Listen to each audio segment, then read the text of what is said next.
Let's get ready to RPG! RPG! RPG! RPG! RPG! RPG! Hello, everyone. Merry, happy Christmas to you all out there in the wonderful YouTube lands. Welcome. Hopefully, everyone had a happy, a safe, relaxing, and joyous holiday, either today or yesterday, if you're on the other side of the world. Appreciate y'all being here. As for me, my family, holiday celebrations have come to an end, and we're hanging out here. Actually, I got home. I was kind of relaxing. I had been thinking of various, well, as always, various mega game related things while I was spending some time over at my mom's. And I got home, and then, of course, immediately I was being accosted. I was being attacked by my patrons. Not really, but I do want to shout out Cinnabos, who kicked us off here with a tip of $25. Thank you, Cinnabos, who said Merry Christmas to all, because he said basically, or they said, are we going to stream? Because I don't want to be here with my family anymore. And I said, give me 10 minutes. We'll get this thing set up. And so that is what we did.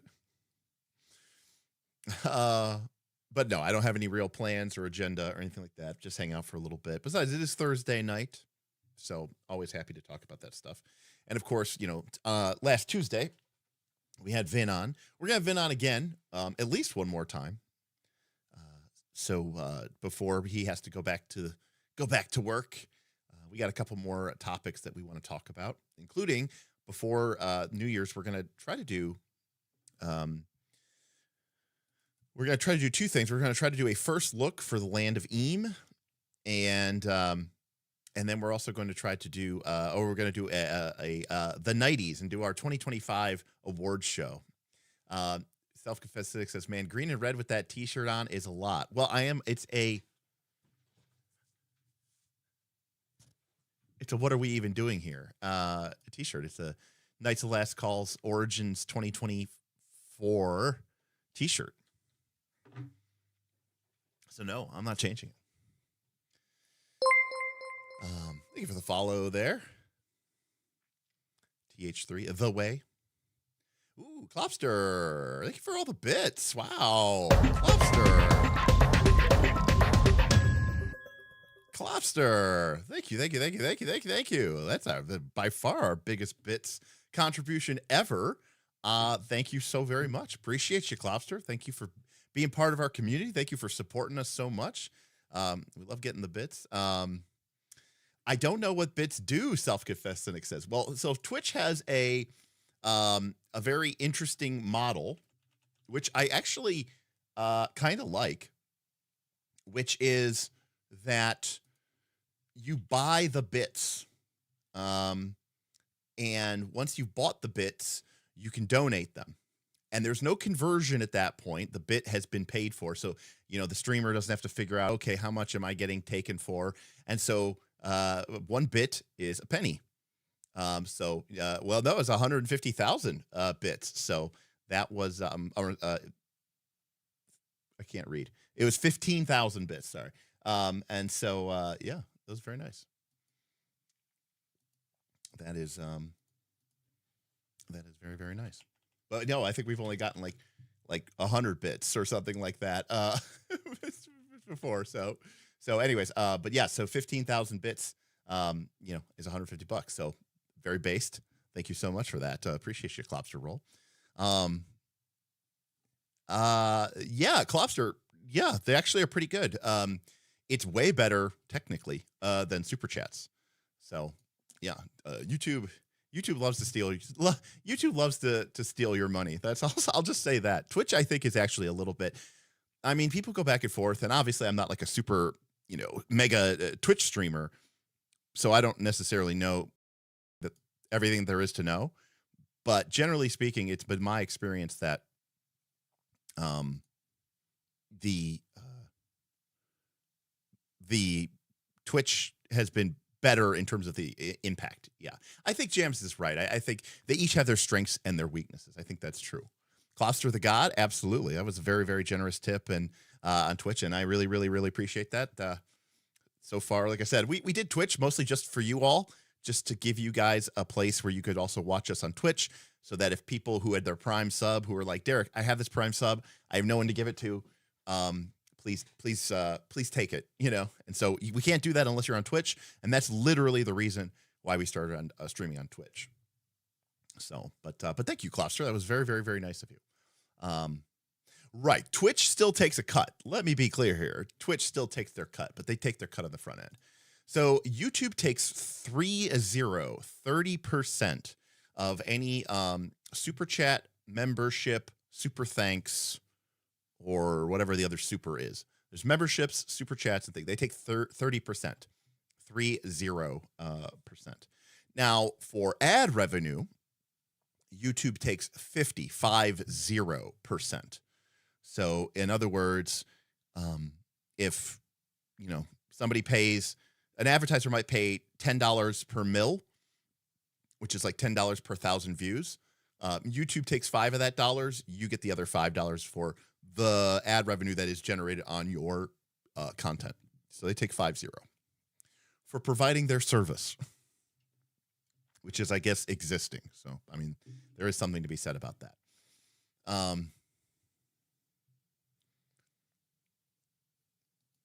Right. The big thing with Twitch is if you can get to if you can become a Twitch partner, you get better bang for your buck and you get a higher percentage, I think. So they really want to encourage you to double down and really go into the Twitch ecosystem. And I will also say, although we don't really use it yet and we haven't gotten around to it, Twitch has a lot cooler, better API integrations for neato little things. I mean, a great example of that is when Bob and Danny play Baldur's Gate 3, there's this like Baldur's Gate 3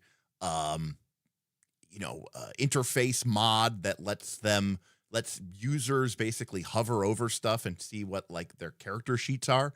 I mean, that's pretty sweet. That's pretty awesome.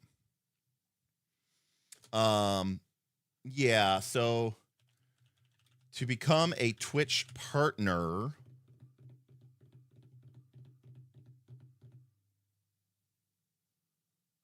you need to stream on 25 different days. You need to average 75 or more concurrent viewers, and you need to stream at least 12 hours total, and that unlocks the application. You are not guaranteed approval. So for most people, averaging 75 or more viewers is definitely the tricky part. We might be able to do it if we only streamed on Twitch and we only talked about popular topics.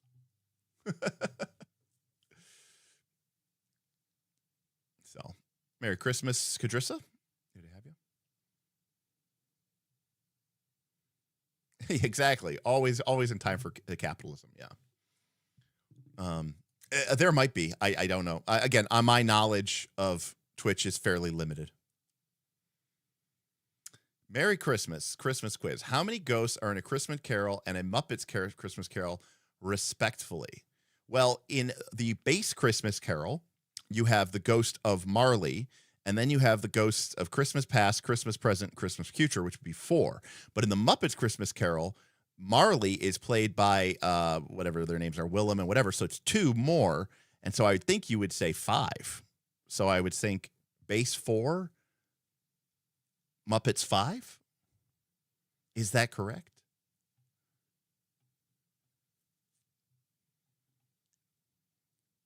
Absolutely correct. There we go. It's okay. I know my stuff. Statler and Waldorf. Thank you.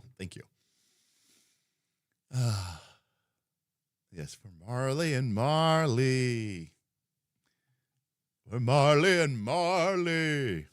Yeah, popular topics is indeed a heresy around here. Yes, and because Vin likes to complain about no colors, so that's why we're rocking this horrendous green and this horrendous red behind us for the Christmas holidays.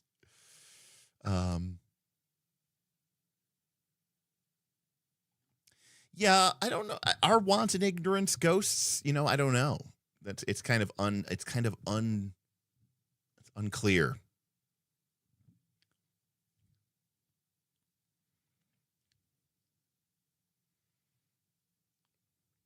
Is your stream a color? Funny, ironically enough, Lollipop, I am colorblind, and the type of colorblind that I am is red-green colorblind.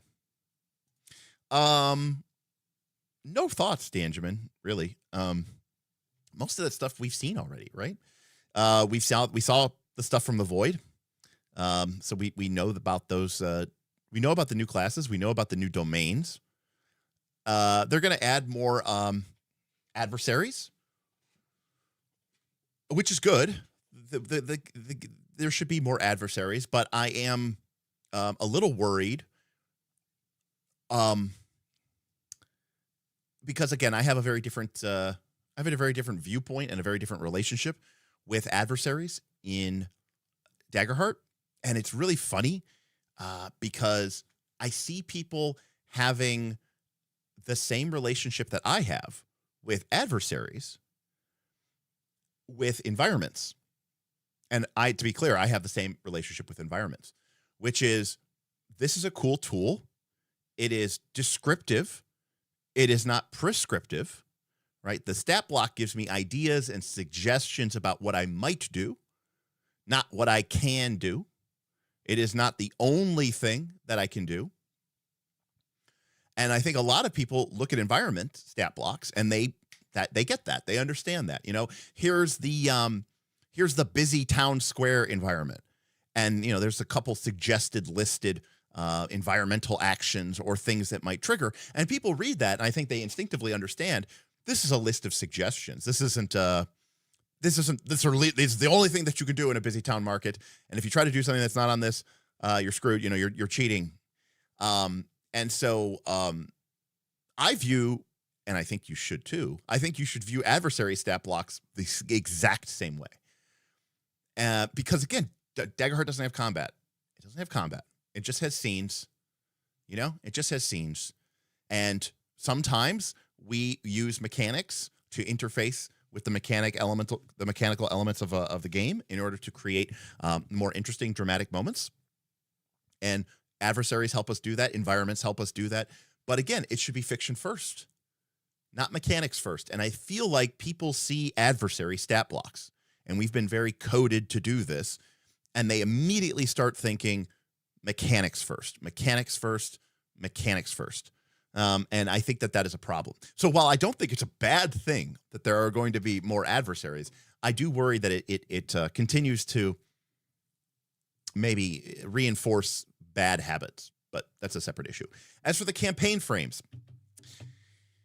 okay, so here's the problem I have with campaign frames. Number one, I think, how many of these things do you fucking need? How many Daggerheart campaigns are people running? I mean, let's say at best, maybe you're running two. Let's say you're running 2 Daggerheart campaigns a year. I mean, there were like 5 in the core book, and you could just write anything. I mean, you could just be anything you want to be anyways. And now they're already coming out with more. So that's cool. I mean, it's a cool game. It's a cool game design space. But I just don't know why people are so real excited about it, because it's like, how many of these things do you actually need? And I think the answer is not that many. As for the ancestries, again, we saw those in the Void. We saw the transformation cards in the Void. That being said, if there's one thing Daggerheart does not need any more of, it is ancestries. The core book has more than enough. So while I think it's cool, I'm not like particularly overly, massively, incredibly thrilled for it, because it just doesn't, I don't know. It doesn't feel like it's really meaningfully changing the game. The closest thing that comes to a real, evolution of the game is the transformation card. And to be clear, I do think that those are really neat, but we've seen those before. So I can't say that I'm like, super hyped about it, because we've seen it. It's nothing new. Let me see if I can.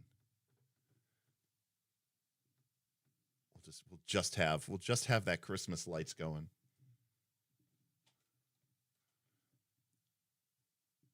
A little bit of light. There we go. Nice Christmas Eve for us all. There we go. I turned off my key light. Ate too much yesterday, ate too much today. Holidays have been a bit rough. Came back, I ate a lot at PAX, and then I came back from PAX. I got sick. I recovered from being sick. I went to Vegas. So I haven't really seen the inside of a gym in a month, and I've been eating a lot. So I definitely put on probably an uncomfortable 5 pounds, I would say, over the last 6 weeks or so. So again, going to have to be in there grinding weight. That's one of the nice things about my current setup, not having a job, is I can go to the gym in like the middle of the day when no one is there. So it's much nicer. But I do need to lock in before I let it get out of control. So yeah, but you've been crushing it all year, Boothby. I mean, I'm down, but not like you, buddy.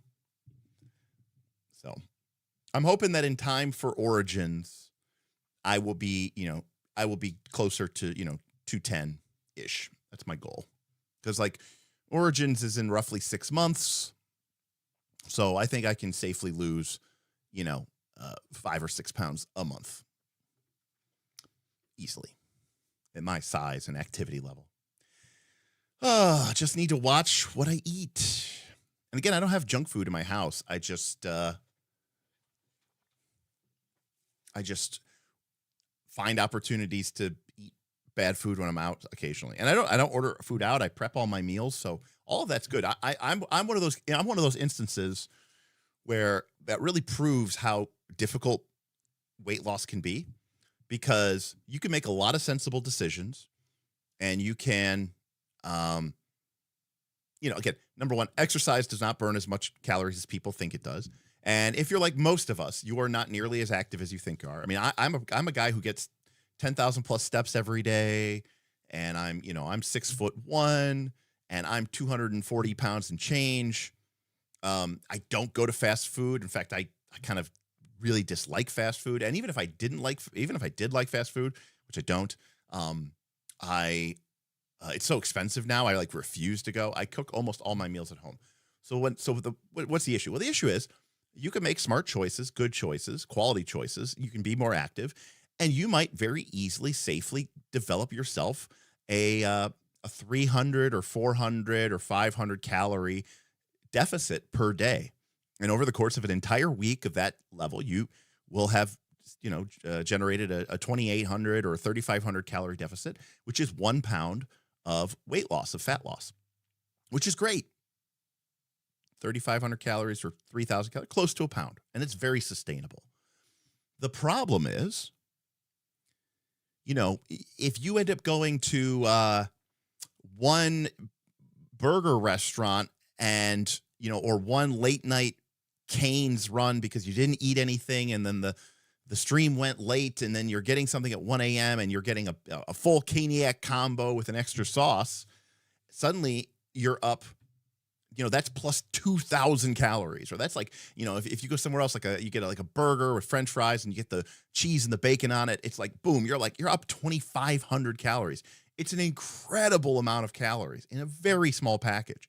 And that one meal takes your weekly deficit from minus 3,500 to maybe minus 500 or minus 700. And now you go from losing a pound easily a week to losing a pound every 5 weeks. And when you start losing 1 pound every 5 weeks, now it's going to take you months and months and months and months to get the kind of progress that you need, which gives you more chances to slip up, more holidays to sneak in. And before you know it, you've kind of just been spinning your wheels for 3 months or 6 months or 12 months. And that happens, I think, to a lot of people. And I know it happens to me. What are we even doing here? And that definitely happens to me. So that is my number one thing, where I will be 95% compliant, right? I'll be 95% compliant, and then there'll be this 1 in 20 days, right? Maybe once or twice a month. That's it. Once or twice a month, I will end up going to a restaurant or Raising Cane's, or I'll be up at the card shop and they'll order pizza and cheesy bread, and before you know it, you've eaten plus 2,000 or 2,500 calories. Well, Jake, obviously there is a maximum amount of calories that you can consume and process. Obviously, you can't eat 25,000 calories and gain that much. I will say this, Jake: the human body is very, very, very, very, very, very, very, very, very, very, very good at not wasting calories. That's why you have fat stores.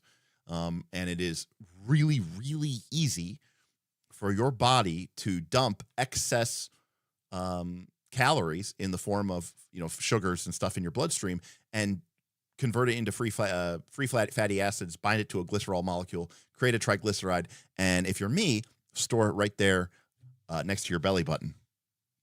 So yes, there is a maximum limit, but no, most of the time, if you eat a lot, you're going to eat a lot. Now, granted, when you eat more food, it takes more calories to burn it and whatever. But generally speaking, evolution has favored the human body to gorge, because for most of our time on this planet, we didn't eat every day, or we ate very little. And very occasionally you would get these windfalls of food. You'd find you'd get a kill for an animal, or you'd find, or all the berries were in season all at once. And so if human beings didn't evolve this ability to basically pack on the pounds when you could, we wouldn't have made it very far as a society or as a species. So we are good to go. We're programmed to go.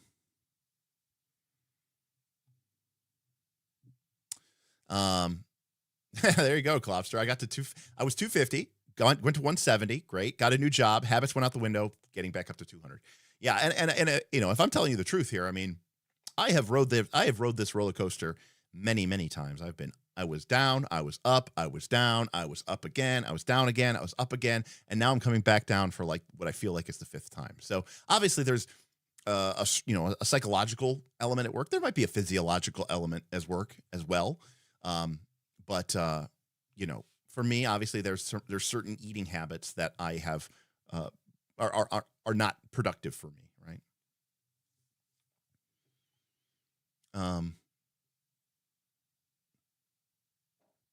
Shout outs to the Anime Spy X family. What are your Christmas time related things to watch? Well, my family, it is A Christmas Story, which was filmed here in Cleveland, Ohio, and a lot of the channels around here. I think TBS, which is not a local channel, but they run it for 24 hours straight during the Christmas season. And it's considered one of my family's favorites. We like Nightmare Before Christmas. We like the Harry Potter movies. What else do we like? Elf. Those are all pretty good.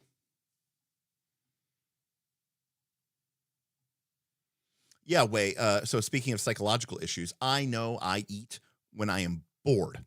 Not when I'm sad, when I'm bored. So a lot of times, if I find myself with nothing to do, I'll eat. So fair, Jackal. Fair. Yeah, I mean, again, I don't pack. I'm sort of a naturalist in that way. I respect the fact that as human beings, right, the winter time, the lack of sunlight, it all is primed to have us slow down biologically, because this was a time of the year when we didn't expend a lot of energy because it didn't make sense to, because it was so dang cold outside. But unfortunately, that is not the case anymore. So now we have plenty of food, even in the middle of winter. I have no idea. I haven't been to a Taco Bell in a very, very, very long time.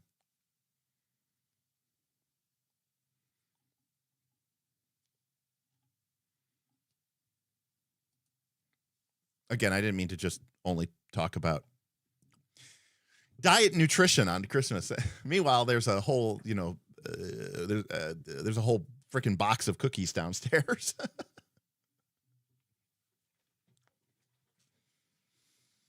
I mean, that is true. I mean, the winter time is the best time to just lift heavy and try to put on weight and try to get those lifts up. I agree, but when we're already heavier than you'd like to be to begin, take that down. So it's still it could be a recipe for disaster. We'll say that.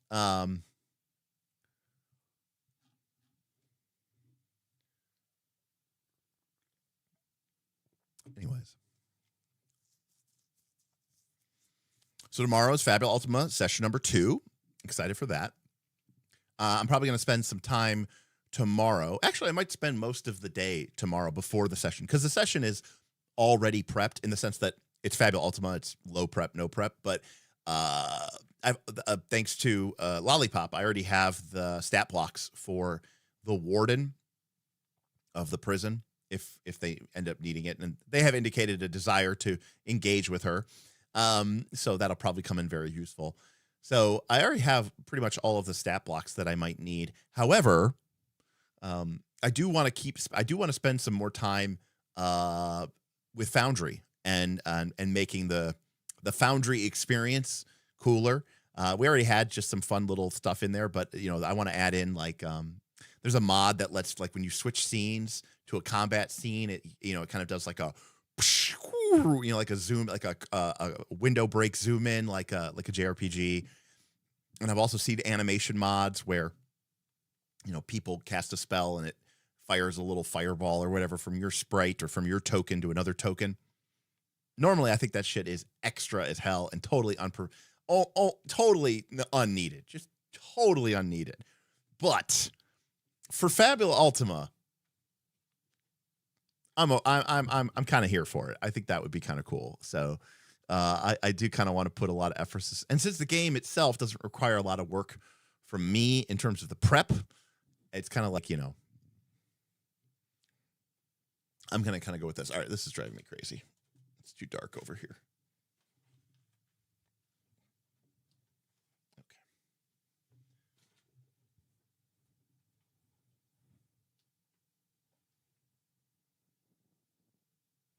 All right, there we go. It's a little better.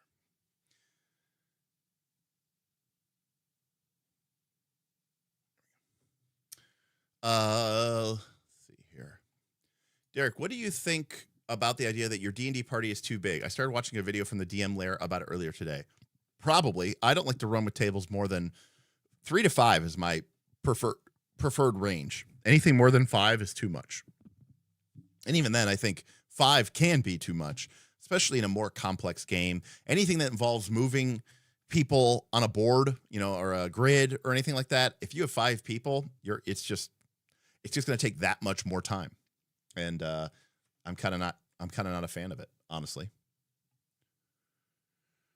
Yeah, 10 people at a table is crazy. That's crazy. I think that's insane. I think this is, people talk about the Mercer effect. I think another thing that Mercer did is normalize people having 7 or 8 people at a table, and I think that's insane. I think that's crazy. What makes a game like FU low prep? How is that different from any trad RPG? That's a great question, Kendall. My answer, I don't know if this is the official answer.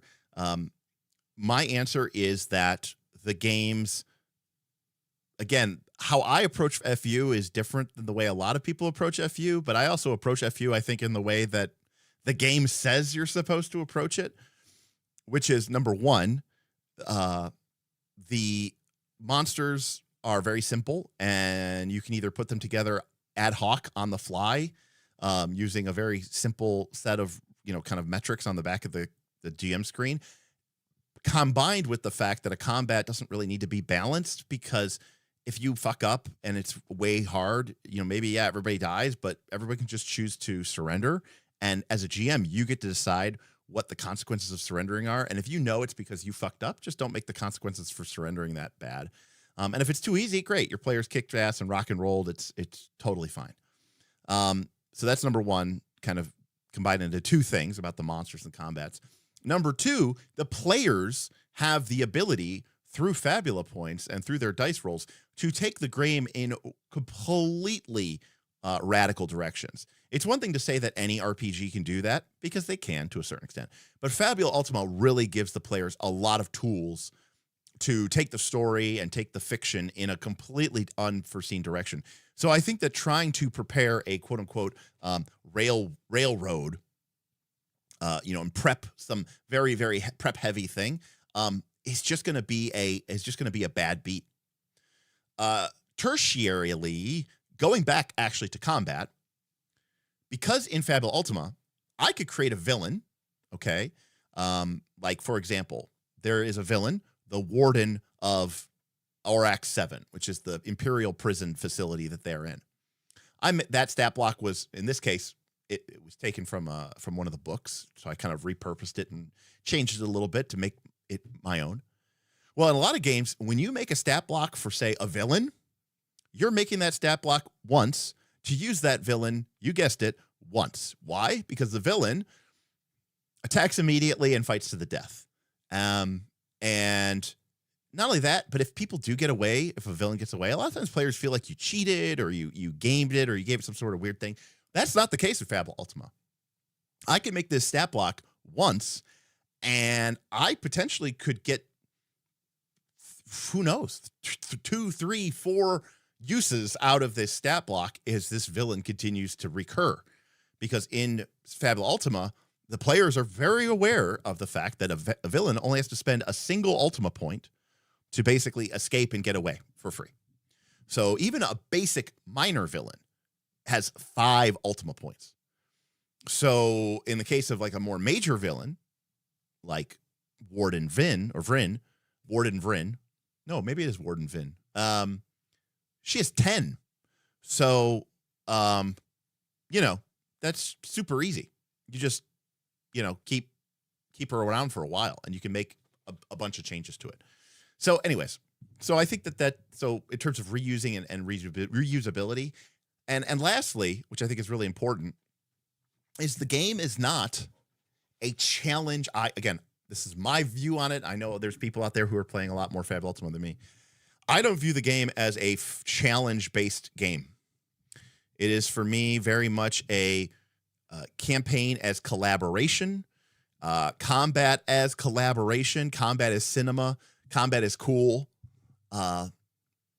And I very much view the whole point of the game is just to like explore cool character arcs and build really interesting, cool stories together, and sort of with a very Final Fantasy or JRPG theme.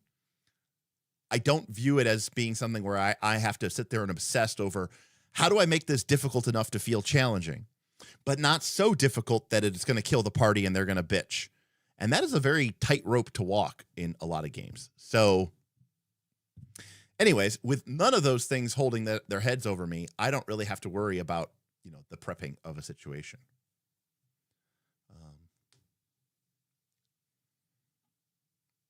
I don't know. For 4th edition, yes, the expectation for D&D 4th edition was 5 PCs. And yes, that is the size of a party size in World of Warcraft, and I don't think that was necessarily by accident. I have no idea if phase-based initiative would be better for big groups. I do think that the worst initiative for big groups is popcorn or zipper initiative, like what is used in Fable Ultima, or technically kind of in Daggerheart as written. Because when you have more people and you don't have any sort of defined initiative, and you're just kind of relying on like shout out into the void who wants to go next, and like are you going, who's going, that shit's annoying with 3 people. With 6 people or 7 people, it would be unthinkable for sure. In fact, the more people there are, the more likely I am to say, I think we should just go around the table in the order that you're sitting.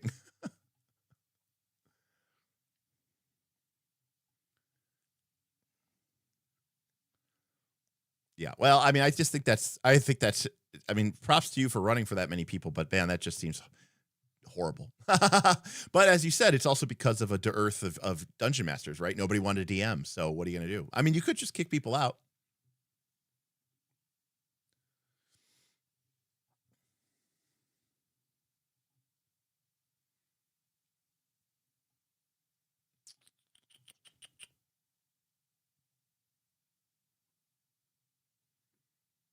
Yeah, I think you can spend more time on the villains because, like I said, you can reuse them.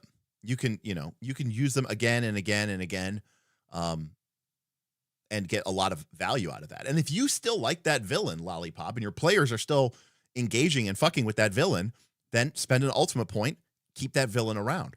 Or if the villain runs out of Ultima points and it makes sense in the story, escalate and, increase that villain from minor to major, from major to supreme.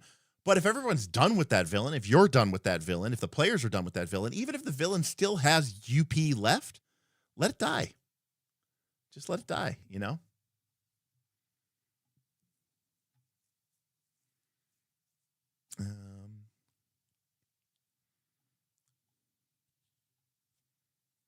just trying to keep up here with the things. True, and if you do need to increase their level for some reason, it's very simple.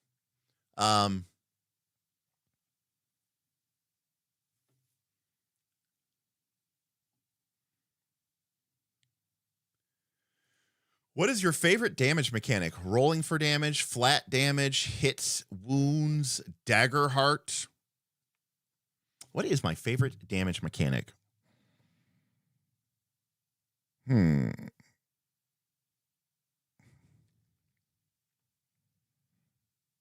mean, it kind of comes down to what genre of game I'm trying to play.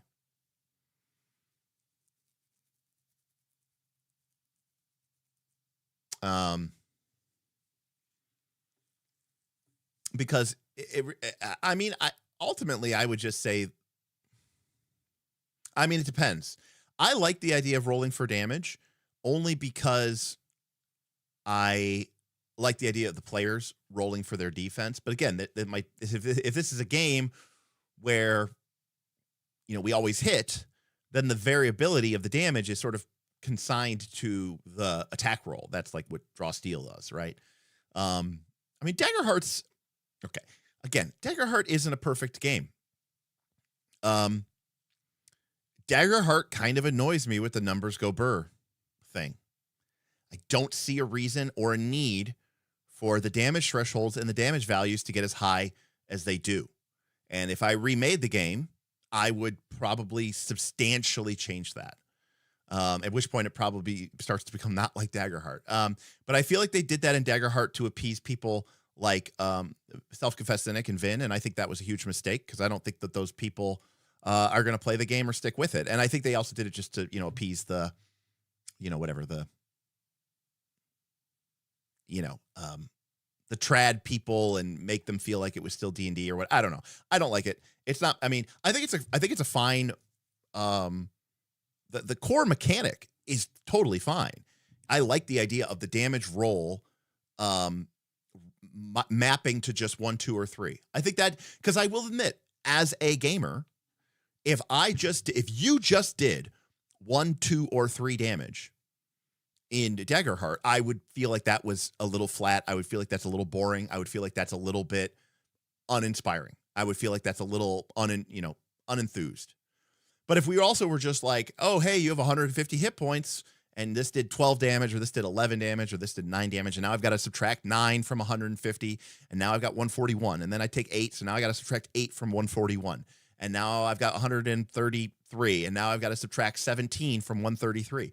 And like those little math processes all add up. And of course, there's all these people going, that's why you play on a VTT. And I say, fuck you.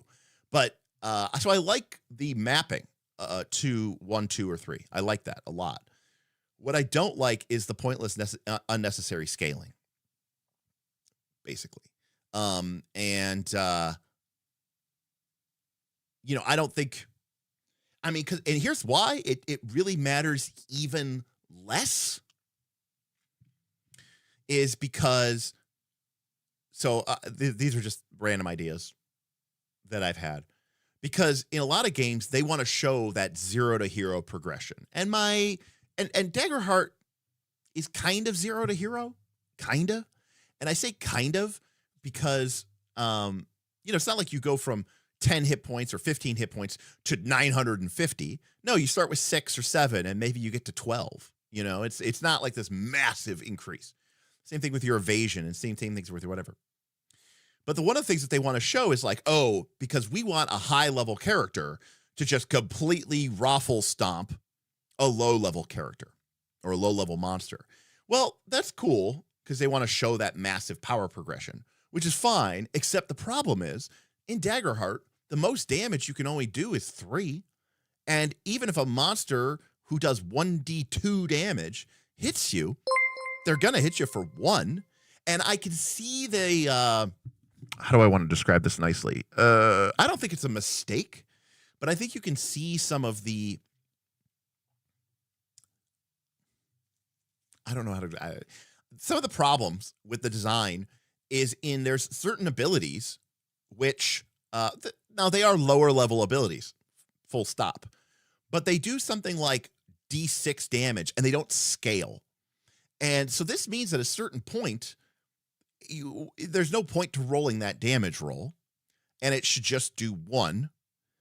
But it's a lower level ability, and so is it, you know, if you're using it against a tier 3 or tier 4 monster, and you're using this little pink of a damage, but it's still doing a full hit point of damage to a higher level monster, it kind of breaks down the idea that you're using some uber mega god ability. And so again, there's this kind of wonkiness that occurs for that. Now, to be clear, one of the things I like about D&D 5th edition, one of the things I like about old school D&D is that you can have a higher level character and they can be threatened by lower level creatures. I think that's neat. I think that's actually one of the reasons that 5th edition is cool. I think that's one of the reasons that old school D&D is cool. It's one of the reasons I think Pathfinder 2 is lame, and 4th edition in its own way is lame, is these characters literally become gods. Like, there is no way, like mechanically, that any number of level 5 monsters will ever be able to beat a level 18 character in Pathfinder 2.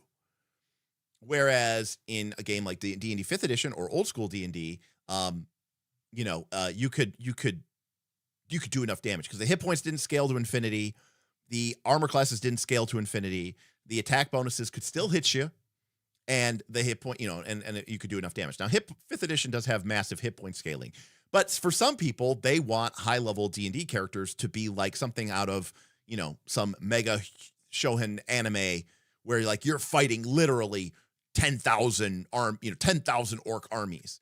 And I think that's garbage. I don't necessarily, you would never, here's the thing, you would never do that in the game anyways. So why do we even need to have that in the game is kind of what I'm saying. Now, the way that you solved this in 4th edition was you would, let's say you had a monster that might have been like a solo at heroic, okay? Like you might have had a hill giant that was a solo monster or an elite monster. That means it counts as 2. And in the heroic tier of the game, that's levels 1 through 10, you may have reflected that monster with a level 8 elite stat block, okay?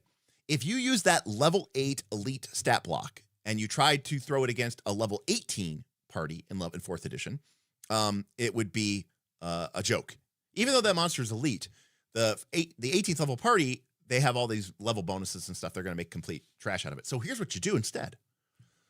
You take that level 8 elite ogre, and now you just make it a level 18 regular ogre. Now, in the fiction of the game, it's the same ogre. But now the stats are just a level 18 regular creature, and you can throw 3 or 4 or 5 of them, and it'll be balanced to fight it. And, the creature is going to be like, oh, yeah, we fought this at level 8, but that was like a solo creature, and now we're fighting at level 18, it's just a regular creature. And then when you get to epic level, you make that same creature a 1 hit point minion, but it's like a 25th level minion. And, so in the fiction of the world, it's the same ogre. It's always been just ogre warrior. But at heroic level, lower level, it was literally like the 5v1, the whole party versus this ogre. And this ogre had all these, special attack actions that, made it a solo threat.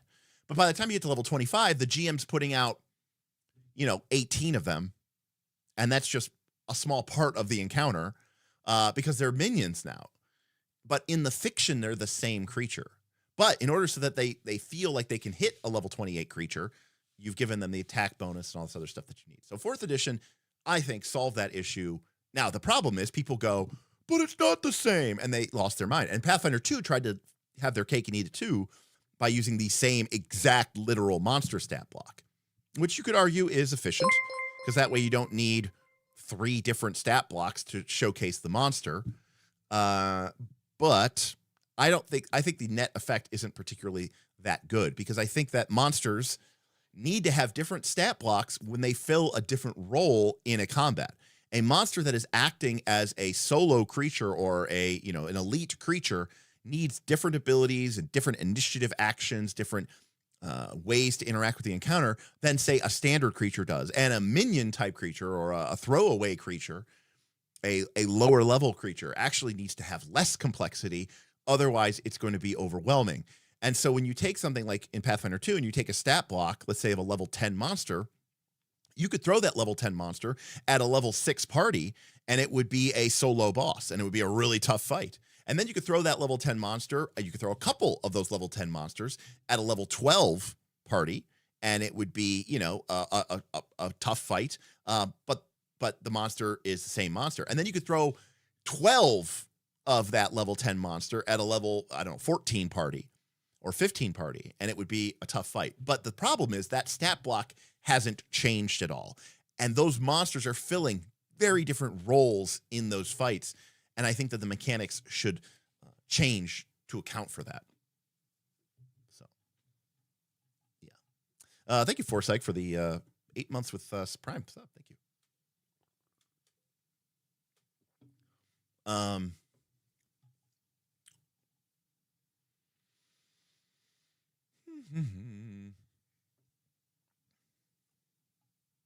I'm just reading them. There's a bunch of stuff here. Daggerheart is made for dice goblins for sure. I think it's a good marketing tactic to sell more dice. Yeah, there's some dice goblining in there that I'm not about. I like rolling dice. There's a limit, you know. I don't need to roll 5d8 plus 2d6 plus, you know, it's too much. Daggerheart's great. Again, I encourage people to pick it up. I think it's really awesome. But again, it's not a perfect game. No game is. Yeah, I have to check out Vagabond at some point. It might be on our first look list. I don't know if it is or not. I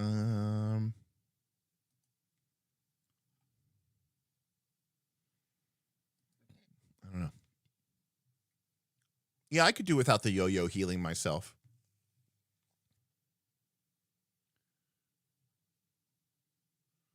I'm not familiar enough with DC-20 to speak on exactly how it does it. How about cross-referencing tables to know how much damage you did according to your weapon? And I'm not. You lost me at cross-referencing. I can't tell if you're just trying to troll me, but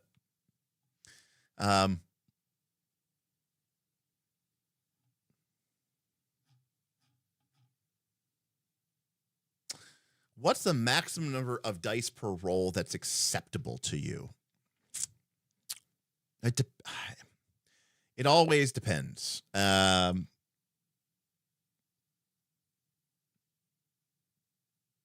2 to 3, something like that, for like a damage roll. You know, if we're doing like a single die roll that is going to determine kind of everything, like the One Ring doesn't have a damage roll. The attack roll is this one roll. Combat isn't a often thing. You're not doing a bunch of combats. Each attack roll could be very meaningful and impactful.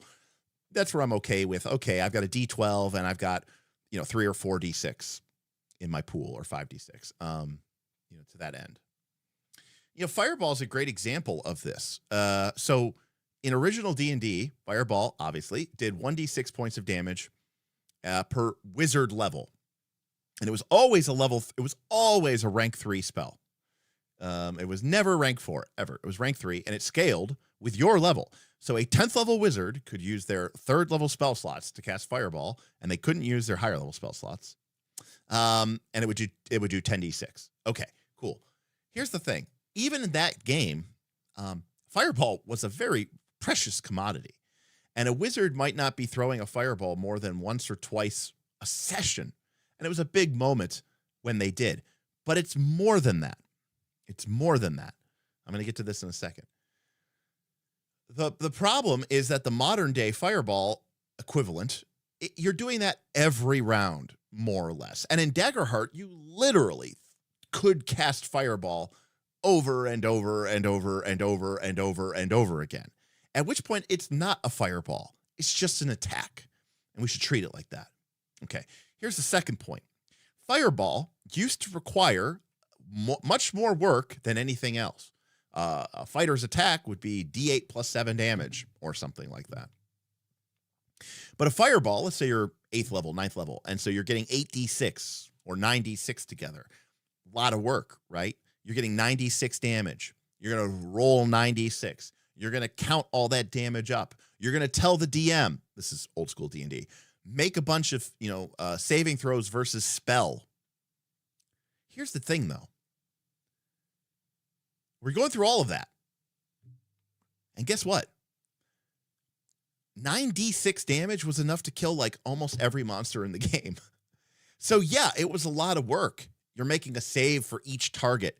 The player's getting 10 dice or 9 dice together to roll 9d6, rolling it all, counting it. But guess what? It was a nuclear fucking missile. The problem I have more so than anything with the number of dice is that we're rolling 10d6 or 12d6 or 18d6 in some of these fucking d20 games. The monsters are making a saving throw for every single target on this AoE.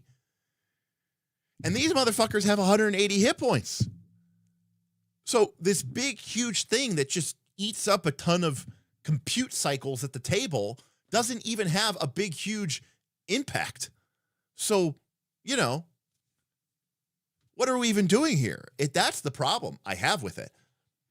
You know, the idea of like, you know, the wizard was, you know, carrying around this one, you know, or two I win buttons in their back pocket in the form of their fireball spell was awesome because it was literally a, you know, a game ender.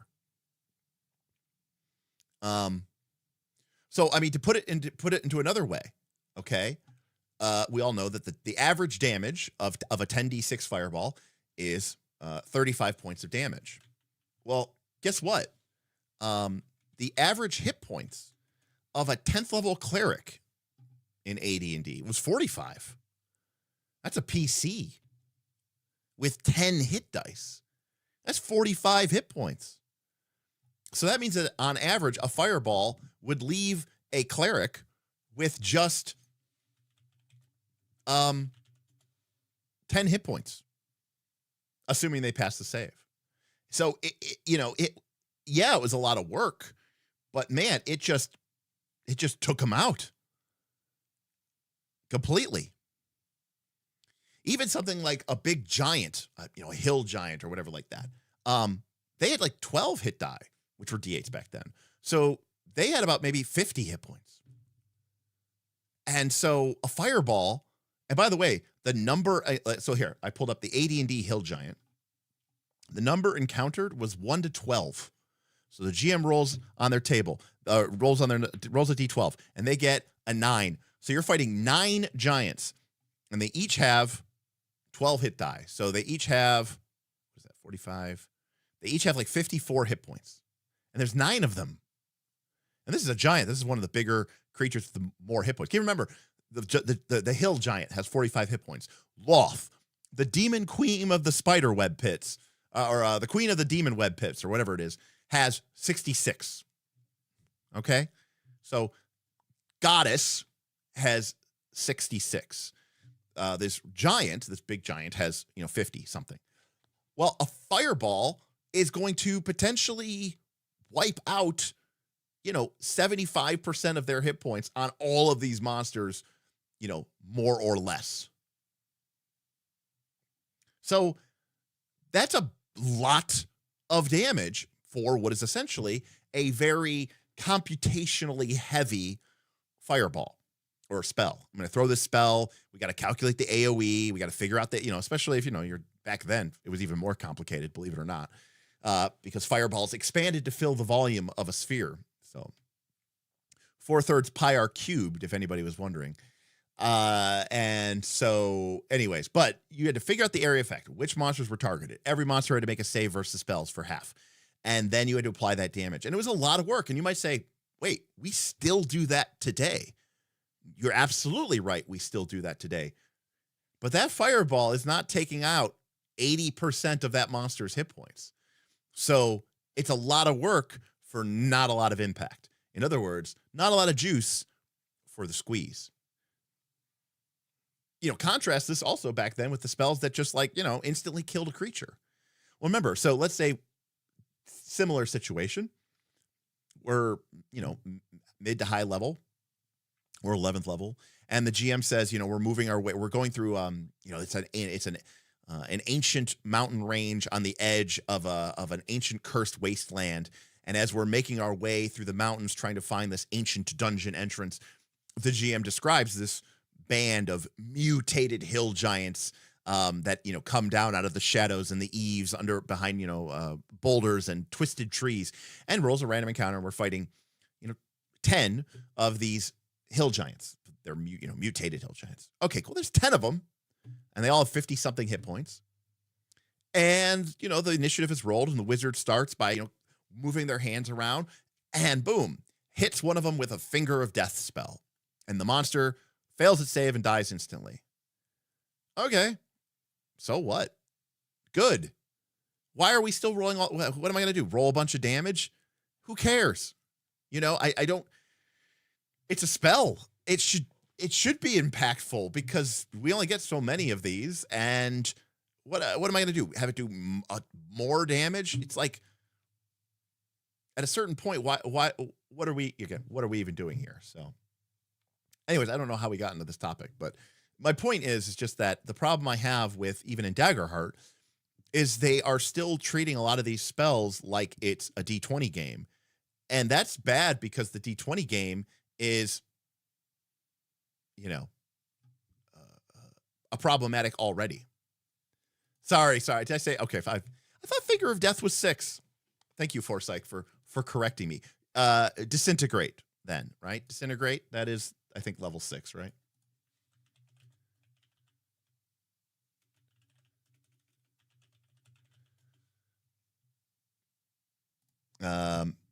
Yes. Okay. Disintegrate was level 6. There we go. Yeah. Hold person, hold monster was also basically save or die as well. Correct. Good. Right? Like, who cares? They're monsters. You have more of them where they came from. Also, it's like the players are going to win anyways. Did I miss something? We did all this math in like 3rd edition and 4th edition and 5th edition, and we got rid of all the instant death spells, and we made everything's hit points 500 hit points, and yet the players still win like 99% of the time. So what did we do? We did all this shit to get rid of that stuff, and then the players still win like every time. So no, combat as sport is sick. If you actually did it as combat as sport. Imagine playing in a role-playing game where when you go into a standard difficulty fight, you were, for all intents and purposes, on even footing with the enemies, right? Now, like in any sports game, maybe you have an edge because you've got a better, quarter fighter back, or, you have a better wide wizard, or something like that, and you have a good matchup. But for all intents and purposes, you have the same number of people on the field. You both start at 0. You both get the same amount of time on the clock. Okay, and that's a standard difficulty fight, right? That's what we would normally call a fair fight. But, in Pathfinder 2, they call that a mega extreme plus. And even then, a lot of people will tell you they fought a lot of extreme plus fights, and the win-lose rate is not 50-50, So,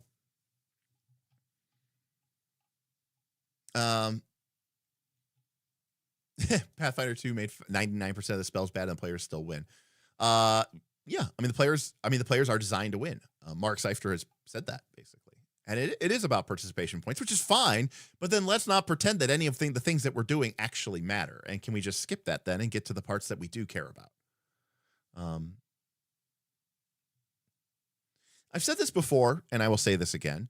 The Wizards are God argument really only became a problem with 3rd edition because of the way that spell DCs worked and the way that feats and prestige classes allowed you to abuse that, and because of the discrepancies in ranges between, say, a monster's fort save and its will save, or its will save and its fort saves. So when you combine the ability for wizards and clerics to stack this DC concept, which never existed before in D&D, and you let them stack it to an ungodly high level, and then you gave monsters, instead of just save versus spells, you now had save versus fort, or save versus reflex, or save versus will. And the difference between a monster's fortitude and its reflex save could be like 10 or 15 points.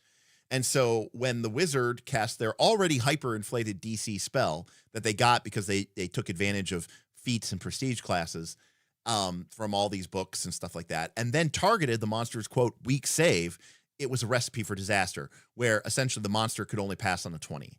And then people felt like, okay, well, this isn't fun. Well, the other problem is that the game was presenting to the players this idea that the combat was a sport. It wasn't actually, but they presented it like it was a sport. And because it was presented as a sport, when you have one player on your team that can just delete everything, then yeah, that becomes annoying or problematic. So yeah, and then of course it just, it got worse from there. So anyways, seems like Daggerheart is still stuck in gamist mechanics. Then it's not stuck in gamist mechanics. I just think that the game provided gamist mechanics. They wanted to be attractive enough to people to come and play it, and sometimes it creates wonky issues for someone like me. Maybe not for everybody else, but for me, just me. What are the top 3 best narrativist heroic fantasies TTRPGs according to you? To me, narrativist. Remember, well, you have to remember what I think narrativist means. It probably means something different than what most people think it means.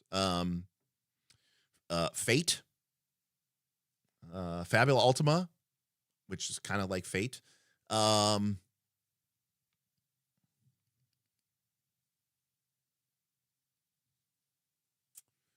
don't know. I'd have to wait. I'd have to figure out the third one. Narrativist. I'm sure it's something. I just can't think of it. My brain's kind of tapioca right now. No, definitely not that.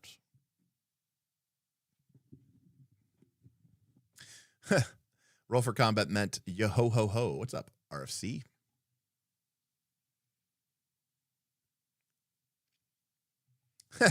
Mr. Squid says combat as sport is 50-50 on a TPK, and only me and Vin want that. Well, no, you don't have to have the TPK. If you create other incentives beyond death, right, or other options beyond just death.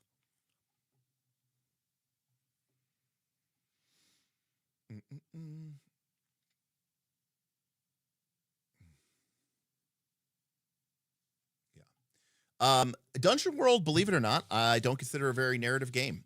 Believe it or not, most people don't really truly appreciate this, but I actually don't think that most PBTA games are actually very narrative, the way that I define narrative. Most of them don't really have a whole lot of narrative mechanics. They're fiction first. They are fiction first, and certainly many of the GM moves can be very narrative facing, but Dungeon World, while beloved by me, it would not be my favorite, because there is some legacy issues there, and some of the wonkiness that crops up because of those legacy issues I think can be problematic. So I mean, Dungeon World's great, but we'll see what they do with Dungeon World 2. But yeah, Fabula Ultima could be an actually good combat as sport game because you avoid the death mechanic. Grimwild is actually probably a really good choice, Jackal, for sure. So Grimwild might be a good choice. I haven't played it, so it's hard for me to say it's one of my top 3 favorites. But yeah, I do agree. Fabula Ultima could very well be if you had a group who was really into challenge mode JRPGs and wanted that kind of Dark Souls-esque experience of where it's like, get good and build your PCs right and make intelligent decisions. And maybe even introduced a rule where the players had to refight a fight,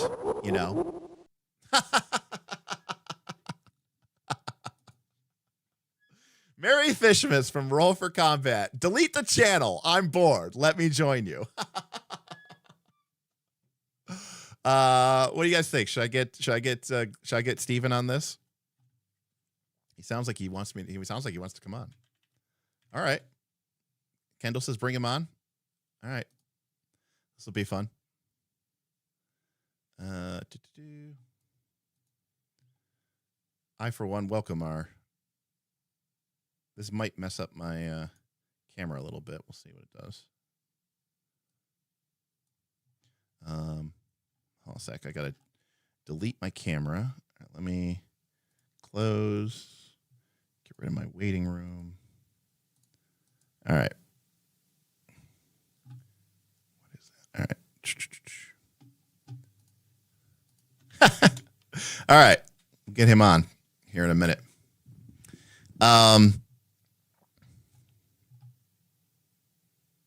There he is. Hold on. I might need hold on a sec. He's getting his camera set up.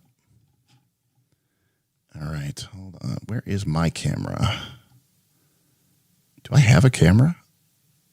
Yeah, there it is. There, I got it. You chew. All right. And now this should work. Okay. Boop.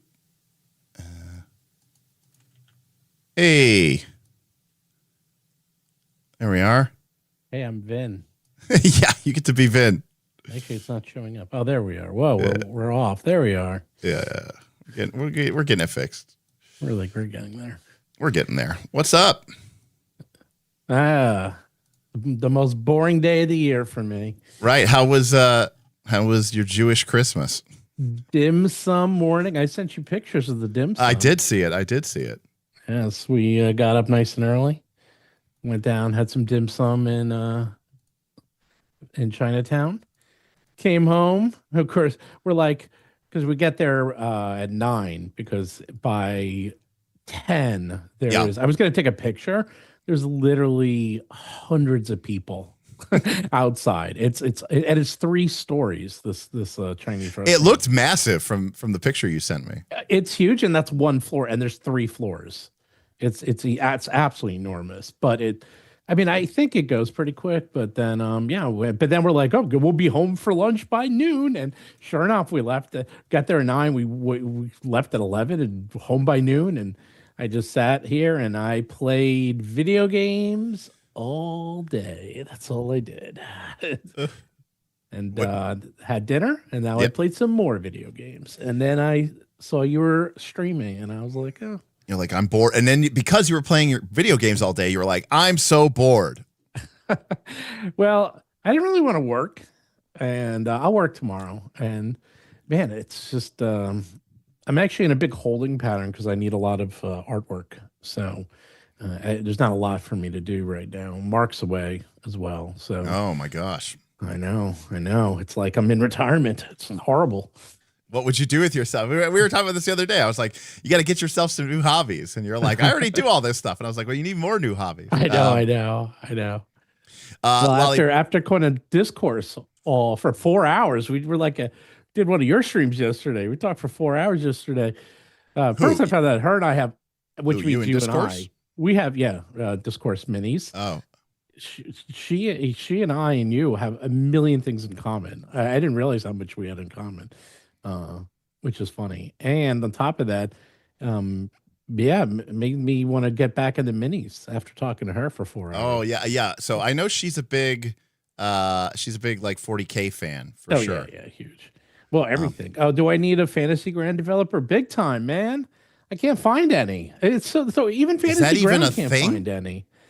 It's impossible. I don't know where they are. Is Fantasy Ground even still a thing? Oh, yeah. It's pretty big. So, that was my Fishmas, and were you reading any Draw Steel microfiction today? I did look at the Kickstarter actually, or the backer kit today, and I was like, should I? And then I'm like, I can't bring myself. It's too expensive.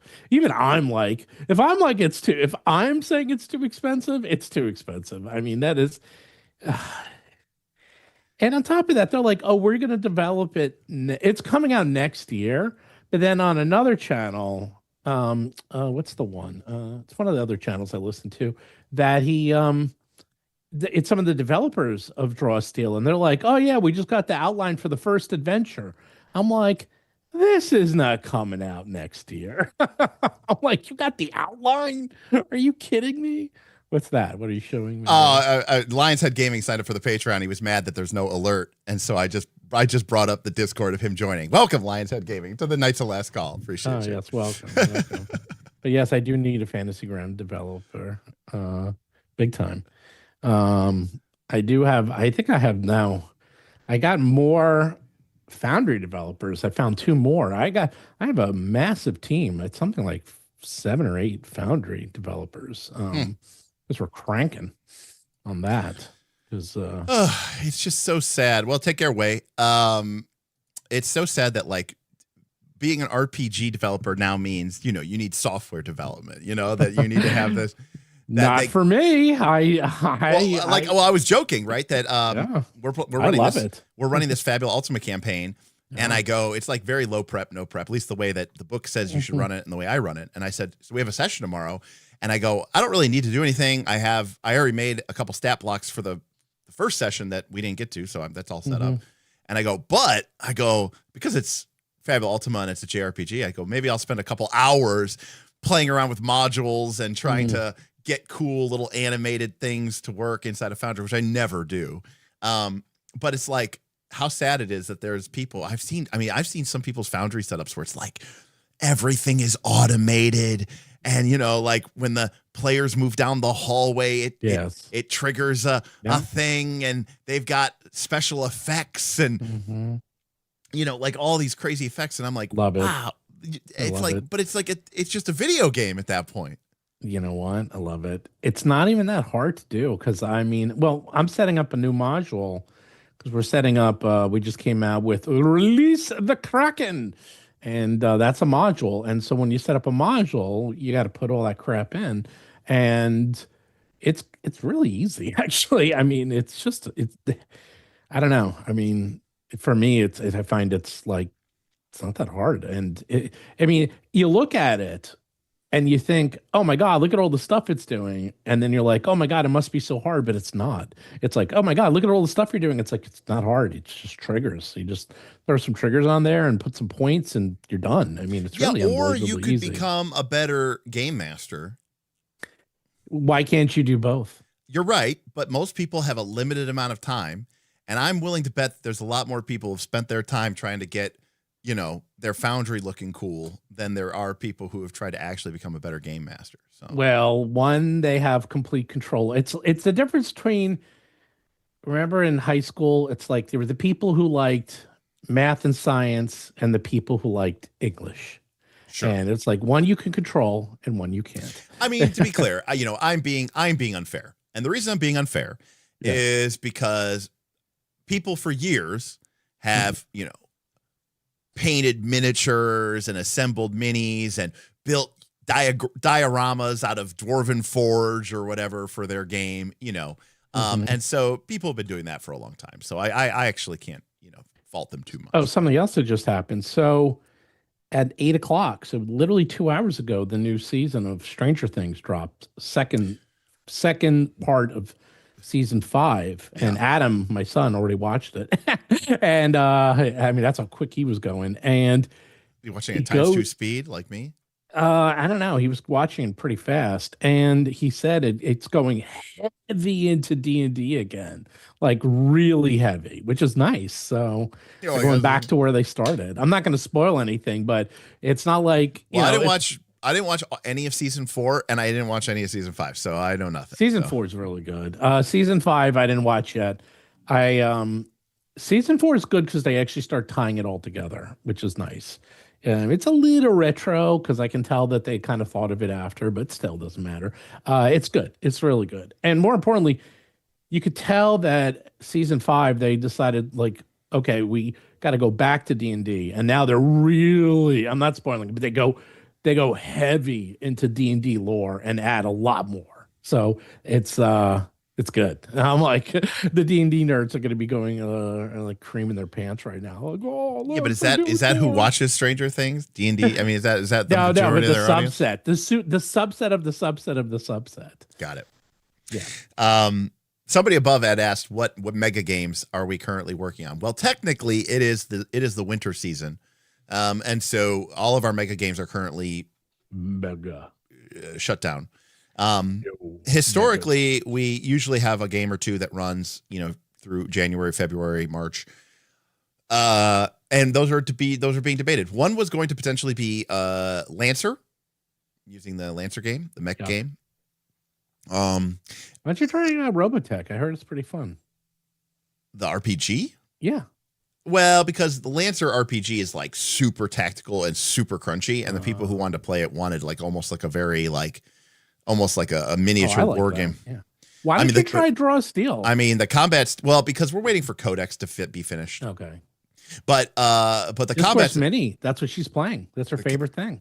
The combats in Lancer can take like 3 hours. Sounds great. They are they are very in depth, and it's a very tactical game. I love that. So yeah, I mean, I'm just not, for me personally, I'm just not in a minis and grid type mindset right now. So that's why Lancer, Draw Steel, any of that stuff doesn't really super appeal to me. I know what you should do. You should draw some Dark Crystal. That would probably be more up my speed. Actually, you know what? Look what I got. Cosme. Oh, nice. Very nice. Now, talk about production quality. Damn. This. I mean, look, it's like the gold leaf on it, on the whole box. I mean, let's see. Okay, they don't print on the inside, but came with dice, comes with 2 gorgeous, really nice books, cards, regens, punch out tokens, maps. Is it the starter set? Yeah, it was like $30. I mean, it's like, now that is how you do starter set, or that's how you do a book. I mean, this thing is phenomenal. So actually really impressed with this. Long Pack does this, by the way. So we know them. Yep, we do. Yeah, I mean, it's interesting. I don't know exactly where the Cosmere game sits, except for people who probably already read Brandon Sanderson. Like, if you don't read Brandon Sanderson, I don't think you're picking Cosmere up off the bookshelf. But yes, my guess, but he is the most popular fantasy, right? Which that's not to say that people don't know him. You know what I mean? Yeah, so, I mean, he's monstrous. So. But yeah, I mean, eventually, I mean, the problem we have, Jackal, is like, our community is only so big, and people can only play in so many games. So if we have so many of these different mega games, like, eventually you start to stretch yourself out a little bit thin, Why don't you do a Pirate Borg setting? Yeah. No. Bob would be about that, but not me. A glow in the dark. How was your Christmas? I see you even got your lighting. Look at that. You got some green and red lighting behind you. I do. You went all in. You even got a red shirt? Yeah, it's orange. No sweater? No sweater? No Christmas sweater? No. All my cool Christmas sweaters I'm too fat to wear, so I have they're from when I was smaller. And I didn't want to buy any new ones. So anyways, so we might do Lancer, eventually if Codex finishes, there could be something in our future where we do that. But oh, by the way, you have to delete the channel. So when are you deleting the channel? Because I gave you enough money. Yes, soon, very soon. Needs to happen. Don't delete. I'll delete the channel. I'll go get a job in some horrible corporate underworld, just working for managers who are like, AI is the future, and how can we use AI? How can we use AI to expedite our workflow and increase profit, shareholder profit? Yeah, but yeah. So we'll see about that. But yes, we jokingly and not jokingly have been talking about the wilder reaches, Dr. D Hart. Yes, of course. Because that's only because I want to play a mega game that nobody actually wants to play. That's the key. Why don't you do some free market? Well, free market would definitely be near the top of that list. I just don't know that it has I don't know that it has the mechanics. Yes, Reach Feast, Yaziba's Reaches. Wait, I got it. Chubo's what is the most complex GURPS? Chubo's marvelous mega game. That would be one. Yeah.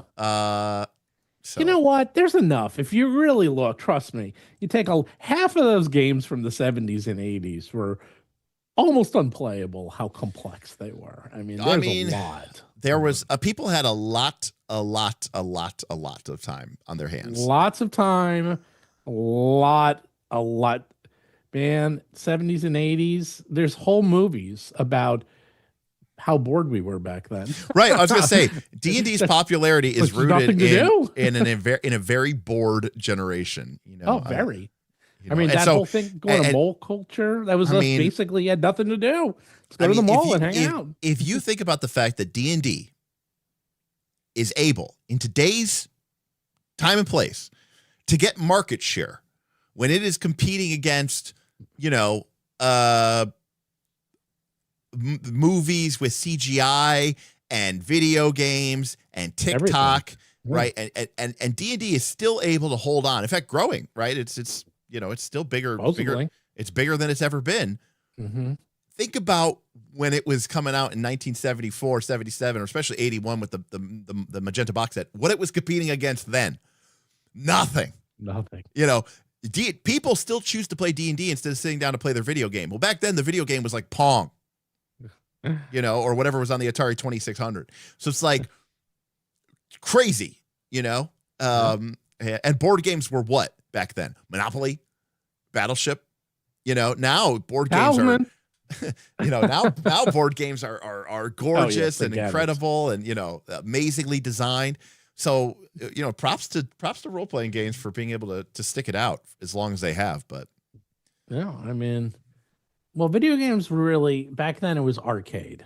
See, that's the thing people forget, because video games, home video games, which I mean, like I used to spend hundreds of hours in front of my Atari 2600 just playing it. I mean, I went through, anyone who's my age, the Atari 2600 joystick was so bad. I think I think I went through something like 50 of those joysticks because we would break them constantly because they were stiff.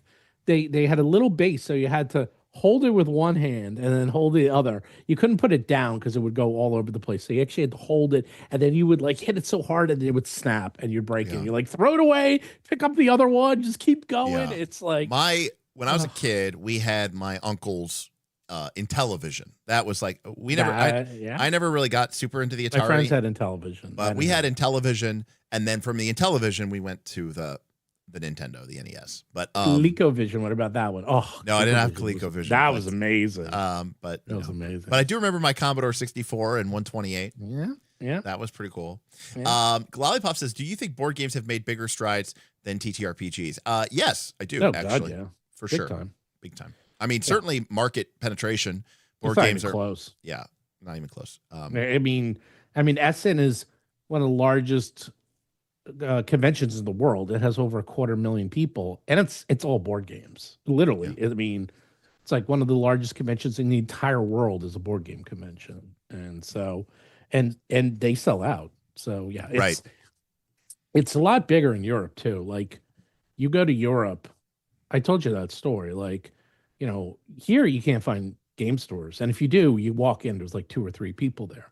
I was in last year at this time. I was in Copenhagen, and there was a game store that was so big that there was something like 5 of the stores. Like, it was like, here's the puzzle part of the store, and then next door would be, okay, this is the board game part of the store, and then next door would be, this is the role playing part. It was like, it just kept going, and I'm like, how is this possible?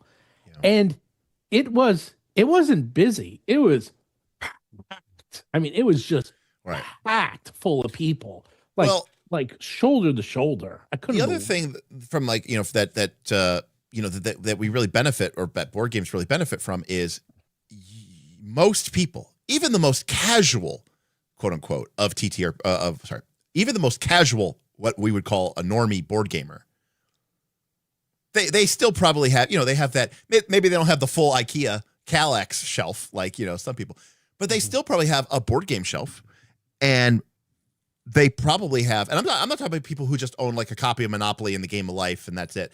I'm talking about people who like, oh, I'm a board gamer.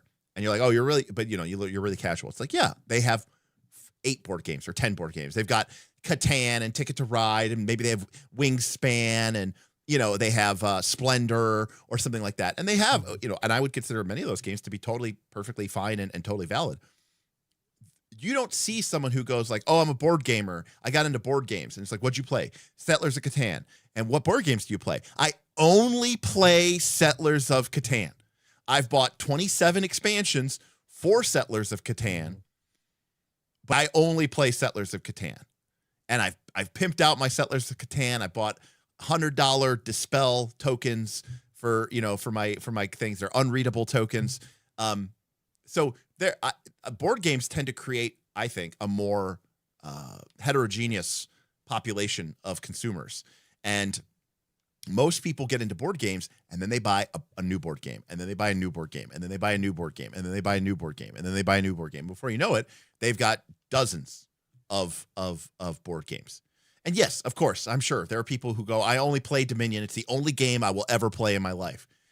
But I'm saying that, and there are people, by the way, who own Dominion, who own every expansion for Dominion. I own Root. I own every expansion for Root. That doesn't mean that that's the only game I play.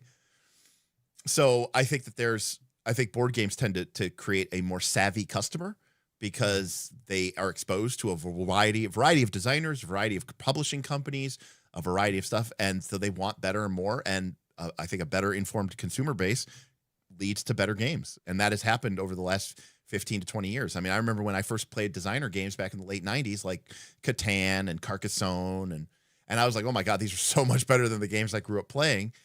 And then the games that come out today make some of those games look terrible. So, yeah. Yeah. I was just I watch a lot of the board game channels, and yeah, I still watch. They were complaining like that the games are just too much now. Like expensive? No, just they're all trying to outdo each other, and the games are just like, it's an hour to set up, it's forever to learn, it's a 3-hour game, it's like basically your all day. And I get it. It's like, yeah, there's that sweet spot. You still need that sweet spot of it's fun. I don't know. There's always going to be a place for low, medium weight complexity board games that you can do a teach in, 5 to 10, 15 minutes and sit down and play it and be done and wrapped up complete, including the teach in, let's say, under 2 hours. And there's always going to be a place for a game like that for sure. And I do think you're right. RPGs require a GM, and RPGs kind of require somebody who's going to be like the overlord or the overmaster or whatever, the game master. And here's the problem. I'll tell you, here's the issue is that board games, there's one set of rules. And sometimes there's two sets. There might be like the beginner's rule and then the regular rules. But with a TTRPG, unless you're playing, this could be part of like Shadow Dunker's doing so well, is that it's like, okay, you as the player only need to know 5% of the rules, but you as the GM need to know 100% of the rules.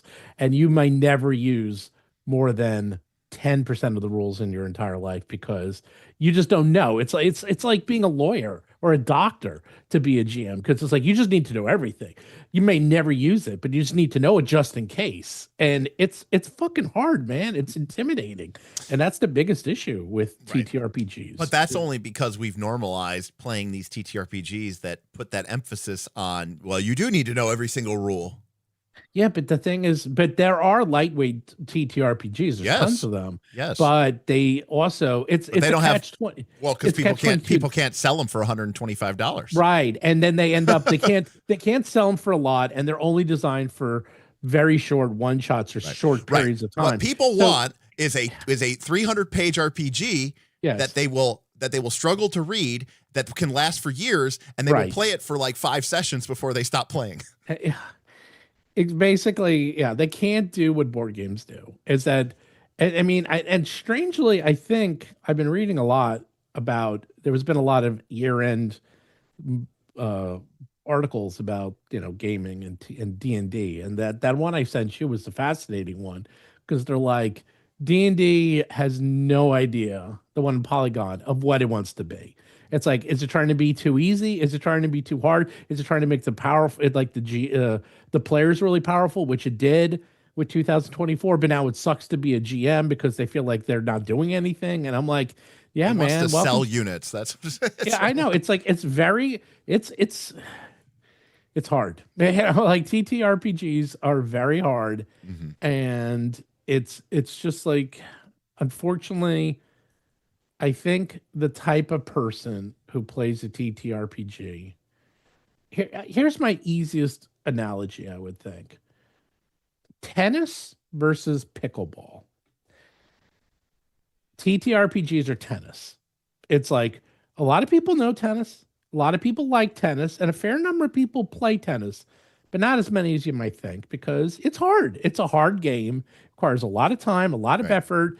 You need a big court. Yep. You need to pay some serious money if you're going to play, and it's a commitment. And I think that's a really good analogy because I want to add one other thing. Yeah. Okay, which is this. Because I play tennis and I've hit with people. The thing about tennis is if you're not a certain level of good, it's really boring. Yeah. Because you're hitting you're hitting the ball out all the time or you're hitting it in the net. Tennis is great if you have people who know how to play even a little bit, because then you can keep the rallies going and you can play, you can keep it going. But like if you kind of are like newbies and you've never played tennis before, your tennis experience is going to be whack into the ball, into the net. Yeah, okay, hold a sec. Let me pull out my next ball. No, whack into the net. Okay, and it's slow, and you got to get the balls, and then you're going to spend more time running around the court picking up spare balls than you are going to actually be playing tennis. And then you have board games, which is pickleball, and pickleball it's fast, it's quick, small court, not a lot of downtime. Doesn't take that long to get decent. Right. Even a complete newbie is going to be able to after a couple sessions will get some rallies, get some rallies enough. going. Yeah, good get enough. Some rallies going. Yeah. Well, tennis can take you years to get good enough. That's why they're ripping out all the tennis courts in my area and replacing them with pickleball courts. That is why pickleball is the fastest growing sport in the world by far. It's like the last 30 years, no sport has grown more and faster. It's pretty fascinating. And those people are fanatical. Oh, I will see them out there in the cold. Yep. If it's not snowing on the ground, they're out there. They're playing. But apparently it's really loud and it's like incredibly loud. I play pickleball too. Well, it's because it's a hard. They're trying to figure it out. It's not just that it's loud because it's this hard plastic ball on these hard plastic rackets. Right. So it's that jarring.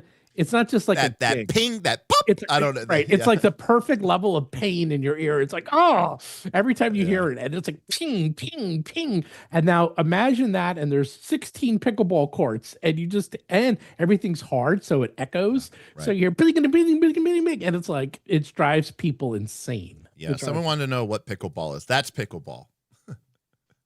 Pickleball. So, yeah, pickleball. It uses look it up. Yeah, I have it on screen. So it uses a wiffle ball. Ball. Yeah. So it's a hard plastic ball. It does not move very particularly fast. I mean, it moves okay. Oh, yeah, it does. I mean, but it's a wiffle ball. It's not moving at the speed of light. Pretty fast. And you can see it's a much smaller court. And the main thing is you are not allowed to volley at the net. So you can only play the ball after it's hit the ground or after it bounces, or if you're going to play it on the fly in the air, you have to play it basically behind that colored section. So what they call the kitchen. Basically, you can't just play at the net and go like you could in other sports. So you have to be behind that line. You have to be in the kitchen. Second part, the kitchen. Yeah, I forgot the exact terms. I haven't played a little while. And you can volley. About it. Yeah, you can hit it before it hits the ground, but you can't be more than halfway up. And it's good. It's a fun sport. I mean, I think that's a huge reason. Casey is. He says my parents play pickleball. It's tennis for boomers who can't play real racquetball sports anymore. And you know what? I play racquetball, obviously, and I play up at my club. And there's almost no younger people playing. And it's mostly older gentlemen like myself and people who are even older than me. And we all basically say the same thing is we're going to keep playing racquetball until we can't anymore. And then we're going to go play pickleball. So I'll tell you the secret, because I've been playing tennis. I play every week. I've been playing since I was 8. My parents are huge tennis players. Here's the secret. If you're really good at tennis, you are like a god at pickleball. So I love tennis. So I'm really, really good at pickleball. And I was like, I like this. I like this a lot. And my favorite thing in tennis is volleying. So this is like a game where all I do is volley. Sign me up. It's the one thing about it, which they don't tell you, because there are walls in pickleball, at least the way we play. There's a lot of injuries. It's actually a lot of running into walls. Yeah. So You gotta be careful. Jackal says my It's buddy really tore dangerous. my buddy tore his MCL. Oh, and yeah. his wife tore her Achilles. I tore my Well, MCL and my ACL. It's because it is a lot of But no. start stopping. It's a It's lot a of lot. start- Yeah, it's a lot. a lot of back Yeah, and forth, you back and gotta. If you go all out, you will get injured, and you just have to know your limits. Like Well, I also wonder if it's because it's played by an older crowd who maybe aren't quite as limber. no, they and they're- don't exactly. They don't know their limits. Like they just like I'll play tennis, and if I see the ball and it's flying out, and I have no chance of getting it, I'm not running after Right, it. I won't even bother. Yeah, I just sit there. I'm like, yeah, you got that point. You got it. Winner. I'm like, I'm not going to injure myself. Right, winner. But and the same thing in pickleball. Like if you see it and it's going out, I'm not going to run after it, or so the one I play in, it's a very small court, and there's walls. It's chain link walls, and you will get injured. Yeah, I mean, you will get messed up. My dad and his community, they play it a lot. He's a golf guy, but they play a ton of pickleball. And he every time I talk to him, he's like, "Oh, this other person got hurt playing pickleball." I was like, "All right, all right." Malfarian, sorry. I use a Electro Voice RE20 dynamic microphone, which I push through a Cloud Lifter Pro, which I don't need to, but I do. And then that is fed into a Focusrite Claret 8 Plus Pre audio interface. Jesus. I run a Reaper compressor. I run a Molotov TDK. I'm sorry. I run a Reaper EQ, parametric EQ, and then I run a Molotov TDK compressor. That's my DAW. Or that's So wait, my what did you? signal chain. You didn't tell me. I saw you were having you had a seafood boil. Yeah. Which I love those, by the way. I Yeah, love but those. you're rocking a Lobster Shack shirt. Yeah. Yeah. So my buddy, who I go to Vegas with, he works at a seafood distributor. He's a floor manager, and so he can get me stuff that falls off the truck.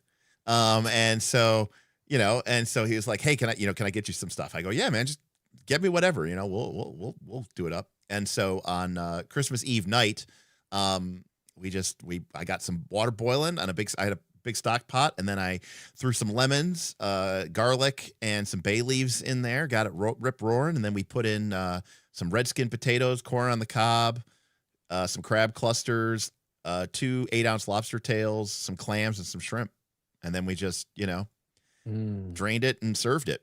Some that's good. You got to put in the spices though.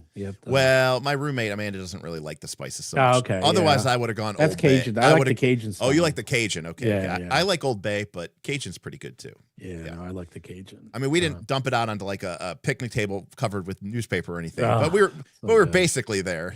I saw it. I was like, oh, I was very impressed when I saw that. You're I like, was that's a nice looking boil. damn. I was like, that is A+. That's an A+ dinner. You Yeah. almost outdid our Italian feast Yeah, that you're we right. had. Yeah, they were good sized tails too. They were like 8-ounce lobster tails, so half a Yeah, pound that's good. each. So pretty good. And they were good. Yeah, But I had Italian last night, and then I had the leftovers tonight. there you go. There you So I go. had it twice, 2 times in one day. Yeah, my sister kind of tore it up. She kind of changed it up. She was like sick of like ham and turkey and stuff. So they just grilled. It was nice. It was nice out. It was like 45 or something today, or yesterday. So she just grilled some steaks, and we did baked potatoes and steaks for Christmas Eve dinner. So yeah, hey, worked for me. Yeah. And of course, It's like- too many cookies and sweets. Oh, I don't have any of that stuff. Actually, so last night, Adam comes in, my son, and it's 9:00. He goes, "You want to go get some ice cream?" I'm like, "Hell yeah!" So I was like, "All right, let's go." And so I like jump in the car, and then we go to like 3 or 4 ice cream places, and they're all closed. And we're like, "Huh?" You would think around here because there's a very Jewish area and also a lot of Asians. So you would think it would be open, and actually a lot of Muslims. There's a lot of non-Christians. I'll leave it at that. A huge non-Christian population. And so as well as Christian. And so, what was funny is this area of Mamaroneck where I go, there's like literally wall to wall sushi places, and it was packed, but everyone was going to the sushi place, which were all open, by the way.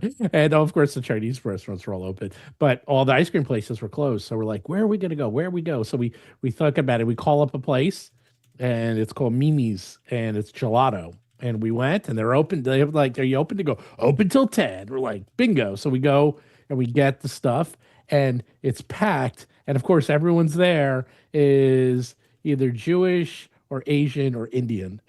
Because I was like, no Christians. And then the phone is like ringing constantly, and the woman's picking it up. And I'm like, are they just calling to ask if you're open? And she looks at me, she goes, yes. Well, I made the mistake today before going over to my mom's. I was like, oh, Starbucks is open till like 2 or something. So I was like, oh, I'll drive through. I'll just go over to Starbucks. And I was like, oh man, the drive-through seems crazy. I'll just go in. And I was like, oh my God, I've never seen so many people at a Starbucks in my life. I had to wait like forever just to get my drink. That's the other thing, is that everyone's home and everyone right. has nothing to do. Correct. So and there's nothing open. So the competition, it's like, so that's what I thought was a little weird. It's like, because we're driving down, I'm like, nothing's open.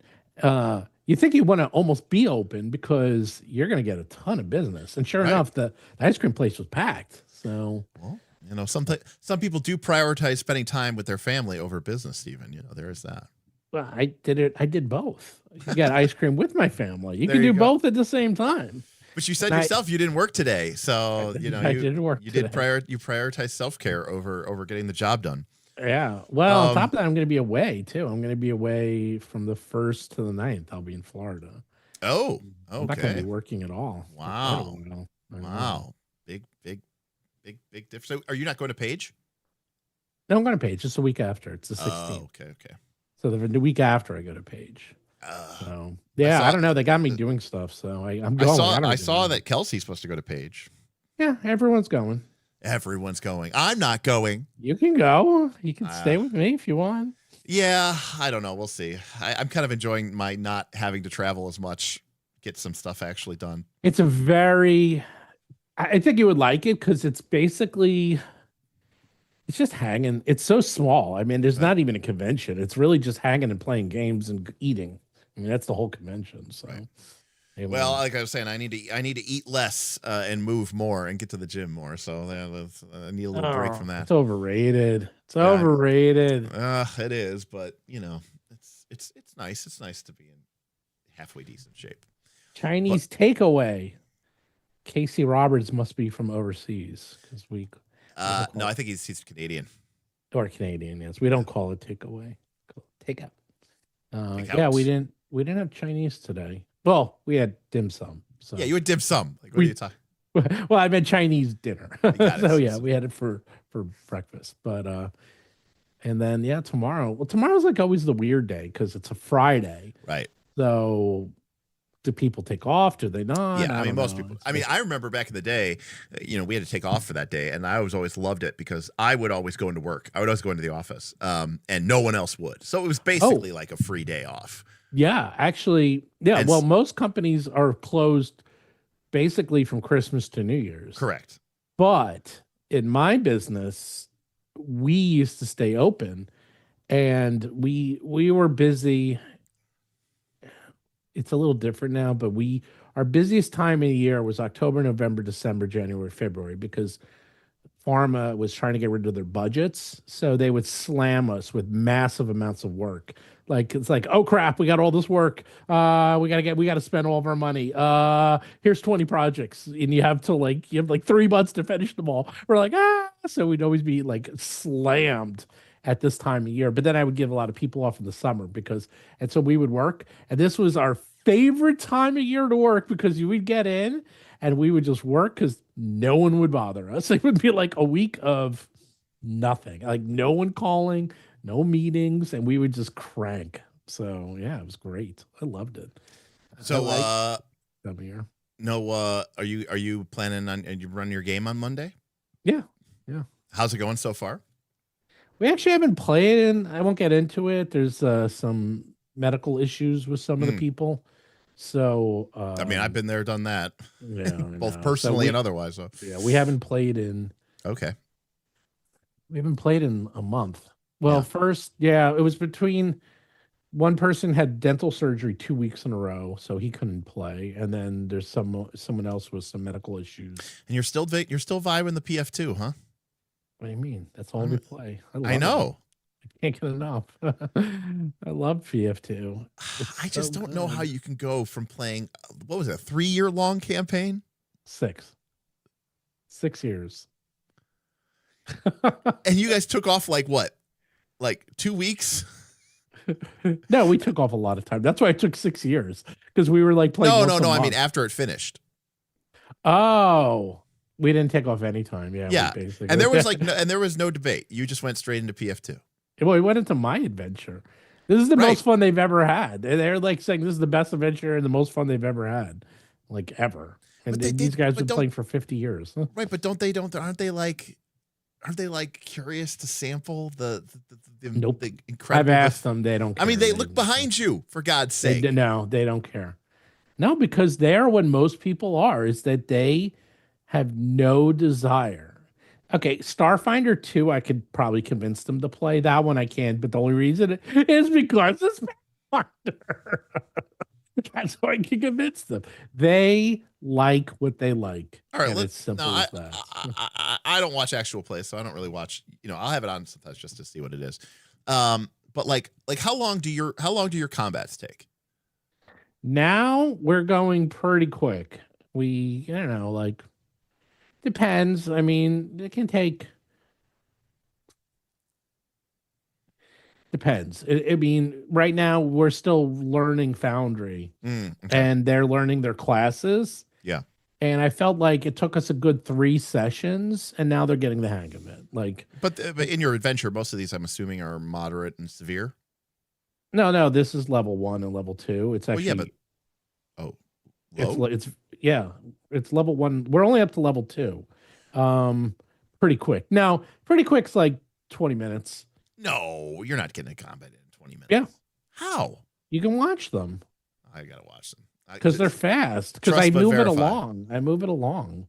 Well, I mean, you did say that if the difficulty rating, even at level 1, is low, I mean that's a pretty simple combat. Yeah, no, these are only going like 2 rounds. Oh, They okay. did have most of them only went 2 rounds, but then they quote messed up and they bled 2 basically impossible encounters. And Mark literally came on and it's like, I don't know how you guys lived through that. Like, that's how hard it was. It was like, it was impossible. It was absolutely impossible. And they lived barely. They went down many, many times, and there was some insanely good rolling, but it was very close to a TPK. And that one took a while. That probably took about 2 hours, but they bled an encounter.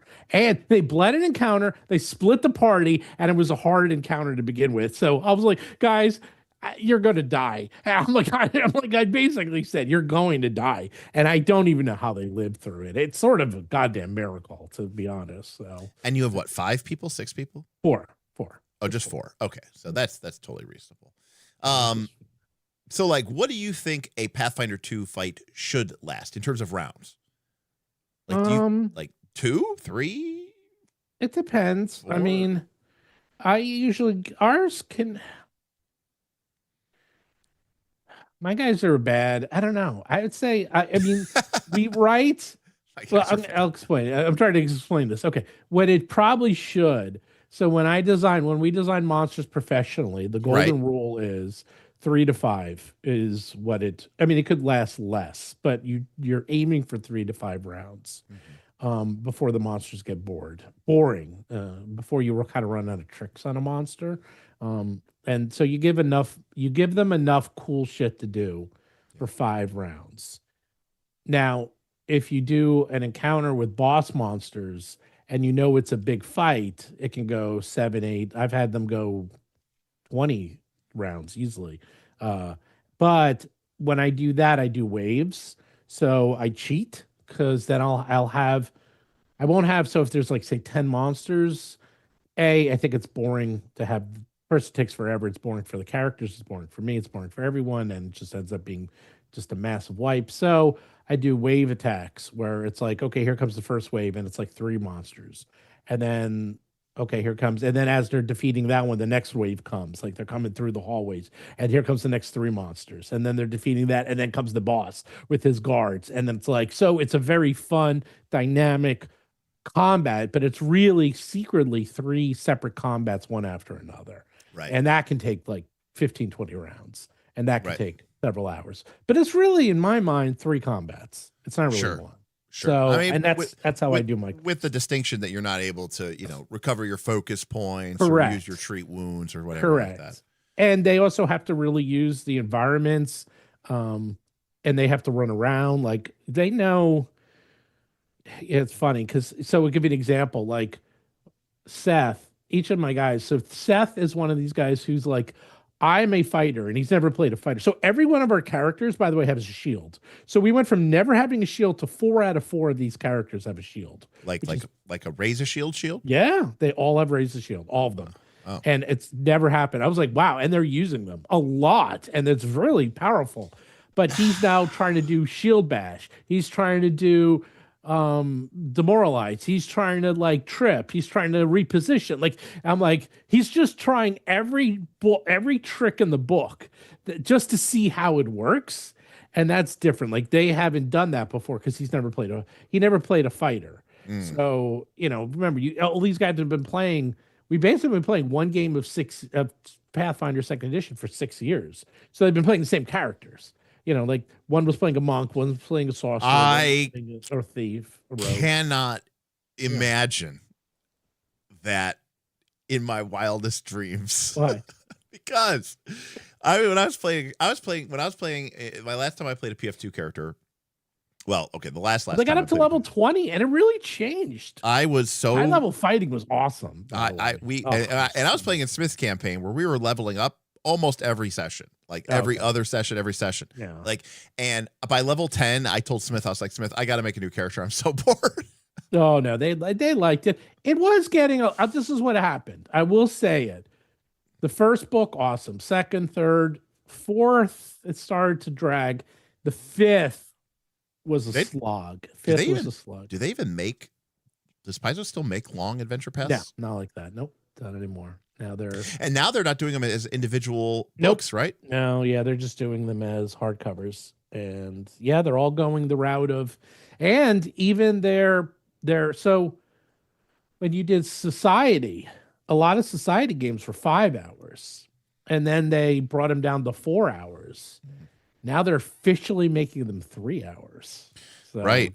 Let me just show you, like, this is the world we live in. It's like if 3 hours. And when we play for 2 hours, maybe 2.5, and we're done. Like my guys. So that's the other thing. We have to go pretty quick. I'm pretty efficient.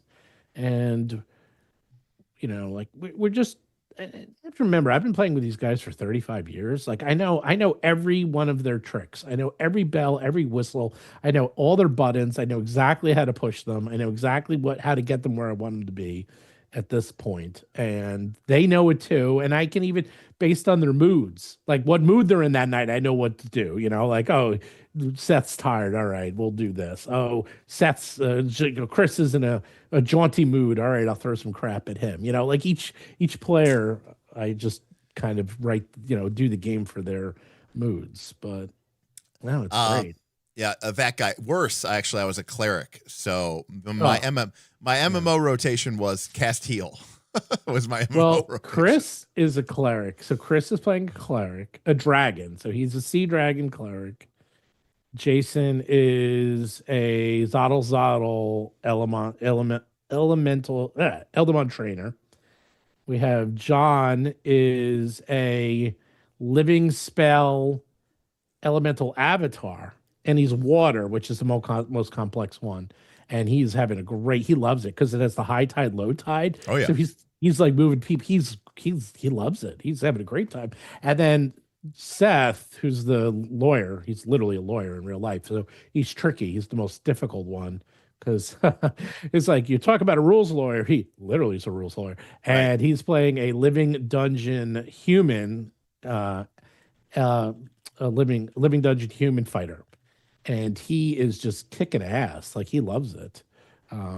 But yeah, they split the party. They were out of practice because they were playing like gods. They're level 1 and they were just goofing off. And then they almost got wiped. And then they said, all right, back to everyone staying together. Everyone, like, and then they did the biggest mistake last time. They thought they were overthinking it. They thought, oh, they rescued this person from a plant.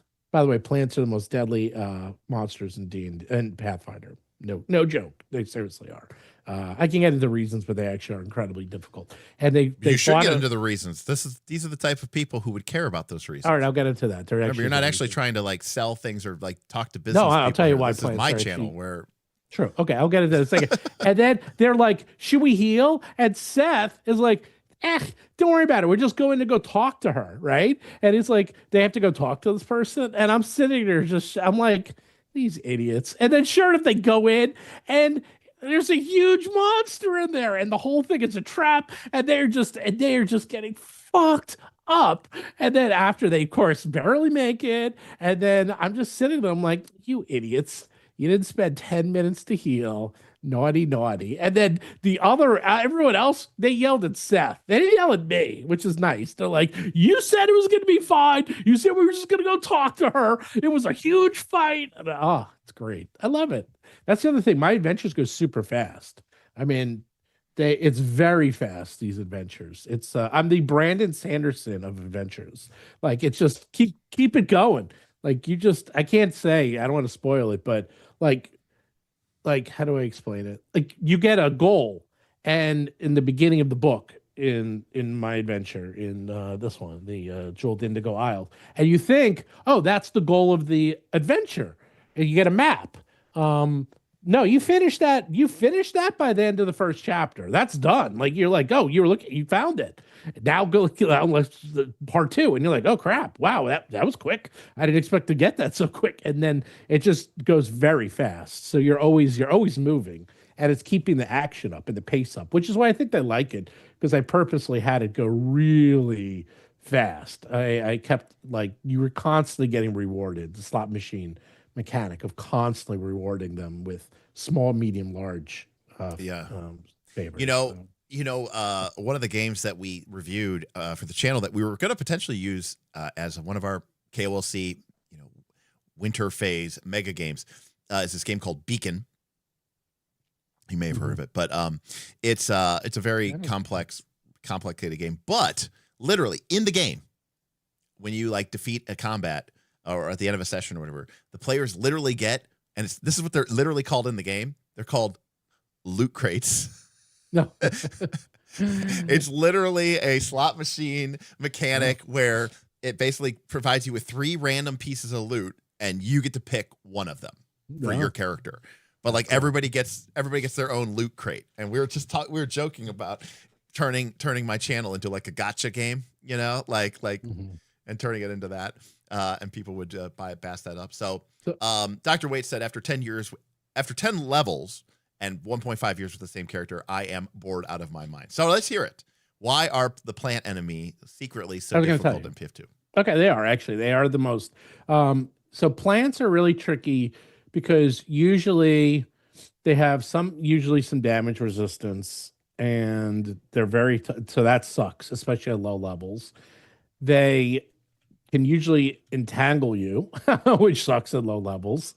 And they usually have reach at low levels. And you put all that together and you got some pretty fucking hard encounters. Like, these aren't that now they quote balance it by they're very slow. They usually don't move that much. They usually only have a 10 movement speed. If that, usually 10 is about what they have. So quote, they don't move around a lot. But it doesn't matter because they have so many ways to keep you at bay that you can't even get close to it. And some of them having golf, like the Venus flytrap, can eat you. I was like, it's incredible. No, because it's a roll for combat monster. Does that mean they have a ranged attack too? Yeah, always. They always have ranged attacks. They shoot like they'll shoot like needles and stuff. I'm not wait, here's the thing. These aren't roll for combat monsters. This is the vanilla. So we played, so I'll tell you how we found this out. So we played the very first adventure when Pathfinder Second Edition came out. What was it? Oh, yes, Fall of Plaguestone, and it's like the second encounter against those wolves, and there's that encounter before that with the plants. Oh, Yep. I know the counter. Yeah, so I think Fall of everyone knows the encounter. Plaguestone, there's a lot of plants in that, and they were messing up. So we played it. It's actually my first actual play. It's also excellent. One of my favorite plays of all the ones I've did. And this was what happened. They would go against the plants, and they almost died. And then they went against more plants and almost died. And then more plants and almost died. And then, but by like the fourth encounter, they're like, plants, they're giving me PSDs. Right. Well, that's where they go.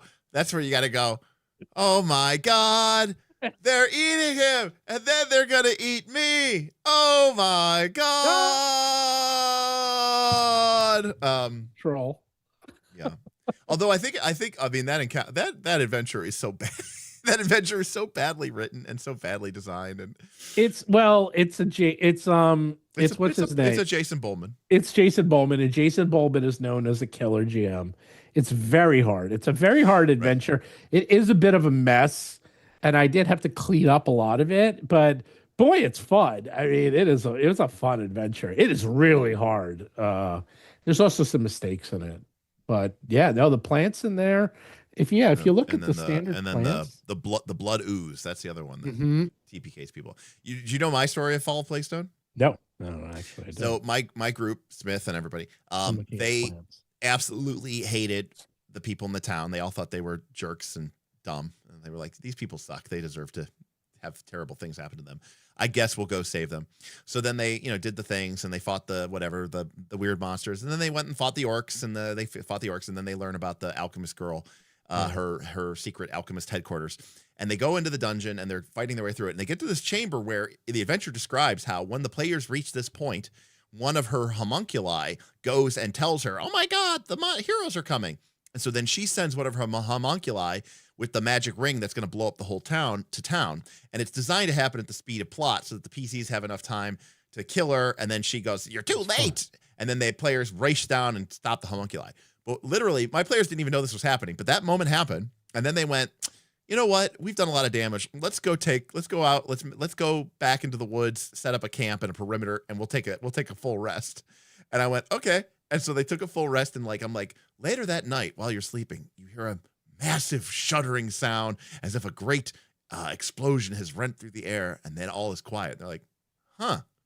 And then they went and they killed the alchemist, and she was like, you're too late. I already destroyed the town. And they were all like, yeah, they sucked anyways. Like, they just completely didn't care. And the whole town died. And that was wow. And then they killed her just because they were like, you suck too. And then they killed her. I'm looking at these plants. Yeah, there's a lot of these plants. Yeah, Fall of Plaguestone. Here we go. Here's the bad one. The blood lash bush. This thing was. Oh yeah, Lionhead Gaming. Lionhead Gaming in chat has been basically pronouncing the death, the horribleness of this monster. Yeah, because I'm looking at it. It's level 2, small. Yeah. It is.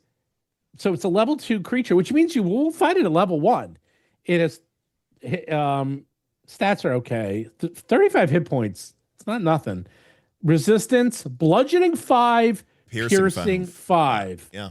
That you might be doing no damage consistently unless you have a fighter. Like, that is really bad. Like, you can be going, that could be a 5, 6, 7 round fight. Well, also, not for nothing. Those. it has tremor sense, 30 feet. Right. It's tremor sense. It's got a good athletics check. It has a vine melee 10-foot reach. Right.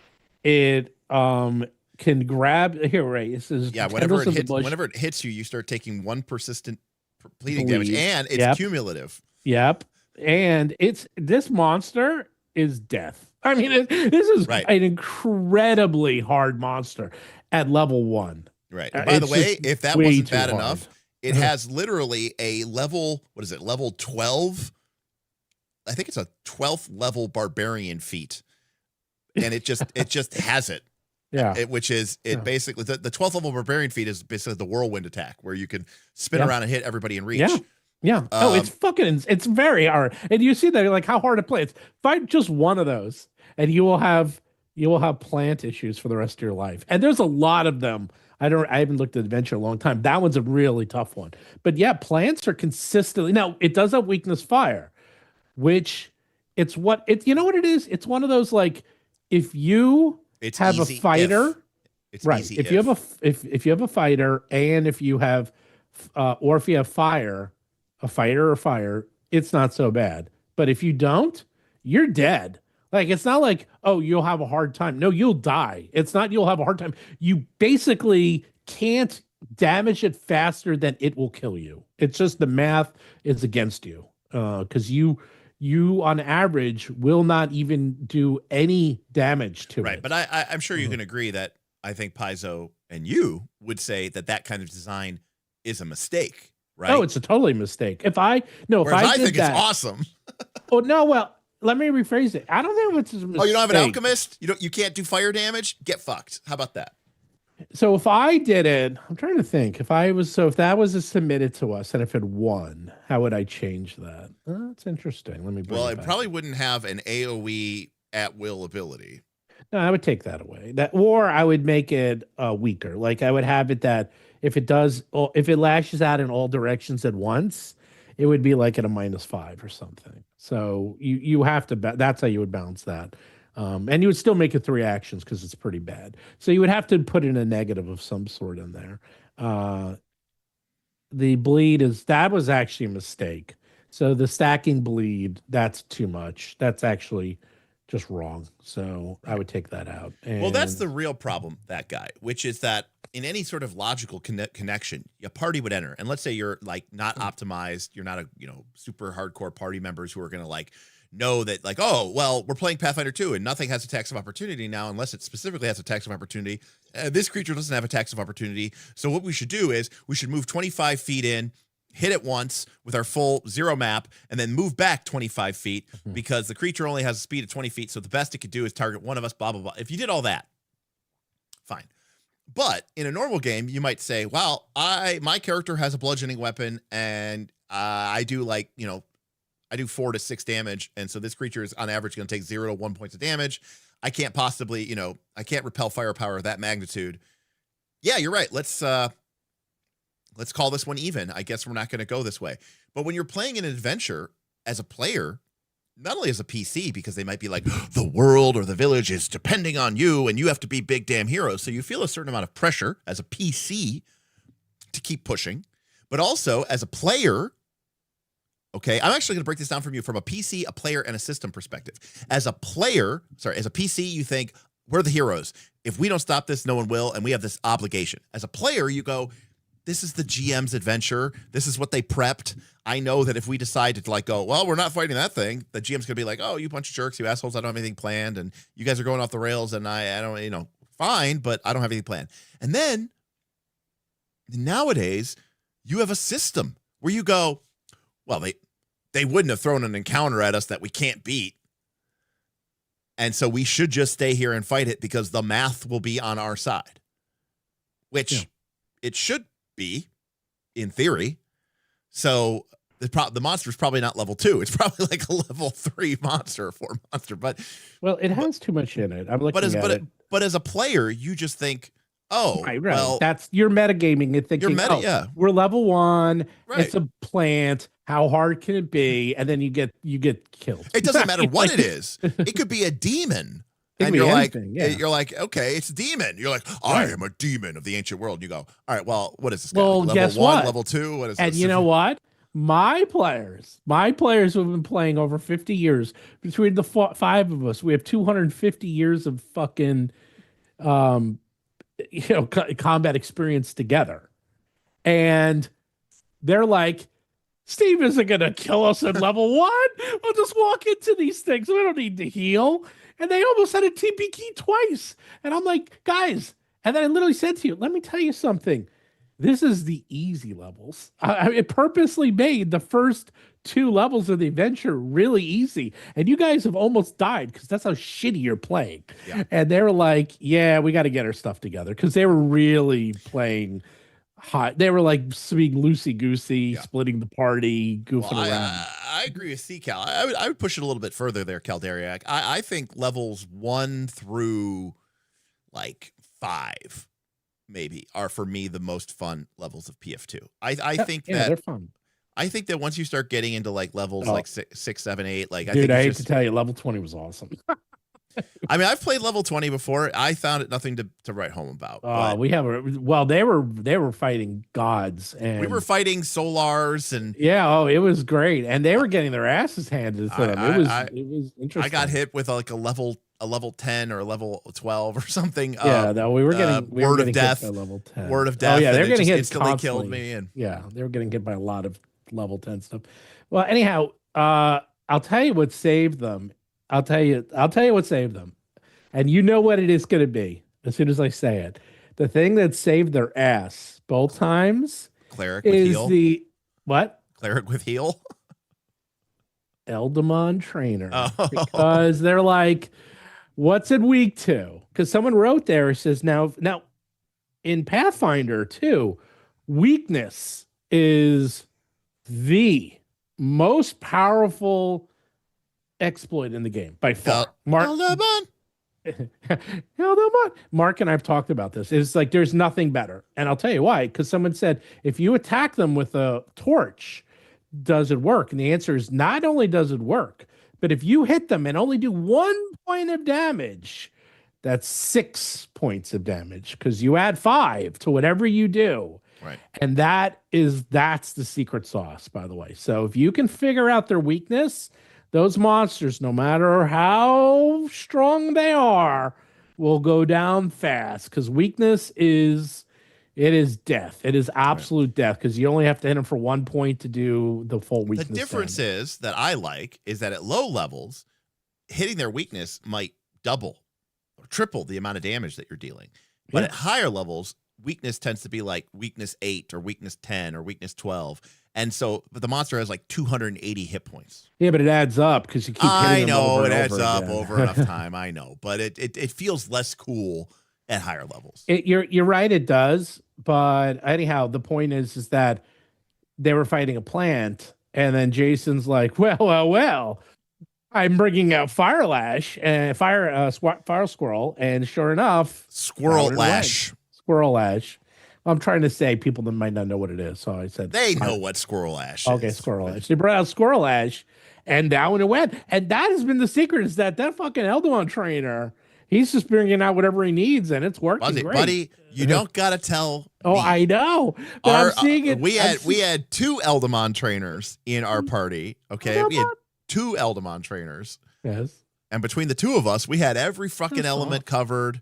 We had everything that we you need cold damage? Chill out. Okay. I know. We got him. You need life energy. It's undead. Okay, here comes Onkrub. Okay, you need fire damage. Here comes Squirrel Ash. He got the mind one, and the mind one's doing great too. And then the last one we got was Kaz got more pup.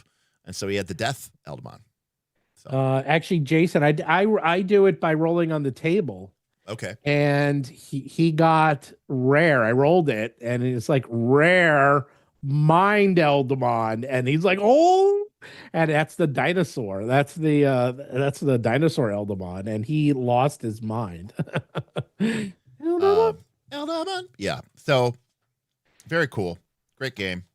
Great stuff. There's so many mechanics from this that I want to steal and use in other games. So much in that book. I basically want to completely steal the life element and put it into, I don't know, every game. It's like one of the coolest, most cool mechanic ever. Very good job. Did a good job. And you can't copyright game mechanics, so okay. Okay. Eldamon. The best Kel says the best PF2 party is probably like 1 fighter and then a split between just a bunch of Eldamon trainers and kineticists. Oh, it would be if you had 2 Eldamon trainers, it might be a little OP. We had 2 Eldamon trainers. Oh yeah, it's kind of OP. However, here's the trick though, they are glass cannons because they get hit once, that Eldamon goes down. Like they do not last. They do not have a lot of hit points. They go down very fast. And the problem, at least with ours, is that the Eldamon trainer barely has more hit points than the Eldamon. So the Eldamon went down, and then he came back. He phased back in, and he only had like 2 hit points left. So, well, Dr. Metropolis, then you are definitely going to have to get into our into our Wild Reaches game when we inevitably make that happen, because that is Monster Hunter crossed with Delicious in Dungeon or Dungeon Oh, Meshi. I love Delicious in Dungeon. Do you really? Yeah. Oh my God. The anime? And no, I like the concept more than the actual Oh my anime. God. I think the anime is not that great. Wait, the but I love- concept being that they eat the monsters. Yeah. Okay. Well, do you know what Wilder Feast is? Yes. Okay. I watched your whole thing. Okay. I- Okay. You watched our whole thing. Okay. And I've seen it. I know all about it. Trust me. I actually don't own it, but I know a lot about it. So. Yeah. Well, because you eat the monsters. You find the monsters. I know. You hunt the monsters. You I fight know. the monsters. You kill the I know. monsters. Then you cook the monsters. I know. I know. And then You you eat don't them. have to tell me. I know all about it. Oh, well, so that's where I was going to go with this. So, as always, whenever I'm thinking of mega games, I'm always thinking of different things that we could do. And one of the things in this Wilder Feast game that they try to talk about is the idea that you're kind of more of a conservationist in a sense, and that not every monster has to be hunted, right? Some monsters have basically been infected with this frenzy, and they have to be sort of put down, if you will, for the balance to be preserved, for harmony to be maintained. But there are many monsters who just are natural, and maybe they're problematic, but they can be dealt with in a non-violent means, or maybe maybe they're hurt or they're injured and they'll rehabilitate them. And so I wanted to make the game is all about monsters and food, and monsters and food, and monsters and food. And so I really wanted to figure out ways to sort of double down on that. And then I was thinking, what if there was a way? And remember, Wilder Feast is not even close to a D20 based game. It is completely different. And I was like, what if there was a way that some characters, when they meet a monster, they befriend the monster, and then they start training the monster, and then they start fighting with the monster as their ally. And I was like, and we could use Eldamon in our Wilder Feast campaign. You could totally. I was like, Yeah. So by the way, very cool, Dr. Metropolis. If you like Eldamon, if you like what we're talking about, you can back for this is how cheap it is. Later this year, we're gonna have Eldamon Legends as a new Kickstarter, and we're adding 150 new Eldamon.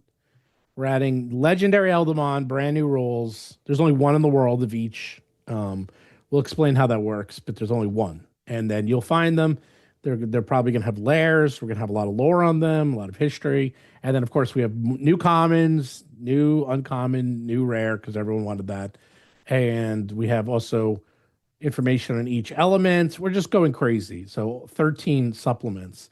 And that'll be $60. And then we're giving you the special edition Battle Zoo Eldamon book. I don't even know where my Eldamon is. And it doesn't exist. It does not exist, but you can see it on that screen for $1. So for $61, you'll get a $90 book and 150 new Eldamon. Right. So, and the reason why that's really cool is because, and not that I'm here to shill for Goblet, but is that this book never had a special edition. So they're finally making it. And the special edition cover, it matches what I'll call their new style. Which is what they've been using. Style. It's this style. So it's going to look consistent with everything else, which is beautiful, great. And then the cover art is the one, the only, the man in charge, the hot hand himself, the hot hand of death himself, Squirrel Ash. Squirrel Ash really is a piece of shit, man. He's really strong. It's powerful. Very powerful. Powerful little Eldamon. He's got a good set of abilities on him, and I'm a fan of what he can do. And so I did that on purpose for the special edition, so that everyone can get it, because a lot of people have the Eldamon book, like thousands of people have it, but no one has the special edition. And I wanted to make it cheap because I didn't want people to spend $90. So I was like, all right, literally, if you buy it and you back the Kickstarter, which at the lowest tier is $60, you get a $90 book and you get Eldamon Legends. So everyone wins. You win, I win. They win, and you won, and so did we. You win, and so did we. We all win. Mark thinks I'm insane. Right. Mark's like, you're fucking insane. Like, why are you doing that? I was like, I don't know. I was trying to think of something to give out that's nice. And it's not too bad for expense-wise. I mean, it's a little expensive, but as long as As long as it's a loss leader in a way. Like as long as we have enough people back, it'll pay for itself. But that's the thing. It's like I've got to. I probably will have to make this one not a. Everyone makes it like just $10,000 to raise. You know, this one I might have to do a real number. So yeah, to make sure. So I actually it's the end of the year. So like, what do you think? What do you think's going to be? What do you think's going to be the big trends in 2026?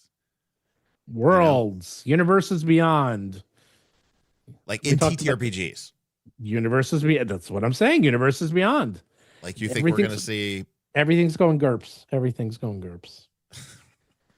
It's like actually you're gonna see like a Disney supplement for D&D.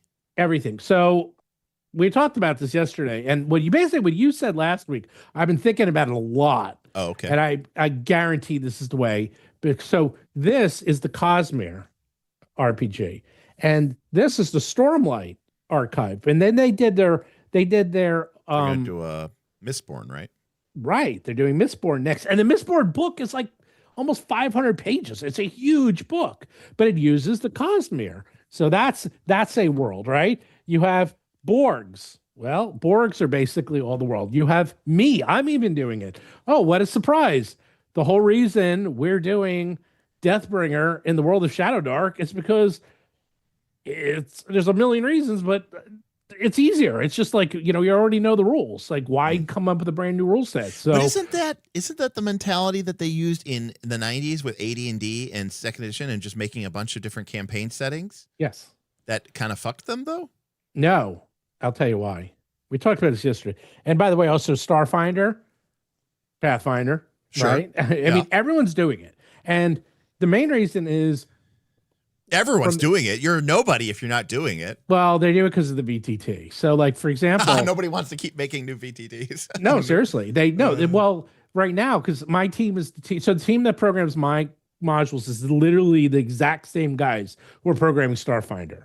And they have been telling me, like, they thank God, because it's like, okay, if we had to write this from scratch, it would have been a fucking nightmare. But instead, they're just adding new. Not only that, it's so good. Not only are they already using the Pathfinder module, but they're adding more functionality on top of it. So it's actually making my modules in Pathfinder better. In fact, Eldamon is going to get better because they had to put in, I won't get into all the minutia, but they had to put in new rules for ammunition for Starfinder, and they had to rewrite the engine. And by putting in more rules, now it's making my modules for Eldamon and other things better. And we're using the Starfinder rules. And that happens all the time. That happens in World of Warcraft. I won't get into the math, but in World of Warcraft, what they would do is they kept adding more expansions and they kept adding more to the base code, and it made it better.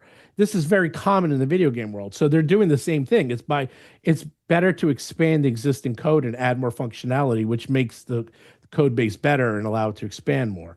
Yeah, but I mean, that might work for the casual role play gamer, and it might work for the business point side of things.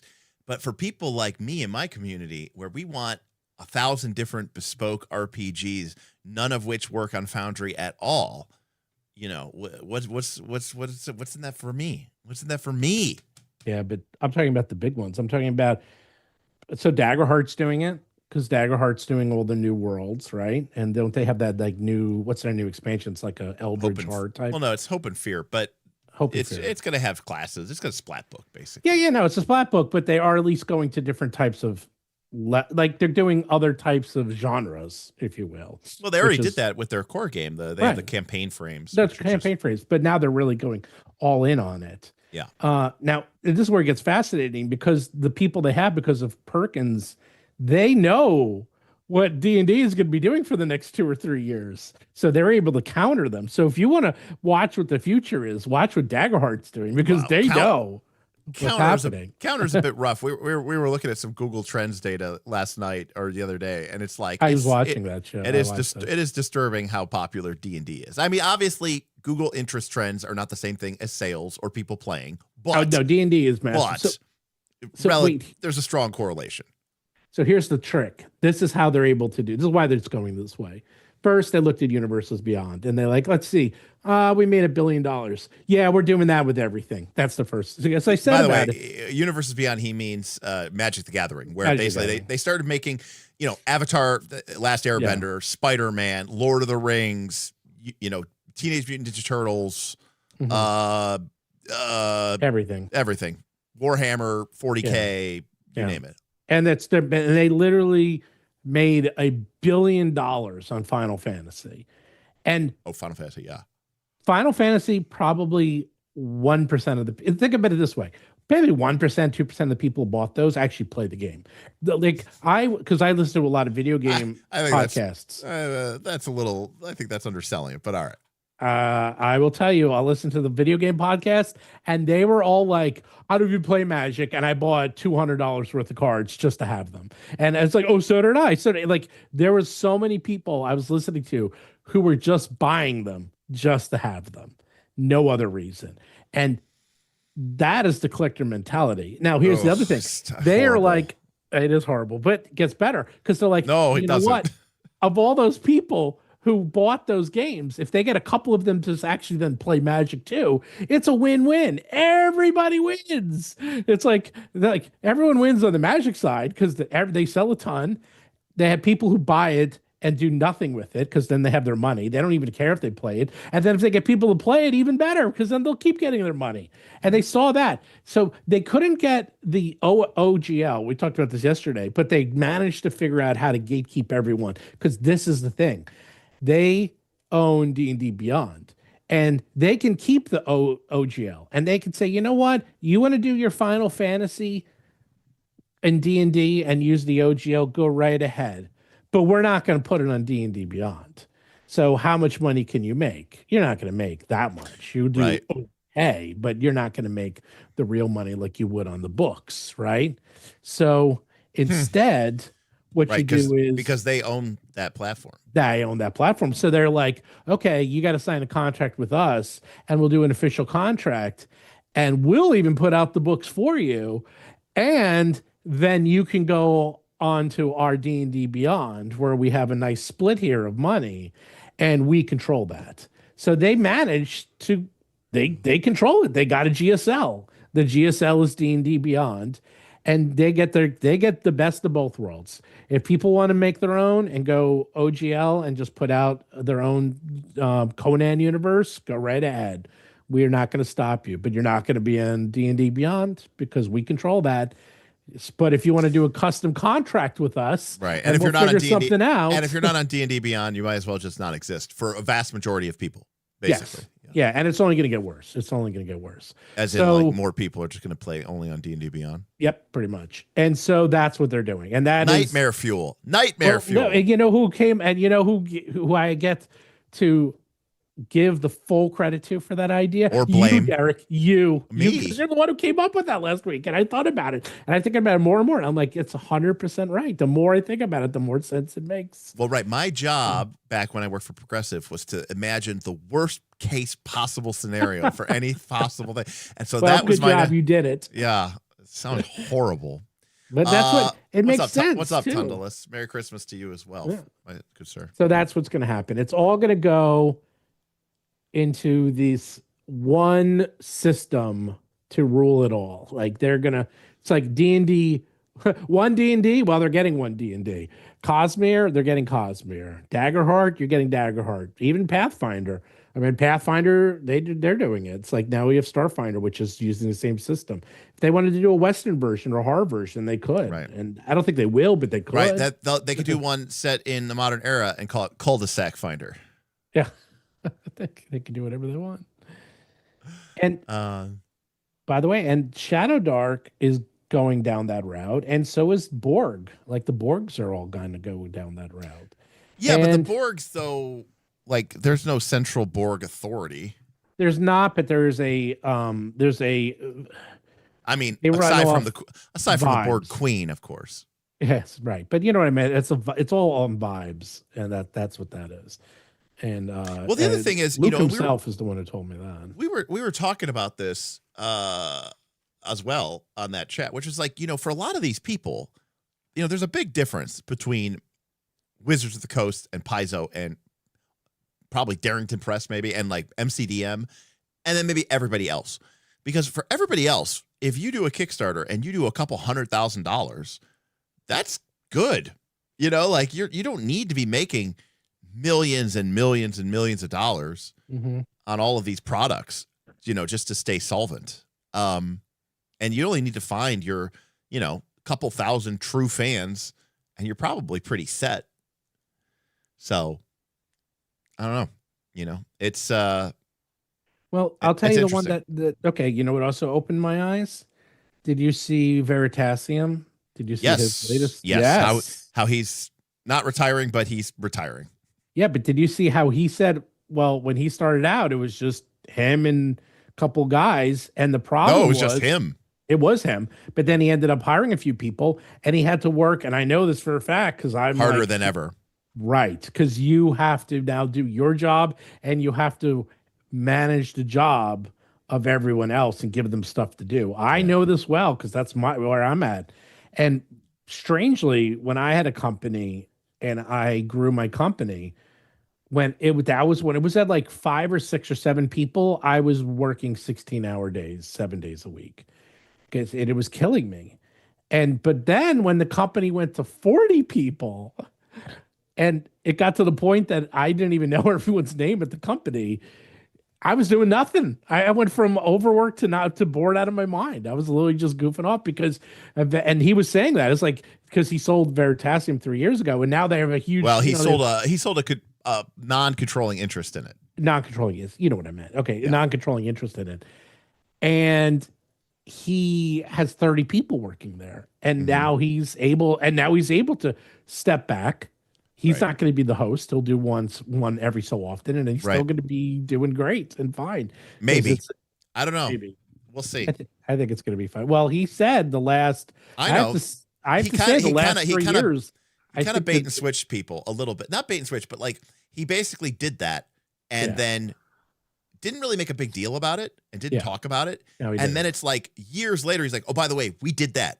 And we already did that. And everything that you've been watching for the last couple of years has been under that model with me not as involved, with me relying more on the producers. Say, I have to say the last 3 years have been much better, though. Oh, yeah. I mean, the quality of the animations is through the roof. Much better. And, you know, I will admit, I think some of the people that, you know, have basically kind of stepped up as sort of the segment host, I don't think they're as charismatic or as good to watch as Derek is. No, but he's the GOAT, but it's I mean, a lot of that is cult of personality, but I think he'll be okay. But my point is that is where these games are at, is that you either have to stay small or grow. It's very hard to be at that grow or die. Well, you know what I meant. It's very hard to be at that place of where actually I'm at now, but I've been doing it forever, so I know how to handle it. I've been doing it. Oh, by the way, I wanted to bring this up if you on the show that you weren't on. I have my list of how many things we came out with. So in 2024, I came out with 30 PDFs, 30 Foundry modules, and 10 hardcovers. In 2025, I came out with 39 PDFs. Approximately 39 Foundry modules, including updates, because we have to update it to the new version. I think we have more than that. I think it's closer to oh no, I missed a few actually. I know I missed a few. I think it's 41 Foundry modules. So 41 Foundry modules and 8 hardcovers. And next year, I'm looking to at least 50 PDFs, 50 Foundry modules. And we're looking at 1, 2, 3, 4, 5, 8, 10, 13, 16, 17, 18, 19 hardcovers. And I grow can't, or die. And I can't do one. but see, unlike other content creators, at least I know that now. You know, I'm not like, you know, hey, I'm going to go do a Kickstarter. You didn't do the no-nat route? Yeah, I didn't say it. Look, I was trying to. I'm not ripping on him. It happens. It happens it did to happen. A lot of people. It did happen. I mean, you know, I'm Very not common. going to, right. Mm-hmm. I'm just saying there's a lot of people who, you know, either they have, they don't have the knowledge that they need in order to be able to do the things that they need to do, or they woefully underestimate the amount of work that's involved. I am very aware of that. It's always woefully underestimate. Oh, that is. that was my job. So, and when I had my company, so I had a company that I've had a couple companies, but the company I had that I did Fortune 500 websites, and we were bought out and merged. I sold my company and we were merged with another company. I was still CEO, so I was in charge of it, but then I was in charge of two companies that was merged into my company. And we were going to write an engine for CME, continuing medical education, which really isn't a thing anymore. And we were going to write an engine because we were doing approximately like 400 CME programs a year. And we were custom programming every single one. So we're thinking, hey, let's write an engine so we could just reuse it every year. And the coders said to the guys I sold the company to, they said, how long do you think it'll take? And they said, oh, won't take that long. It'll take like 200 hours for us to write this thing. And I was just like, and then he came to me and he's like, Steve, I said, he was from the Netherlands. He's like, Steve, I heard they only going to take like 200 hours for them to write this. Why don't you do that? And I'm like, because these people are fucking idiots. They have no idea. It's like, how long you think it's going to take? And I'm go, well, rough guess, low end, 2,000 hours. He's like, no way, Steve. That is impossible. 2,000 hours. And I'm like, yeah, that's my guess. And that's low. And they're like, they said 200.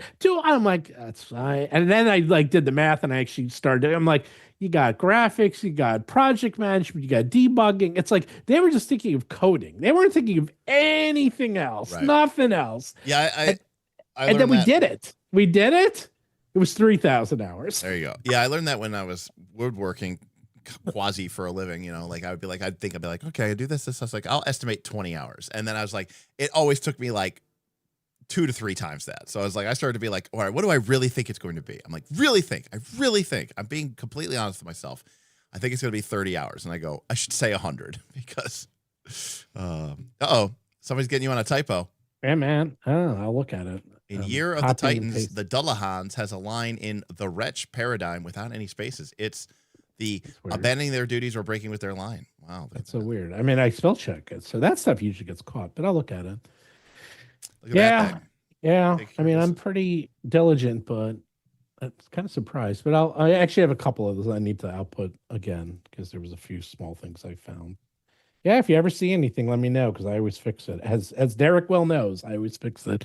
But anyhow, that's back to these peoples that I'll tell you who also underestimated me. I'll tell you something. Okay. It's the end of the year, time to talk about Christmas miracles and all this stuff. So when I did my Kickstarter, my first one, that was what was the first one? The first one was Battles Through Bestiary. Battles Through Bestiary, Dragons, and Jewel the Indigo Isle. Battles Through Bestiary was the first time I ever did a layout of the book, so I had to come up with all the templating and had to come up with all the styles, which took fucking forever. And I had to figure it out. I'm literally sitting there like measuring everything and figuring out the fonts and like figuring out the margins. And I never printed a book before and I had to figure out how to talk to China and had to find a distributor and find a warehouse. I mean, like, so it's like, okay, I had to do literally everything. And I'm pretty good at this stuff. And I had Paizo helping me, and it still was very hard. And I was like, damn, I'm like, this stuff is hard. And then I had to do the Dragon book, and the Dragon book had a completely different layout. And then finally, I had to do this. And when I saw this, and I saw 250,000 words to lay this out, I almost, I came very close to literally just writing everyone and saying, I can't do it. I'm giving you your money back. I came very close because I was like, this thing is going to take so long. So like those massive books like Dolanwood or Crooked. I know it took them years. Crooked Crescent, Crooked Moon, whatever. Crooked Moon. Yeah, that took them like 4 years to do that book. That's one book. Now I had to do so, and I didn't do it, and I just said, all right, and it was the summer. I remember this, and I'm just like, all right, I'm going to start. And every day I felt like Brandon Sanderson, he does the thing where he shows like the percentages where he's at. And I was like, okay, I'm gonna lay out some pages. And I felt like, okay, I'm 1%. Then I was like, I do some more, I do some more. I'd be working all day and doing a million other things. And I'm like, okay, 2%. And I was like, okay, I'm slowly getting there. Like, okay, I got a chapter done. And then I got another chapter, and then another. And then I was like, okay, I'm getting it. It's like it's getting there. It's getting there. It's like, but it was so exhausting because I'd be spending like 10 hours every day. And I'd be like, oh, how much did I get done? 1%. And I'm like, oh God, I'm never gonna finish this book. That sounds like the worst thing I could ever possibly imagine to have to do. It was so stressful. And there's the best part. I finally finished it. And I was like, oh my God, I finished it. Now I gotta do it for 5e. I was like, I gotta do it. Like I ever did, and I have to do it again. Ugh, I couldn't even finish it. It was think about that, and then I had to do it a second time. And I said I've estimated between every single NPC has a picture. I have 40 maps, all of them at the highest quality. I mean, this thing it costs over $100,000. Just FYI, just to make this book was $100,000. That's how insane that's how expensive these are to do. And yeah, I I don't know why, but that seems very reasonable to me. I think about how much money I've spent as just my small little channel on like audio visual equipment. I'm sure I have spent more money on camera equipment. This is one book, and don't equipment. forget, you know how many books I have? No, I know. I'm just saying, but like I don't understand how these Kickstarters like run out of money. Well, first you lose 10% right away. Okay. So you got to pay taxes too. Yeah. And they have to you get have to pay taxes shipped. on your profit. You don't have to pay taxes on the okay, so these are why people screw up. By the way, so this is why I did my Kickstarter, my latest one, and I had it end in January. And by the way, this is why Draw Steel did theirs, and they're having it end now. So they get their money in January. So they have the whole year to write it off. Correct. That's why I do it, and that's why they do it. We're doing the same thing. Last year, I fucked up. Last year, I had my year of Titans, and it ended, and they gave me my check from Kickstarter on December 31st. And I was like, damn it. I had to declare it. And then I had to, it was a big pain in the ass. I actually was able to write off like things I did this year for last year, but it was a bad thing. So that is why Draw Steel does theirs and why I did mine now. So I'm going to get paid in the year 2026. And so in the year 2026. So there's little tricks like that. So. Yeah. No, I mean, but that's the type of stuff that'll how is editing done for that type of book? Yeah, I reread that thing probably 100 times. I mean, yeah, I read it. So I read my books over and over and over and over and over and over and over again. Now it's a lot easier because we have a little thing called AI, which it's very, very, very good at finding mistakes, and it saves me huge amount of time.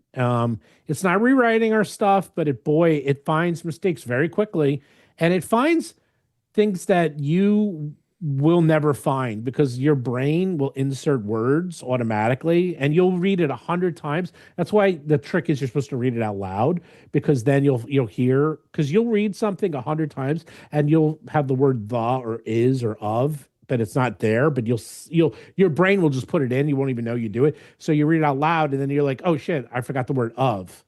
But the AI always finds it. You want to hear a real horror story? So Tundalus, our patron and the author of Trespasser, an indie RPG, says, Derek, I sent Erica, that's another patron of ours, who is a graphic designer and layout artist, by trade, my master Word document this week. She's going to help me get it into InDesign. Look out, 21st century, here I come. You know why? Tundalus wrote his entire RPG, which I believe is maybe more than 100 pages, 100, I don't know. It's a lot of pages. It's laid out. It's got graphics. It's a whole thing Yeah. in 350 pages. Thank you, Tundalus. In Microsoft Word. Yeah, I know. That's horrifying. Yeah, but guess what? Yeah, guess what? The new version of InDesign can take Word and convert it. You know why? AI. And it does a pretty good job because I've tested it. I know people are shitting on AI a lot, but I was like, there's actually does, and none of this is. These are the tools of AI. This is not AI stealing your job or AI coming up with, like like you know, original content. This is Right. literally AI as a tool, like AI helping you lay out tables, AI finding mistakes, AI doing a table of like every table of contents. How do you think a table of contents is made? How do you think those indexes are made? No one is going through those. That is, you can call it AI, you can call it whatever you want, but that is a code. That's code basically scanning your document, finding the words, and then making an index out of it. Right. Well, ChatGPT did their year in review. Oh, okay, I didn't see that. And I was in the first 1% of users. So of all their total users. Oh, where's that? I want to see. And I was in the top 1% of messages and requests sent to ChatGPT. So I'm in the top 1%. GPT year in review. I'm going to look mine up, year in review. Because I've been using it a lot just for, here it is. Here's my year in review. Do you have to type in year in review? No, I think if you go into it, it should prompt up a little thing that like lets you click on it. And I'll do it right now. I'm kind of curious because I do use it a lot, but I've been using it a lot to help me find mistakes. And man, it's really good. So if 2025 gave out awards, you would get most likely to turn. Oh, it says right here. Yeah, your year with ChatGPT. There you go. I have not been using it that long. I only started using it. Well, I was using it ago. I mean, I was using it for my job, Right. So, I mean, I've been using it literally the whole year, and I was using it for my employment before, for, coding and syntax and, doing unit tests and got so many different things. Let's see. I'm in the first 10% of users. All right. Top 20% of messages sent. No, but I've been only using it. All right. For how many messages? How many messages you sent? 2,000. I sent 17,000. Wow. Okay. 52 chats, but I'm lazy. I just put everything in the same chat. I don't make new ones. Oh, okay. I shouldn't do that, but I'm just so fucking lazy. Yeah. How many chats do you have? Only 52. I have 2,780. Oh my God. I never make new ones. I just stay in the same one and just keep going. Because I'm always asking, I'm just literally copying and pasting text into it. And I just say find mistakes, and it just highlights all my mistakes. That's all. That's mostly what I use it for. Right.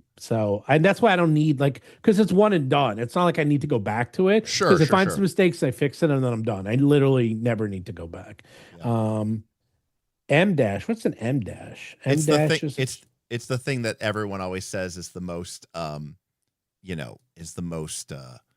AI prone thing. And an M dash is not a hyphen. It's just a dash. But it's I know what an M dash is. But right. But the people make fun of AI because they say it uses M dashes all the time. And you're talking to Mr. M dash. I love M dashes. Well, right. But now people.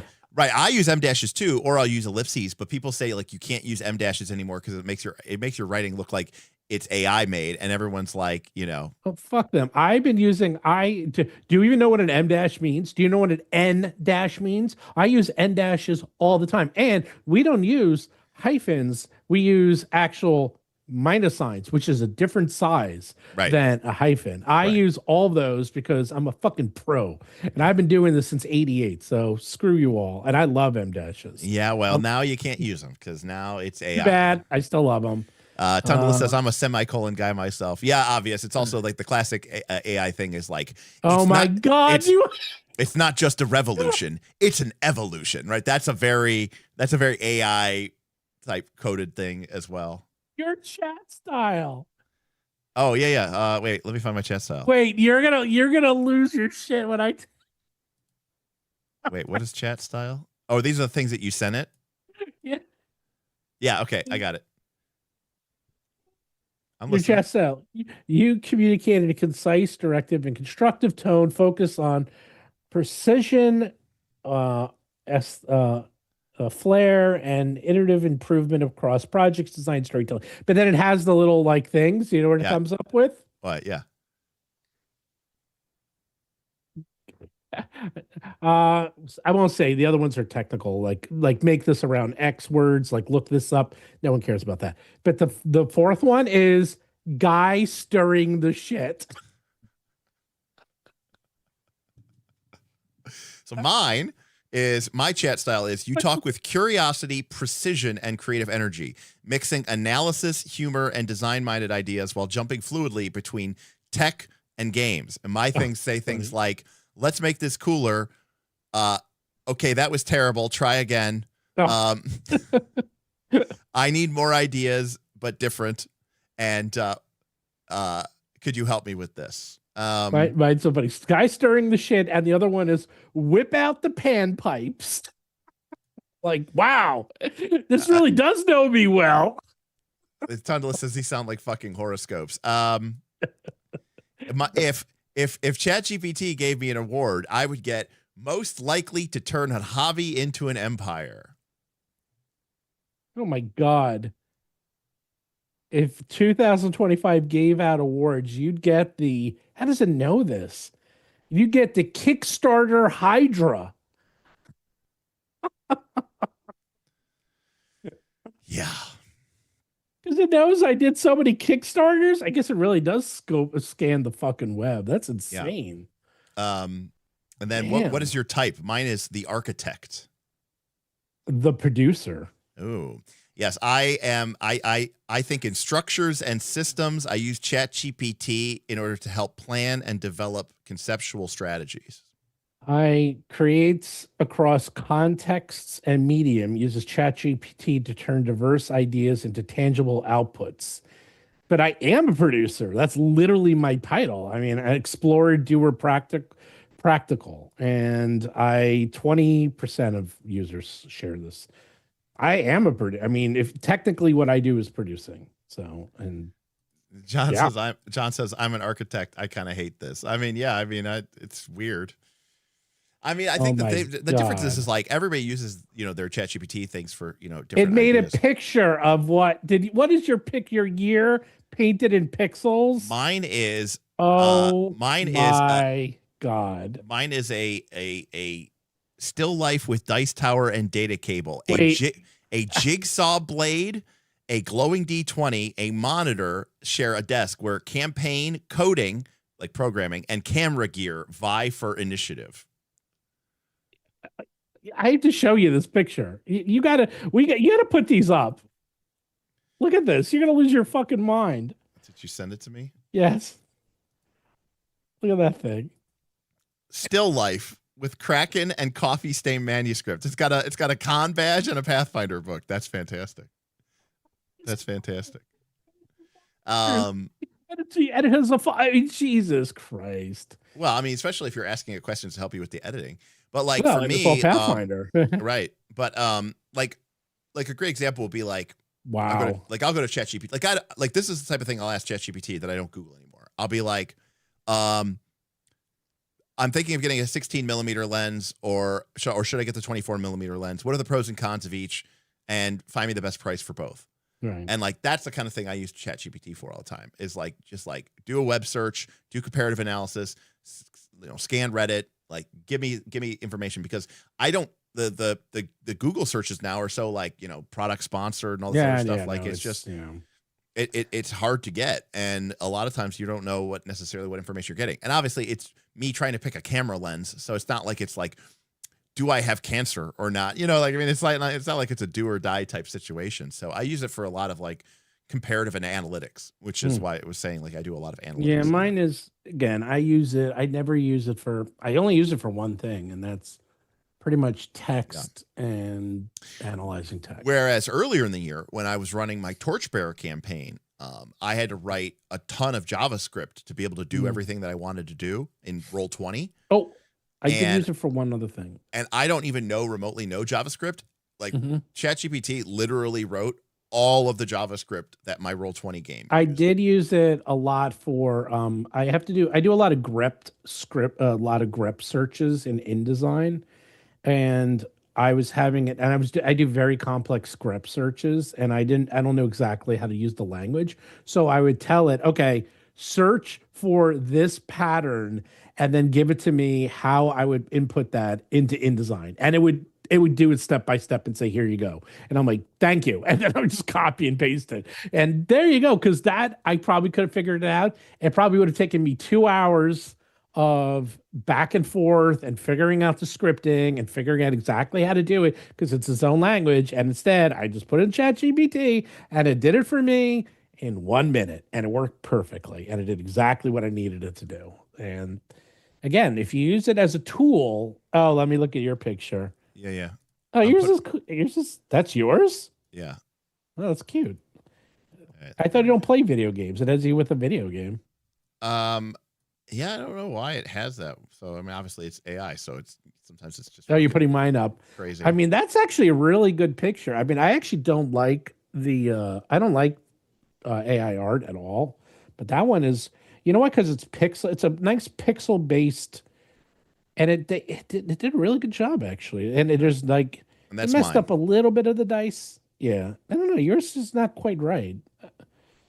What's Yeah, those? well, What's that thing in the background? You're allowed to complain. You spend more money on art than probably 99.9999% of people. Yeah, I know. And I'm an art director, so yeah. Well, it's Whereas, funny 'cause whereas I am a terrible artist, and you are. Yeah, no, yours is. I do like. I mean, it got the D20 in there, but I'm not so sure. And the cable, and I get it, but I'm not sure what those boxes in the back are supposed to be. Those I have translucent no idea. boxes. Mine at least had like the Eldritch, because so I was doing a lot of Eldritch horror editing, because that's our secret year of mysteries is you're playing literally an Eldritch horror. So it's probably recent because I was doing a lot of that. And then obviously all Pathfinder, and I was having a look at the monsters because I'm doing the monsters. I did all the Shadow Dark monsters. I had to look at those to make sure I edited them correctly, and then it had all the Bestiary 3 monsters. So there we go. It knows me well. I do not know what's up with that ice cube pile. That's what that's what Stephen was saying. I don't know what that's supposed to be. Yeah, that's weird. I'm like, that doesn't. Yeah, what is that ice club pile? If anyone else has any, feel free to share with us. Jam says, Jam says, I do a few Final Fantasy streams and suddenly I'm a hardcore gamer. Yeah. Well, that's the weird part. The weird part is because it does scan the web, it knows more about you than you think it does. Like, yeah, it found out a lot about me. Like, it was scary. Oh, I guess it's supposed to be a dice tower. I don't know. Maybe. I don't know what that is. Also, clearly it's a mistake. It's a D20, and I wouldn't be rolling a D20. Okay, I'd be rolling a D12, obviously. Oh, so that's a weird looking D20, but well, it's AI. It's just slop. I mean, you know. I know. But AI slop ruining the world. Yeah, well. Have you seen that AI? It's on right now. There's this one commercial that's generated completely done by AI.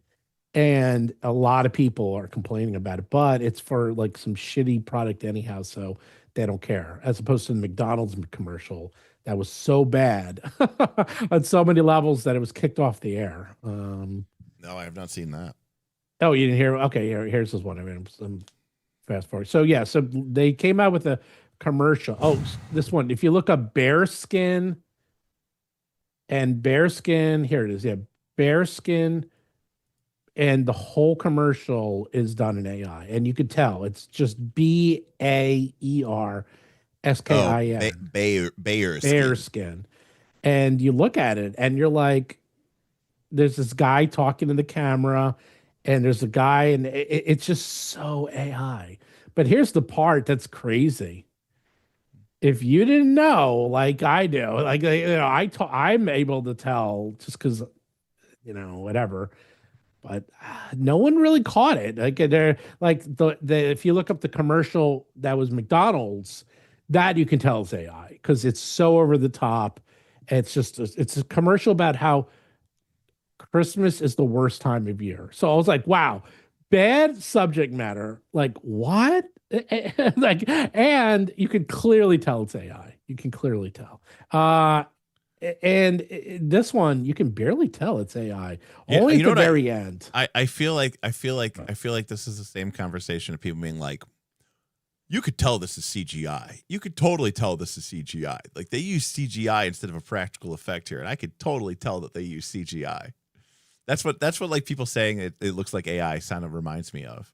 Oh well, the thing is, I remember that at the time, but now and I watch some of these channels that there's a couple of these guys that are like, I forgot what they are, but there's like it's a group of professional um, movie producer, movie editors, and some of them do practical, and some of them do AI, not AI, but CGI, and they're always fighting with each other, and they basically go to movies. You know what I'm talking Corridor about. Crew.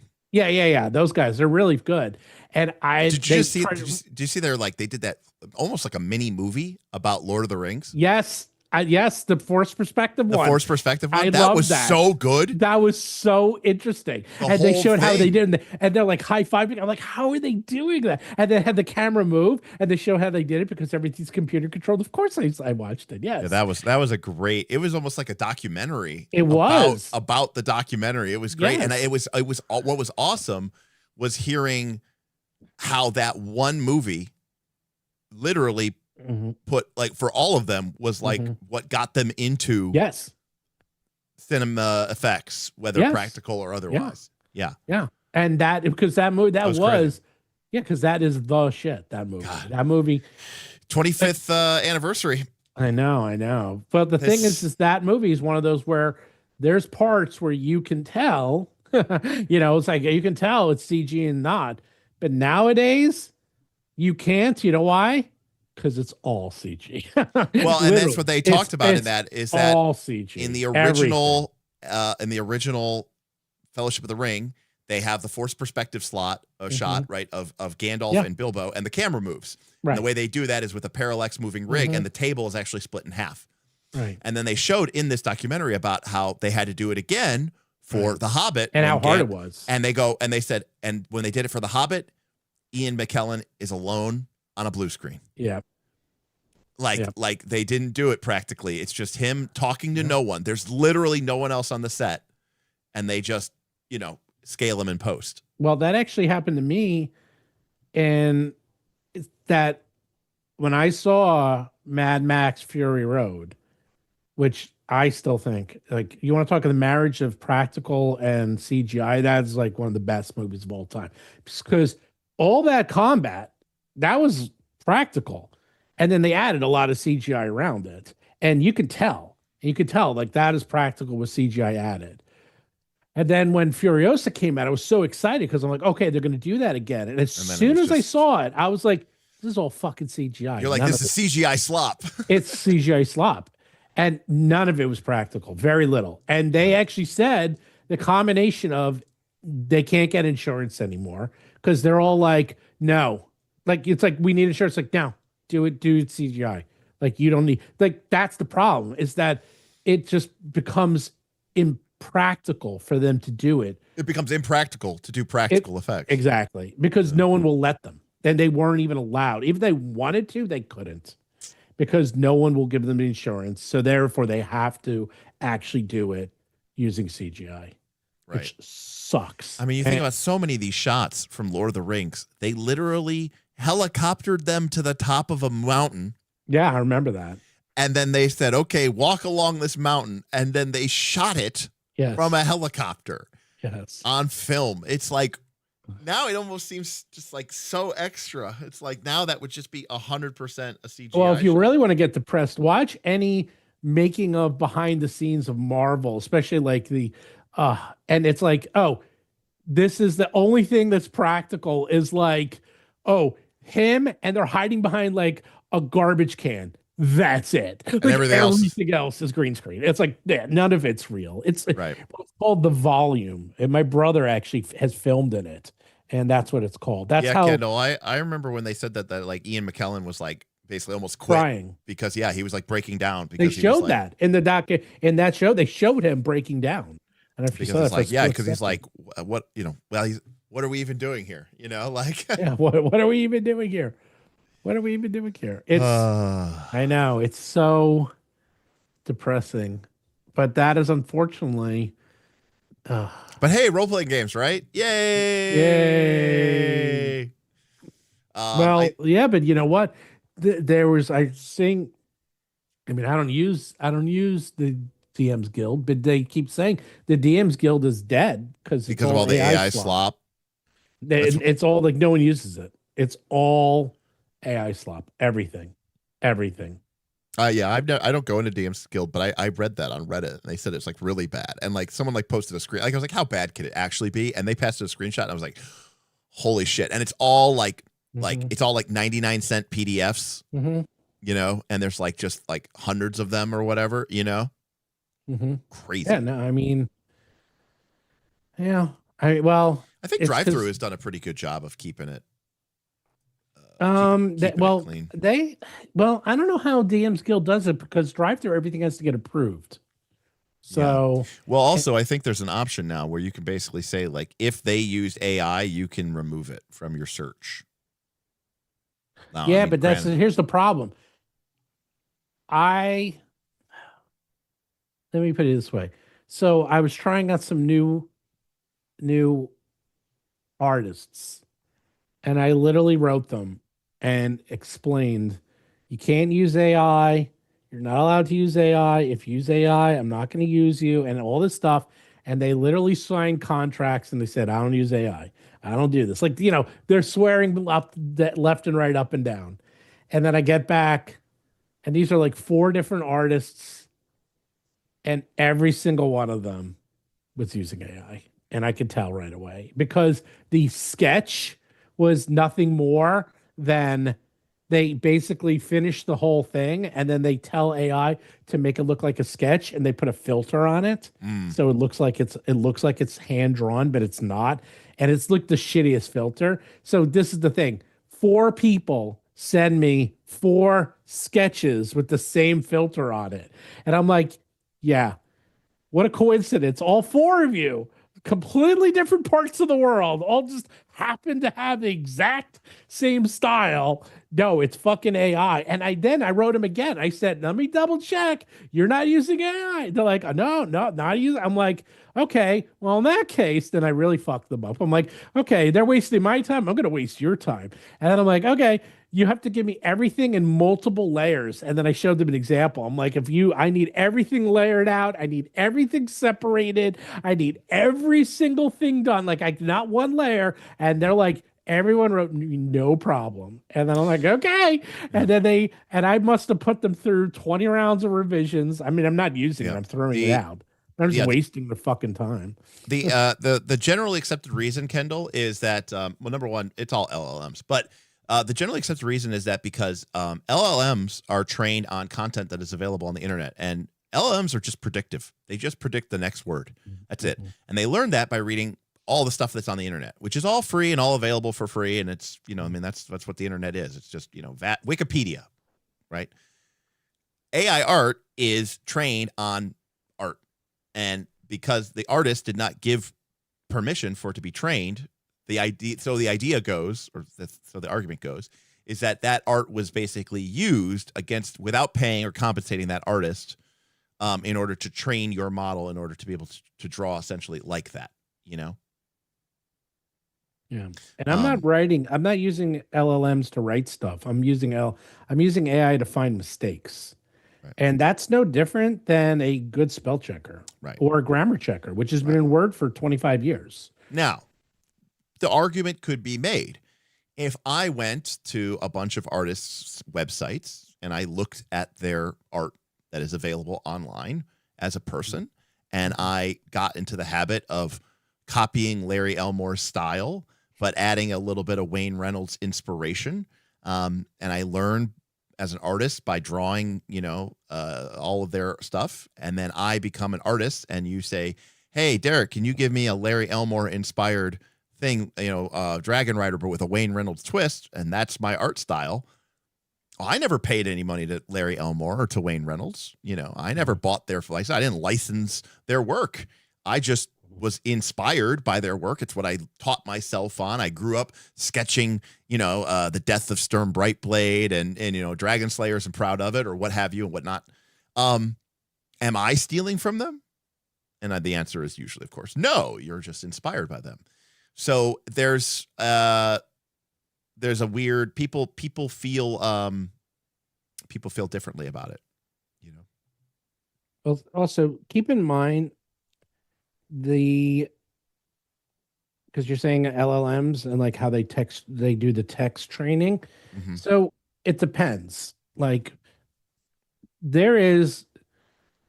yes, they scan. Okay, this is where it's like, did they like New York Times is suing them, Wall Street Journal is suing them, but they're suing them because they're actually doing specific styles and they are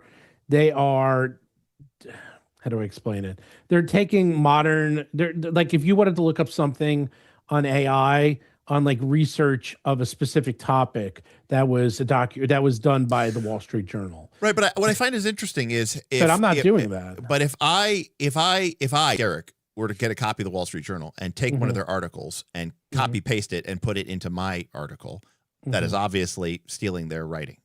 But if I, Derek, read the Wall Street Journal article and then I rewrote it in my own words, that is not stealing. That is what, that's works cited. That's the whole genre. That's the other thing people say is that there's not a works cited page. So I'm going to tell you guys something.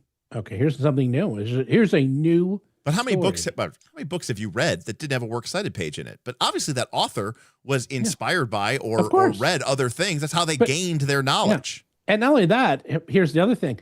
If I said to any LLM, okay, take out every single copyrighted piece of work in there and only tell me and using, and I'm using it's basically a grammar checker, using grammar checker, just using public work in public domain, it would still be trillions of pieces of words and it would be fine because there is so much public domain words out there that grammar is fine. Like it's very good at grammar checking. I mean, the vast majority of the internet is open source and copyright free. Yeah, so exactly. And that's the thing is that I'm not using any copyrighted material. And more importantly, I'm not using it to come up with rules. I'm not having it come up with styles. I'm not having it emulate anyone. I'm not doing quotes on modern events or anything like that.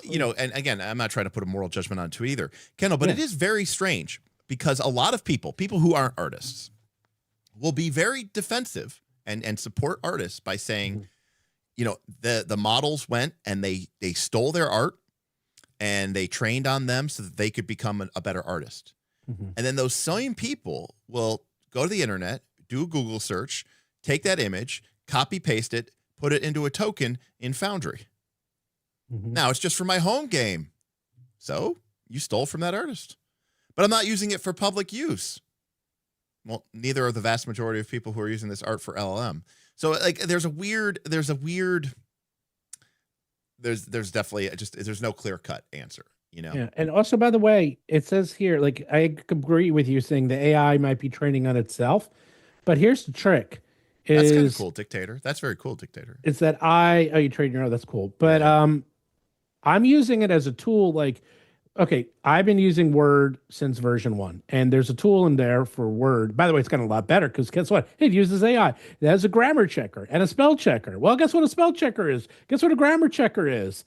It's an LLM. It's a bad LLM, but it's gotten a lot better. And I actually put my content through multiple. I actually have it spell checked and grammar checked in Word. I then have it spell checked and grammar checked. I'm using ChatGPT. You want to know why? Because I want a second opinion. And who makes the final decision? Me.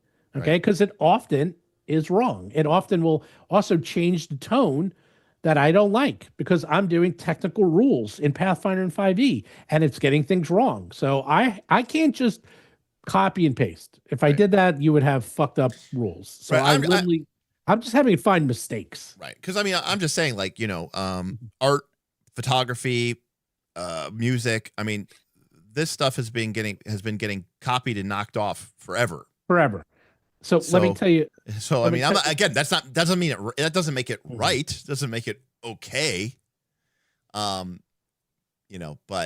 yeah. Well, I'll tell you why it's okay to use a tool, not pay a human. I am paying a human. I'm paying myself, and I'm able to do. Okay. Yeah. Well, also too, Kendall. And I know all these humans, by the way, they're all using it. That's the problem. Well, I mean, I always say this too. Take a step back.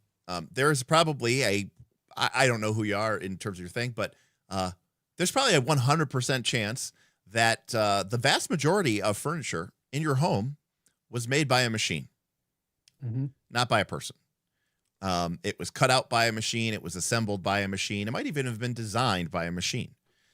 Your car was auto welded probably by gigantic machines that auto weld. And once upon a time, that was done by humans, skilled laborers who had to manually weld, who had great factory jobs, who were well paid. They were also, there was a time when all the furniture was made by carpenters and master carpenters and the shaker style and all that other stuff, mid-century modern. And an artist and a craftsman put their work into building a table. And any person who tells you that a piece, that a welder doesn't take pride in their welds and that there isn't a craftsmanship and that craftsmanship isn't the same thing as art is deluding themselves and has obviously never made anything with their own two bare hands. Every piece of clothing used to be hand knitted by men and women on sewing machines and looms and with needles and whatever. And now it's made by machines. So, to your question about why is it okay to use a tool and not pay a human? I mean, because we've been doing that since the industrial age, basically. Well, not only that, I don't know how old you are, but in the 80s, there's a movie. You ever see the movie Gung Ho? In the 80s, this was like all people were talking about, because in the 70s, all cars and manufacturing was done by hand. And then in the 80s, there was this thing called robots that came around. And this was like, when I was a kid, this is all people were talking about, because manufacturing was becoming automated and no longer was it being done by humans. And in fact, the movie Gung Ho is about this process of turning it's about this Japanese auto plant that comes to America, and all the cars are being done by hand, and they have to figure out how to get along with not just Japanese culture, but how to actually, have people working with automation. And it's a pseudo comedy. Actually, it was a TV show too. So check out this movie Gung Ho. It's not a great movie, but it gives you an idea what the time was like. Yeah.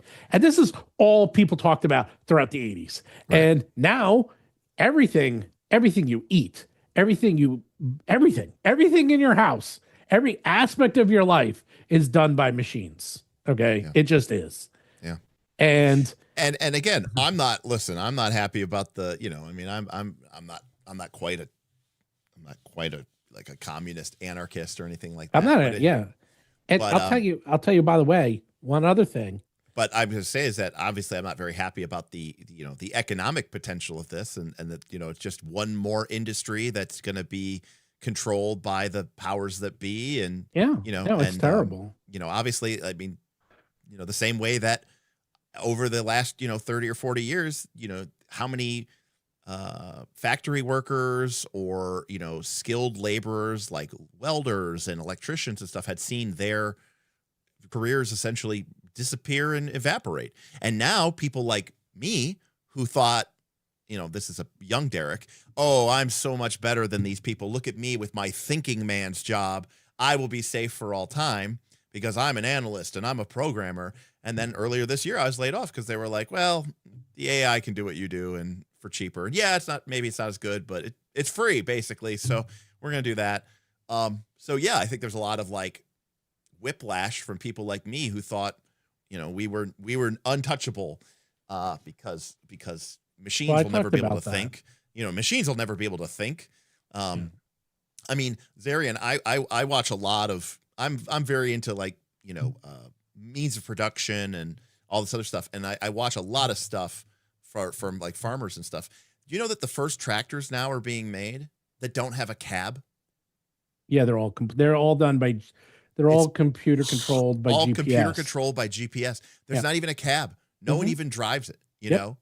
But you don't go on the flip side, because this is the other thing. They, in the 70s, were very, very worried. And because people were starving, that we were going to run out of food, that there was just not going to be enough food in this world, and that we were going to have millions and millions of people starve to death, if not billions.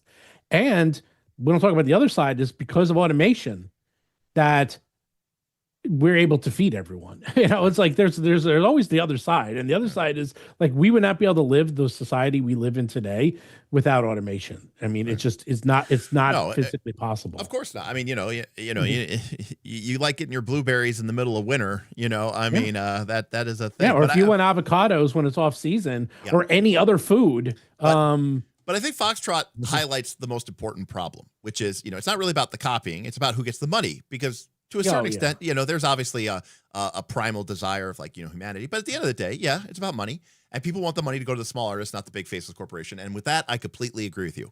But what does that say, Foxtrot? Because there's nothing stopping the people from continuing to give their money to the small artist. The only thing that was stopping them from not doing it before was that it didn't exist. And now that it exists, now you could continue to give it to the small artists like Steven does by hiring all these artists and giving them money. The problem, yes, the problem is the big corporation, but the problem is also that we as a society go, that's okay. And I would rather have it cheap now, whatever, so that, I can live, in my suburban paradise or whatever. And so while I completely agree with you, I do think that the rise of AI in particular is hampered significantly by, for example, the lack of UBI or other social safety nets. Because it's one thing to argue about the philosophy of whether it's creative or not. And that is a worthy debate for people to have. And I think, we could argue about what is art and what is creation, what is stealing. But what we can't argue about is that people need to make a living. And if that living is being taken away from them, and that's not just artists, right? I think and Stephen, you can speak to this because you just bought an electric car that basically drives itself. And like truck driving is gone in the next 10 years. Yeah.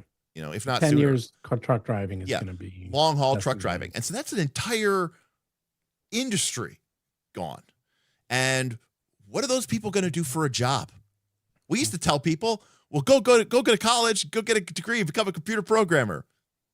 No, do not become a computer programmer. Don't become I just got laid off. Don't do that. That's terrible. So where else is there? What else can people do? And the answer is we're running out of stuff to do.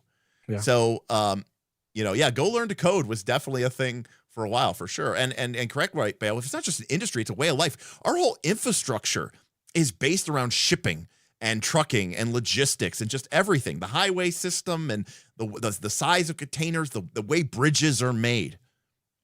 And it's all going to change.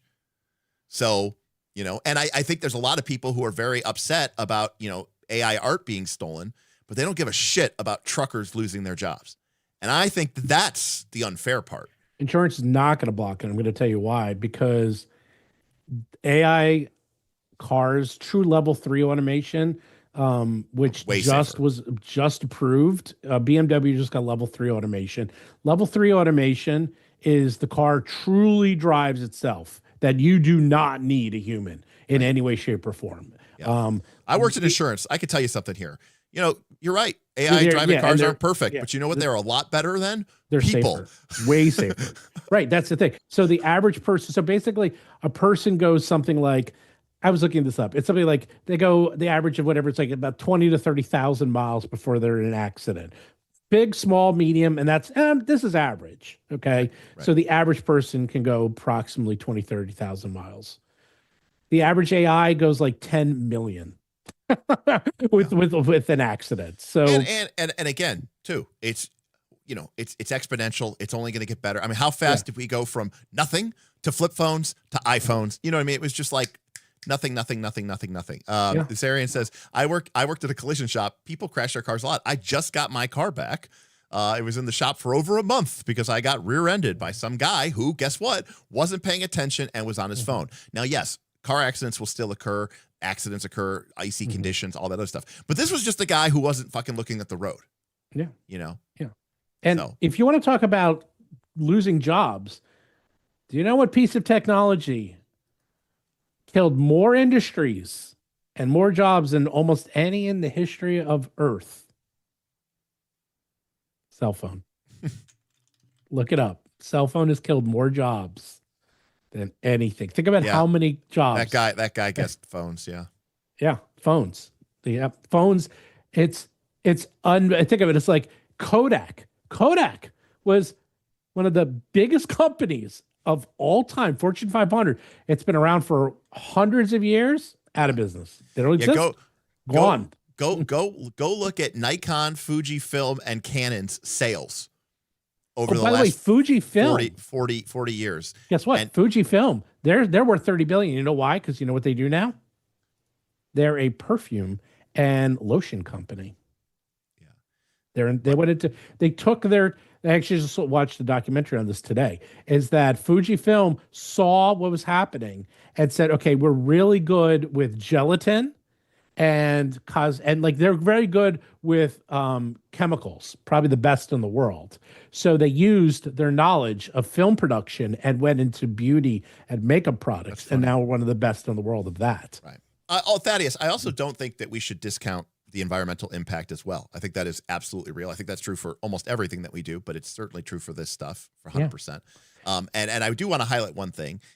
We are not going to kill our world before we get to that point. We might kill us off, but the Earth will be just fine, after we're dead and gone. And by the way, we are not the problems. Like that is such a piece of bullshit. I hate that when they're like, oh, you have to recycle. No, like humans are responsible. Us consumers are like, it's like 2% or something, or 3%. Right. It's the big mega corps, you know. It's mostly miners. Like these mines in Russia and South Africa, like one of those mines generates more pollution than like the United States. They generate gargantuan amounts of pollution at levels that we can't even comprehend. That's where all the pollution. One of my favorite memes was from a while ago. It was like in New York, and it was Times Square, and it was all lit up, and there was like a poster that was like reminding New Yorkers to like conserve power, and it was like, but it was in like Times Square, which is completely all lit up. You know what I mean? Well, I will say though, but here's the other thing: you have technologies like LEDs. Because they were worried that we'd run out of electricity. And for the first time ever, I fucked this up, that we have been going down in consuming electricity because LEDs are so efficient. Because old incandescent light bulbs, 1% of the energy was going to creating light. The rest 99% of it was heat. Yeah. And now LEDs, it's all light. There's no heat. There's heat. There's always heat. You know what I mean? There's a resistance through the diode. It is very efficient. It is very incredibly efficient. And you never need to change them. Well, they can break. They burn out. But you know what? So in my house, in my house, I have 50 hi-hats in my house. And when I first moved in, had to change one hi-hat a week, minimum, because they would always burn out. Yeah. And then when LED hi-hats came in, I was like, thank God. I went to Costco. I had to spend $600 because they were expensive back then to get 50 hi-hats. I think it was more than that. I think I did it in batches. I probably spent over $1,000. And in 12, 13 years, I have changed 3 hi-hats. Yeah. I went from 1 a week to 3. Yeah. In 12, 13 years. But James, I agree with you. I mean, there is always the emotional side and the logical side, because you are absolutely right. And there are many instances where it performs better, more efficiently, quicker without any of these things. And it's the future, but it does suck for people to lose their jobs. But again, that's getting into socio-political issues about it as well, which is, as you reach this point where the value of labor drops, then you need something, but look, I mean, another way to put it is the GDP of at least of America has never been higher. And so per capita, we are producing more value than we ever have. But how much of that value is coming back into the lives of everyday Americans? That's like kind of one of the bigger issues. And I also agree with that guy, which is, if that's what it takes to get more nuclear reactors online, that's a pretty big upside. I recommend, if you feel any sort of way about nuclear energy, is to go watch Destin on Smarter Every Day. He recently started a nuclear deep dive series, and he went into a nuclear power plant with what I consider to be fairly unparalleled levels of access. And not only do you realize how safe it is, but you actually realize that, like, you get a bigger nuclear dose when you're flying on a plane, than you do in a nuclear power plant. And that in many cases, the problems with nuclear power plants is, like, they're so sensitive. They have the lowest OSHA rates of any sort of industrial location or plant ever. Like, they literally, when you walk up a stairs, you have to have 3 points of contact at all times, and they will, like, not fine you, but they will ding you. They will give you a demerit or whatever if you basically are, like, walking up the stairs without using the handrails, because they are so safety conscious. And what you realize is that a nuclear reactor is just a hot rock in water that makes steam. It's actually a lot safer than you ever think it was. So, yeah. Well, a lot of it is press. I mean, actually, so one of my good friends, my friend JT, his wife because she's pretty interesting. She works for the government, and she does safety inspections for nuclear power plants in the United States. That is her job. And it's pretty fascinating because I've talked to her about this quite a bit. And she will be the first one to tell you, it's like, it's not even that it's so safe. It's that they have so many rules and so many regulations, and they have to go through, they have so many levels of failure. The problem with it is that, like anything, it's like, if there is a mistake, it is catastrophic. And that's the problem. It's like, when it's perfect, it's perfect. But if it does go wrong, it goes really wrong. But the worst thing is, you really want to keep yourself up at night. Watch any of those YouTube series of, like, all the mistakes that people made that were covered up. And there's so many, like, I don't know, Teflon, which was being used forever, which is one of the deadliest substances on Earth. And by the way, is in your system and will be in humans for the next several hundred years, because you can't get rid of it. And that was in everything. Okay. Yeah. And well, the problem is that as people, we tend to overreact to dramatic, severe incidences, and we're very bad at feeling reaction to chronic issues. Like, people rightfully get very upset over, mass shootings and gun deaths, and that is completely unacceptable, and I completely agree with it.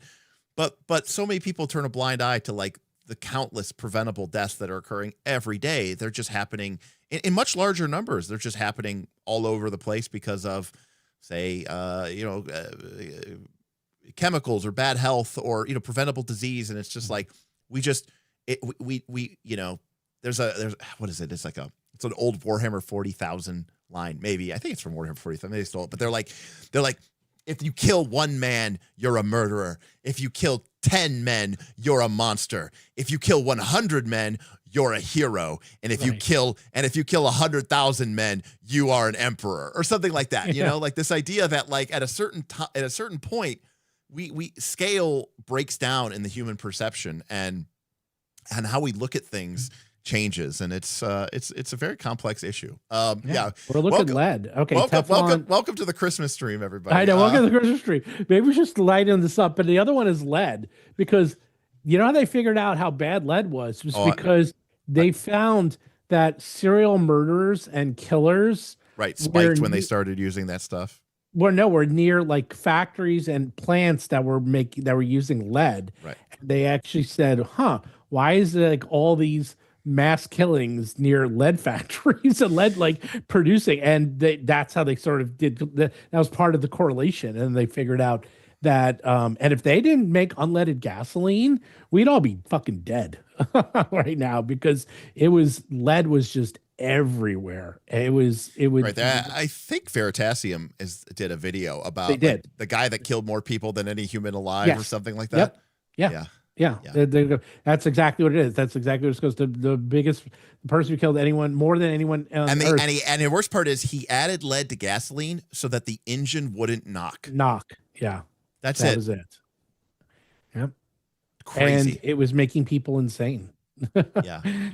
Yeah. Right. Yeah. And that's why they thought, there's a lot of bad shit and a lot of bad cover-ups. Right. So, but meanwhile, RPGs, everyone, RPG. When you come here for the RPG, and you get discussions on forever chemicals and nuclear power. But, well, this is what it's like when Derek and I are just chatting all these cons that we go to. Right, John. Exactly. Now we can get. Now we are properly primed to go play free market. Now, Steve and I might be like, two of the only people in the world who could potentially do that, because how many people own free market, let alone two people who are both gamers, who both know each other, who both own free market, in the shrink. No, the wrapping. In the shrink. Like, look, this is the rarest site on the internet. You will never see this again, ever again. What's that line from 13th Warrior? Is like, you will not see this again. It is the old way. Yeah, you'll never see this again. You'll never see this. Yeah. Free market. Not only that, I have the last copy on planet Earth. Literally, they told me they found it in the warehouse, like in the corner, and sold it to me.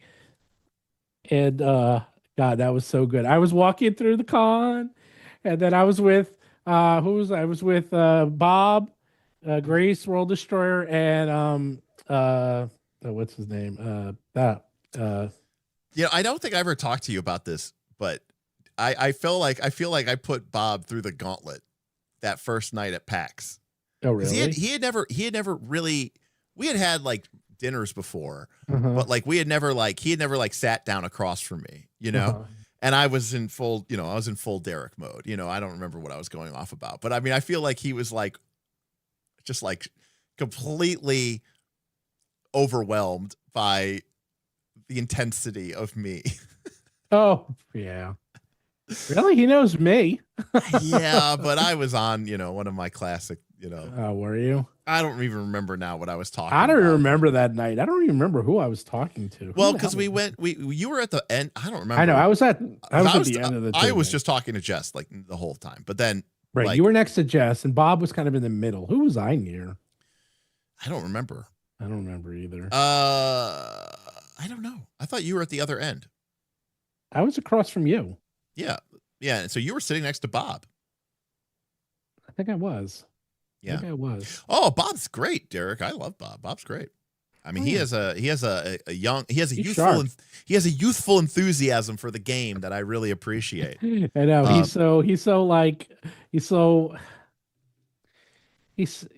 I wouldn't call him naive, but he's always he's not worn down by the world like us. He's not cynical and jaded, Right. Because he's like, oh, I'm gonna play this game with all these people, blah blah blah. And I was like, And next morning, did you play the game? No. I'm like, yeah, he's like, no game. And I was like, no game. Yes, they couldn't meet. We're like, of course not. It was of course. Yeah.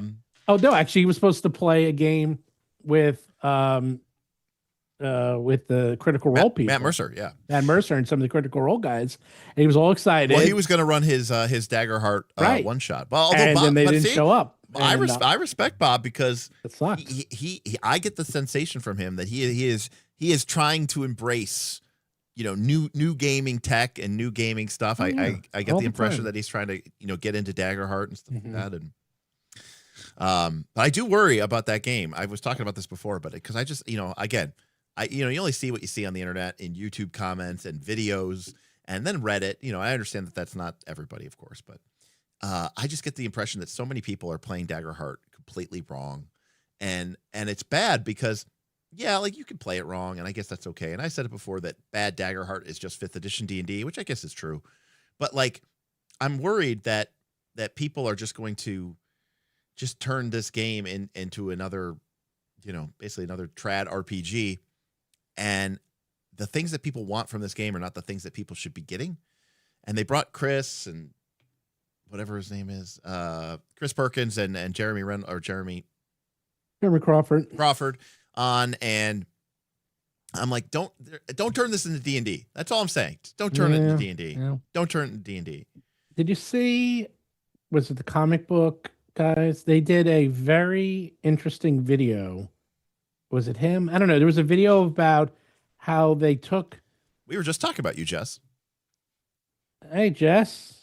We were literally just talking about you. We were talking about the dinner we had and who was sitting near you. I was sitting near Jess. We were sitting near Jess. Oh, because I was sitting across from you and you were sitting next to Jess. Yeah. And that they said that the version of Critical Role right now, the D&D, is the best version that what's his name? Who's running Critical Role now? I'm tired. Brandon Lee Mulligan's version. Brendan is the perfect combination of 5e, Daggerheart, and Pathfinder. And he took the best of all three and made his version. And I was watching going, holy shit, you might be right. Because he took the system of failures, critical success from Pathfinder, where it's not just if you roll a 1, but if you roll too high, too low. And I'm like, there you go. Invented by Mark. So you took that. So he's using that. They're using, I think, like the death mechanic and a few other from Daggerheart. You have to watch the video, but he basically took all the best options from all and combined it. I was like, you know what? Good. Good for him. That's actually nice. That's actually the best way to do it. So playthrough pulse. There is a big red flag for gamers when you can choose not die. A lot of RPGs hide the player favored math in the DM books. Playthrough pulse. I'm not quite sure I understand what you mean there. I think choosing not to die is a fantastic mechanic if your game is not about competition, but rather about collaboration. And I think part of the biggest problem with Daggerheart is the game, the mechanics, certainly the philosophy of the game is structured around campaigns as a collaboration. Whereas whether you want to admit it or not, most traditional RPGs from Pathfinder 2 to 5th edition are actually set up in a competition-based systemic framework. Now, people may not want to use them in that framework, but this is exactly why either the rules kind of fudge for you or people end up fudging all the time because they're trying to run a campaign in a collaborative mode, but they're using a system which is fundamentally and principally based around a combat as sport, campaign as challenge model. And the problem with Daggerheart is people are coming into it with these sensibilities, and the game is not structurally set up that way. Put another way, I've seen people get upset that they're like, my Guardian used his ability called Unstoppable, and it was like he became unstoppable and I couldn't kill him.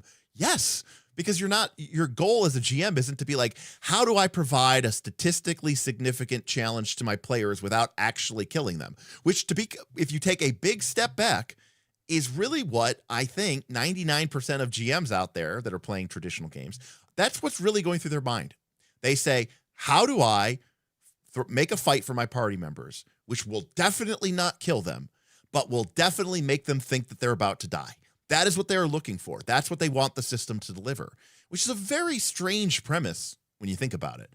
And the problem is with some systems, 5e perhaps, but other game systems as well, they aren't good enough to deliver that thing. And so they have to fudge.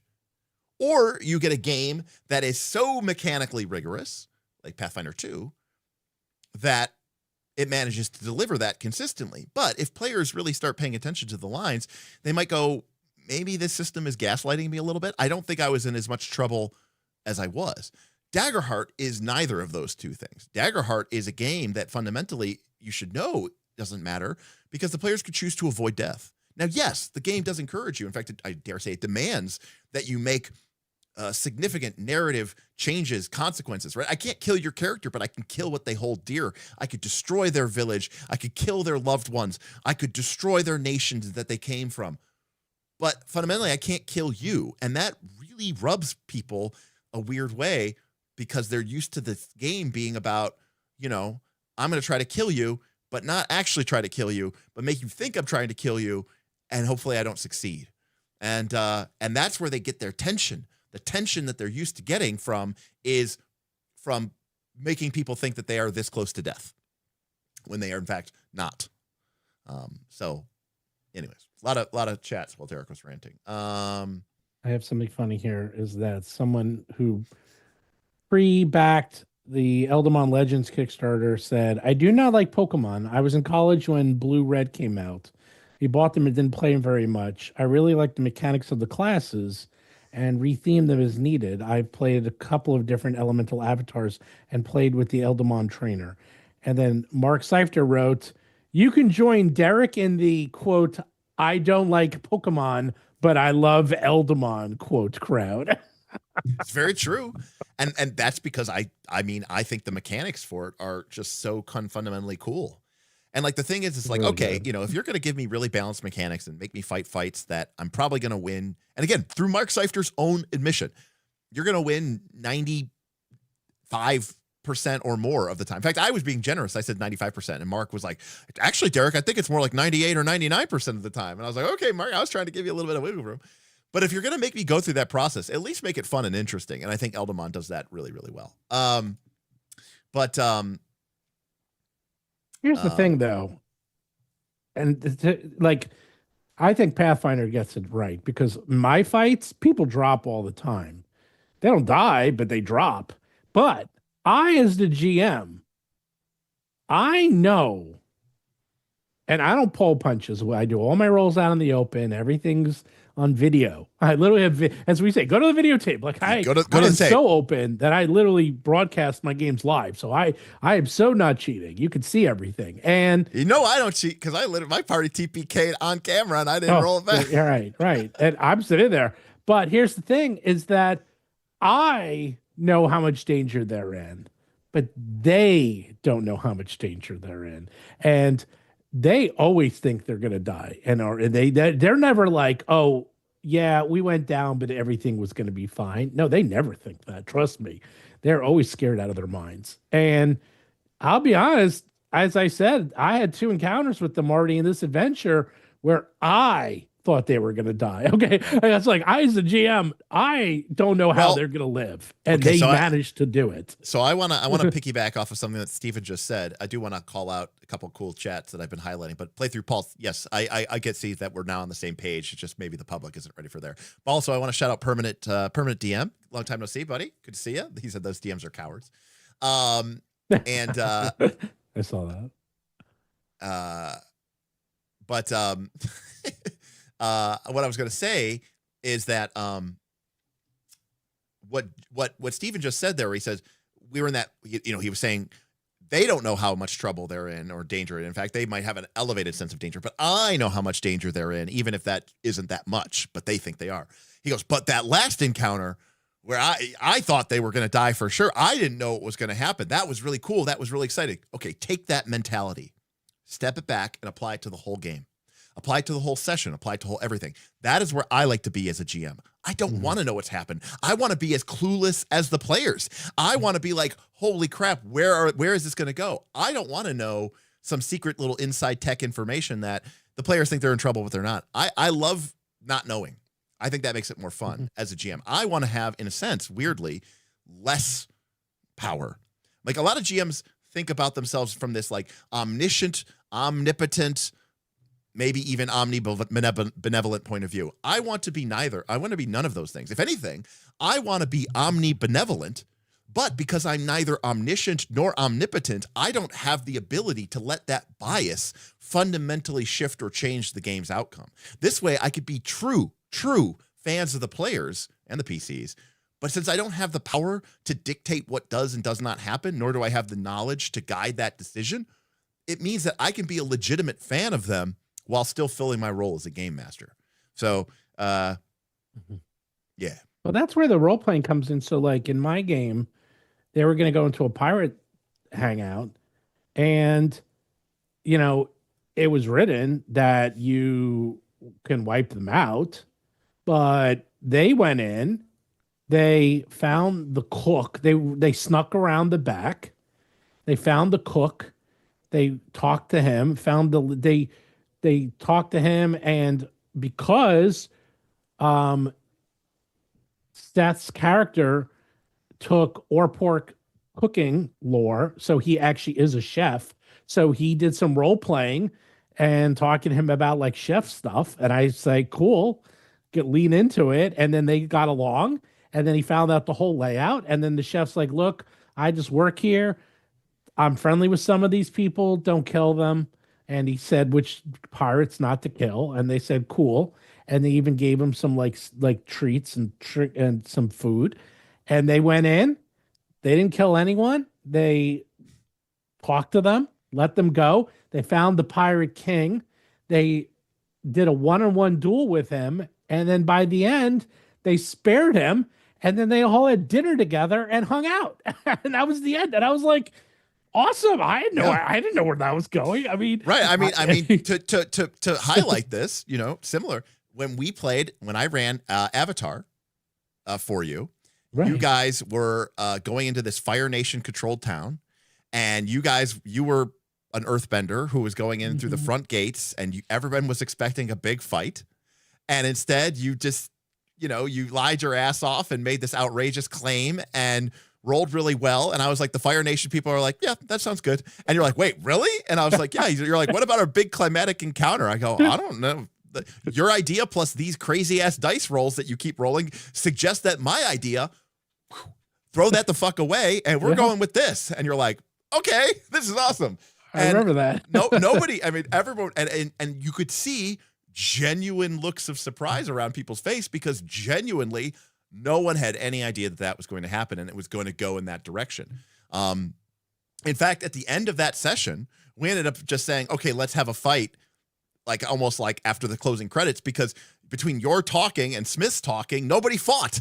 And right, we just wanted to see what would happen. There was no cool bending action. And so we were like, okay, but we do want to do a little bit of bending just to see how it works, you know, from a combat perspective. But yeah, and for me, that is much cooler. I think that is way more interesting, because again, that's something for me that's uniquely and the province of a TTRPG. What did Jess say here? In a lot of narrative first style games, there is more to the game that's feral than just will the PCs dies. But sometimes in D20 fantasies, will the PCs die feels like the only feral element. And I would agree with you, Jess, except that there's also plenty of GMs out there who are running D20 fantasy games where will the PCs make it, will the PCs die is the only feral element. And they are taking that away because they are fudging behind the screen and they're saying the answer is no.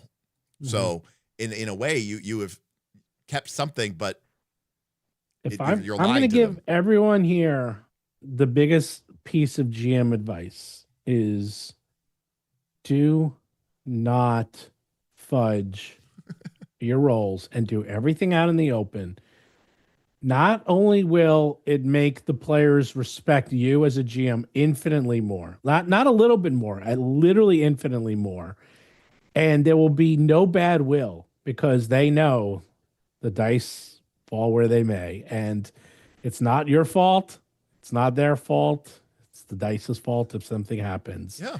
And I used to have a lot of fights with my players, and I was one of those who always rolled behind because they maybe didn't trust or didn't understand, you know, and now I never do it. And they never have a problem. I've had their characters die and they're like, yeah, it's fine. Right. They're totally cool because they're like, that's what happened. And they understand. It's like, that's what the dice did. And they are totally fine with it. So well, and this is also like the advantage to like yeah, right, or play PBTA where you literally can't fudge because the players make all the rolls. No. But like, yeah, I mean, like for me, what players really dislike is when they suffer the consequences for something for which they had no agency, right? Which I call a gotcha. And as long as you avoid gotcha moments, like we've talked about this before a little bit on the channel, but like if a fight starts, the party quote unquote isn't supposed to go into, as long as you go, and maybe we're not all on the same page, and you go, hey guys, this is a really tough fight. I don't think you guys are going to make it. If the party goes, we're going to fight them anyways, and then they all die, they should be totally okay with that because they understood the stakes. You communicated to it Who knows what's going to happen? Guys, I don't like your odds. We're going to fight them anyways. And then they all die. And then if they have a problem with that, then find yourself a new group and get rid of those friends, because you told them the consequences and they did it anyways, in which case that's leopards eating your face moment. They fucked around and found out, and you can't, like, at that point, what do you want from me? You know? So yeah. And then Vin just comes in here with a fuck PPTA. Well, again, by the way, I actually do tell them, or telegraph the stakes heavily. So they know, like, I'm like, guys, this is going to be like when they split the party. I was like, guys, you're in real trouble, man. And they were going down quick. And I was like, I don't know how you're going to get out of this. And they were very smart, because what ended up happening is that there was a wild animal they had to rescue, and the animal was going crazy. And what they did is they let it loose and then ran away. And then the animal was basically attacking anything near it. So it started to kill all the bad guys. And then the animal turned his eyes onto John's stats. And I was like, oh shit, John, you're in trouble. And then John's like, okay, I take out my food. Like, he's like, he did every animal animal control check he can think of. And he rolled really well. And I was like, okay, you did it, man. Like, you came up with an original idea. You didn't attack it. You spent all your actions on trying to basically take the food. And then he took the food. This was actually, he's like, look, food. And then he saw the bad guy. And he threw the food at the bad guy. And then I'm like, you got it. He rolled really well. I was like, you did it. Okay. It bypasses you. It goes after the food. It goes after the other bad guy. And I was like, and I didn't know that was going to happen. And that's how they lived. They lived by not fighting and by playing the actual moment and actually figuring out how to use the environment correctly. And that's the way you do it. So what's up, Danish Mule? What's up, Donkey?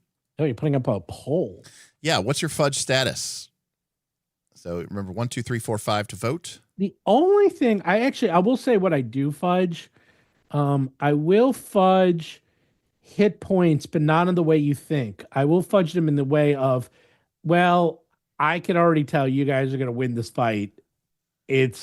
Let's just wrap it up. That does happen where it's like, look, we can go another 2 rounds. Nothing's going to change. The monster literally can't do enough damage to hurt you, and it's just going to be stupid. So right. I'll take some points off just to speed it up. I am more than okay with GMs making a decision as long as you just involve the players in that decision.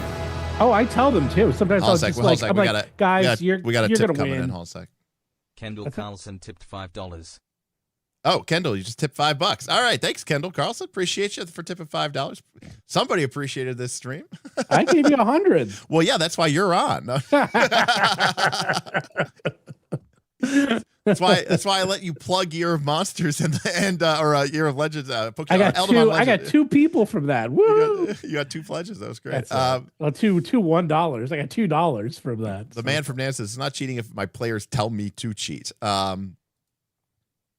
Also, I'm also a big believer that if I design an encounter and my players are playing in my game with the understanding and the expectation that I am there to provide them with what I will call a statistically fair fight, which in most TTRPG terms means, as we were discussing earlier, something like a 99% chance of success.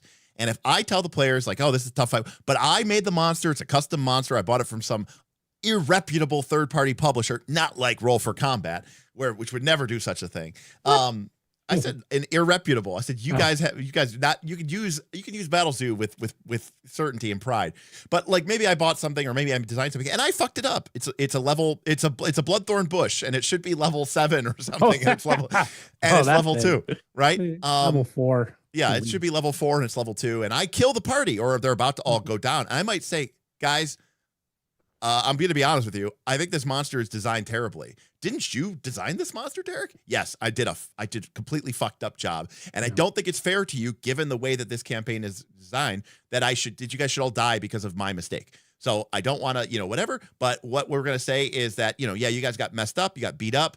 but you were able to defeat the monsters. That's on me because the premise of our game. But see, some people go, but my immersion would be ruined if you reminded me that we were playing a game. Except the alternative is you fudge and lie to them. And I just think that you should trust your players more than you do. Always, yeah. I always tell if I make a mistake. In fact, I've done this many times where I'll make a mistake and I will just say, "Hey guys, I'm sorry, I made a mistake. This is this." And do you ever straight up retcon the fight you messed up? Yes. I don't retcon the whole fight, but I will say, you know what? I just messed it up. That you shouldn't have taken those 20 points of damage. I do it a lot, not a lot, but I do that often. It's that I'll be like, yeah, I made a mistake. That I did that wrong. He actually missed you, and I'll give you. And I literally just add because we're on a VTT. I just add the 20 points back. Jess with the designer flex. She goes, if I design the monster and it's messed up, I'll fix it mid combat, so I don't consider fudging. She's just like, oh, I fucked this monster up. I guess I better fix it. Hey, to break it to you, I do that too, Jess. More importantly, I got the best one. I got the best flex of all. Is that I have my players asking how Eldamons work, and then they read me the feats. And I'm like, if I can't figure out the own feat that I wrote or Mark wrote, then I literally call Mark and say, Mark, how does this work? And then he tells me. That's great. And then if not, we rewrite the rules on the fly of our own books. Yeah. So I guess you get a little bit more street cred if you're a designer. Yeah, I typically don't fix monsters, quote unquote, mid fight. Well, I fix mine. I don't fix others. Right, which I think is an important distinction here. I fix mine because they're literally my monsters. So right, but I also can hate fix anything of mine. I also hate making monsters. So I never change monsters except very infrequently. Because I'm running adventure paths and pre-written, I will see a mistake. Right. And again, I see it. I go, okay, that is actually a mistake. And then I'll change it. This is why I live in a very tough spot, which is why for me, trad RPGs can actually be really difficult for me to play. Because on one hand, Derek, play miniature wargaming. So Warhammer and sometimes when you're playing like a D20 game, 5e or Pathfinder 2, right? It starts to feel like a D20 war game. And I'm like, look, I have my monster. I have my abilities for that monster. I'm supposed to play that monster to the hilt and beat the enemy, the players. That's my job and whatever. But then on the other side, I have this idea of like wanting to play a game like Daggerheart where I could be like, hey, it'd be really cool if this earth golem could like slam the ground and send out a big shock wave that would knock everybody over. Oh, but the monster doesn't have that template. So the monster doesn't have that ability. That's fine. I'll spend a fear. And I'll say that the monster could have that ability because it feels correct in the fiction and I'm following my GM principles. I love those two worlds of being like, I'm playing a miniature combat game and I'm playing a bullshit, make it up as you go along, maybe spend a fear point. What I have a hard time doing as a game master is playing the in-between. I have a hard time being in the middle. And a lot of D20 games these days are in the middle. Jess says, there he is, my this is son. Jess's adventure, and they accidentally sent me 2. So I got 2. I can wear them as earmuffs or whatever else. Revenge of the Rune Lords. I know they can't. They're running out. They're like, Rise, Return, and Revenge. I know. I'm not I got to read this one, but I saw Jeff's little cover credit right there. Yes, that guy. That's probably pretty accurate. There's 2 wolves, the Spike and the Timmy. That guy, you actually are 100% correct. You're actually 100% correct. Who's the Spike and who's the Timmy? Well, the Spike, Derek, is the one who's like, look, we're here to play a game. We're going to play it by the rules, and I'm going to beat you. Yeah. And then the Timmy's like, man, we're just here to have cool fun and kick ass and take names. And I'm not here to beat anybody. Let's have fun. You can do both. Yeah. I do both. So here we have, what is your fudge status? 7 I people also said, would have voted 2, by the way. You could vote. Just put it in chat. All right, I'll vote right now. Put a 1 or a 2 or a 3 or a 4 or a 5. How would you design a Spike version of Microscope? That guy, it would be easy. You would just have to give the different abilities to create stuff of point value, and then you would have to create some sort of like faction that you support, and you'd have to like assign scores to it as you go through it. It could be done. You could have a competitive Microscope game.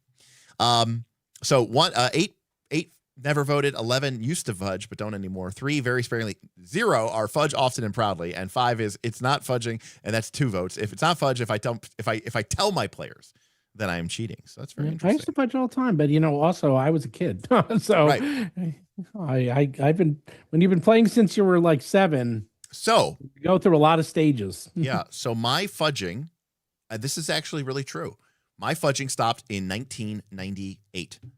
And that is because in 1998, a game came out for Dragonlance from the fine folks at TSR called Dragonlance 5th Age Saga Edition. And it didn't use dice. It used cards, a hand of cards, a deck of cards. And the GM didn't use the cards. The cards were player-facing only. So when the monster attacked you, the player played a card to defend. And when the players attacked, they played a card to attack. And so it was the first time I ever played a game where I had no random number, there was no GM screen, there was nothing. And it made me realize how much more fun I was having by not trying to, guide or steer the ship. And then when we eventually went back to like 3rd edition D&D in 2000, a couple years later, I just didn't anymore. I actually know when I did. Is that we moved to a VTT and I was using D20 Pro. I don't even know if it exists anymore. I don't think it does. And D20 Pro did not allow you to do private rolls. I had to do all my rolls in public, whether I wanted to or not. And I was actually a little worried about that because I'm like, okay, I need at least some rolls private. But if I didn't use it, we wouldn't have played because everyone moved all over the place. And sure enough, we did it, and it was the best thing ever because I was like, wow, it's way better this way. I was like, I didn't know what I was missing, and I never looked back. And that was about maybe 15, 17 years ago or so. Yeah. It's been a while. Shout out Saga, Steam driven. I also had the Blue Box Marvel version of that game as well. Very cool. Foxtrot. So what you were describing, what we call here on the channel, we call that soft fudging. Versus hard fudging. And while I am unequivocally against hard fudging, I agree that there is more nuance to soft fudging, and what you are describing is soft fudging. But again, it's it's soft fudging like, oh, I'm not gonna play the monster. Yes. I do that all the time, but I'm like soft fudging. Soft fudging would be like I'm not attacking this. Like an egregious soft fudging is like, the rogue is down to 7 hit points, and so then the monster goes and attacks the fighter. Right, that's what I call a soft fudge. Well, what I do is, and I say the monster's like, whoever just did the most amount of damage to me is the one who's going to be attacked usually, and that's how the monsters go. And I was like, who did? And they know. My fighters go, oh crap! Right. like, yep, yes, you're going to get all 3 attacks, baby. Right. My Candera, yes. So if the plant monster, which has reached 10, let's say there was 3 or 4 PCs in its effect and you chose not to use the whirlwind, instead chose to like make your normal attacks, that to me is an example of soft fudging, right? Because you're not literally cheating, you're doing something, you're not breaking the rules by doing that, but you are trying to steer the game towards a certain outcome.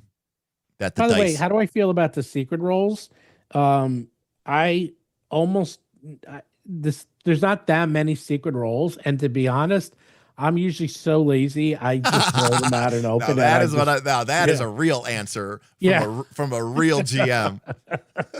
I'm too lazy to turn the toggle off between secret and public, and I just fucking roll them out. This doesn't happen often, but Beowulf, buddy, I'm right there with you. Okay. Smith and I for a long time talked about the idea of creating routines for monsters that they would just follow. Giving them an AI script, basically, but basically being like that. Number one, to take thought process off of the GM, but a lot of GMs go, no, I want to be able to control the monster, and it's like, but why?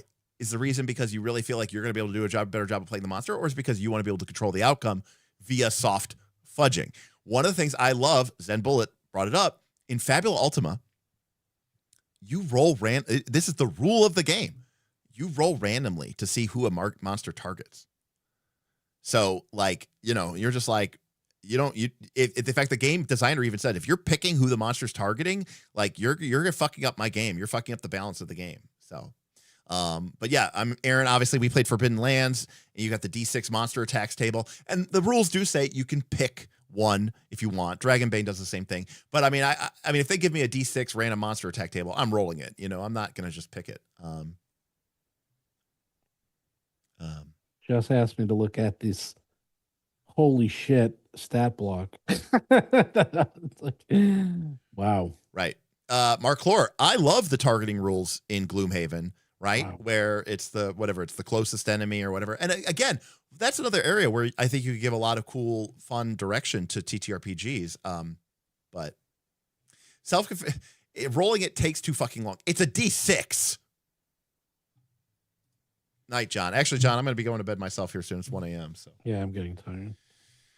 So tomorrow I gotta prep a bunch of Fabula Ultima Foundry stuff, and it should be fun. I don't use scripts, but I'd prefer a script. Okay, I could buy that. Right. Beowulf, I'm right there with you with the tension buildup, right? Where one is like a super soft, weak move, and like Beowulf, what I actually prefer is a D6 roll, but the table is like 1 to like 8 or 1 to 10 or something. And then each round you add 1 to the D6 roll. So, you know, round 1 is D6 or whatever, D6 plus 1 or whatever. Round 2 is D6 plus 2. Round 3 is D6 plus 3. Round 4 is D6 plus 4. So that way the moves, the tension naturally build as the game goes up. A bit like an escalation die, Magic of Asura, for sure. I loved the suggested tactics in 4th edition, and I totally believe you. And I don't remember that, but I could totally see people bitching, whining that it sounded like it was too automated. Jackal says trespasser rules, and I agree. So Jess asked me to take a look at I agree, stat Tundless, block. obviously, completely. And it is for, I guess they're level 20 by the time you get to the stat block. And yes, it is Extreme 20 is the name for this encounter.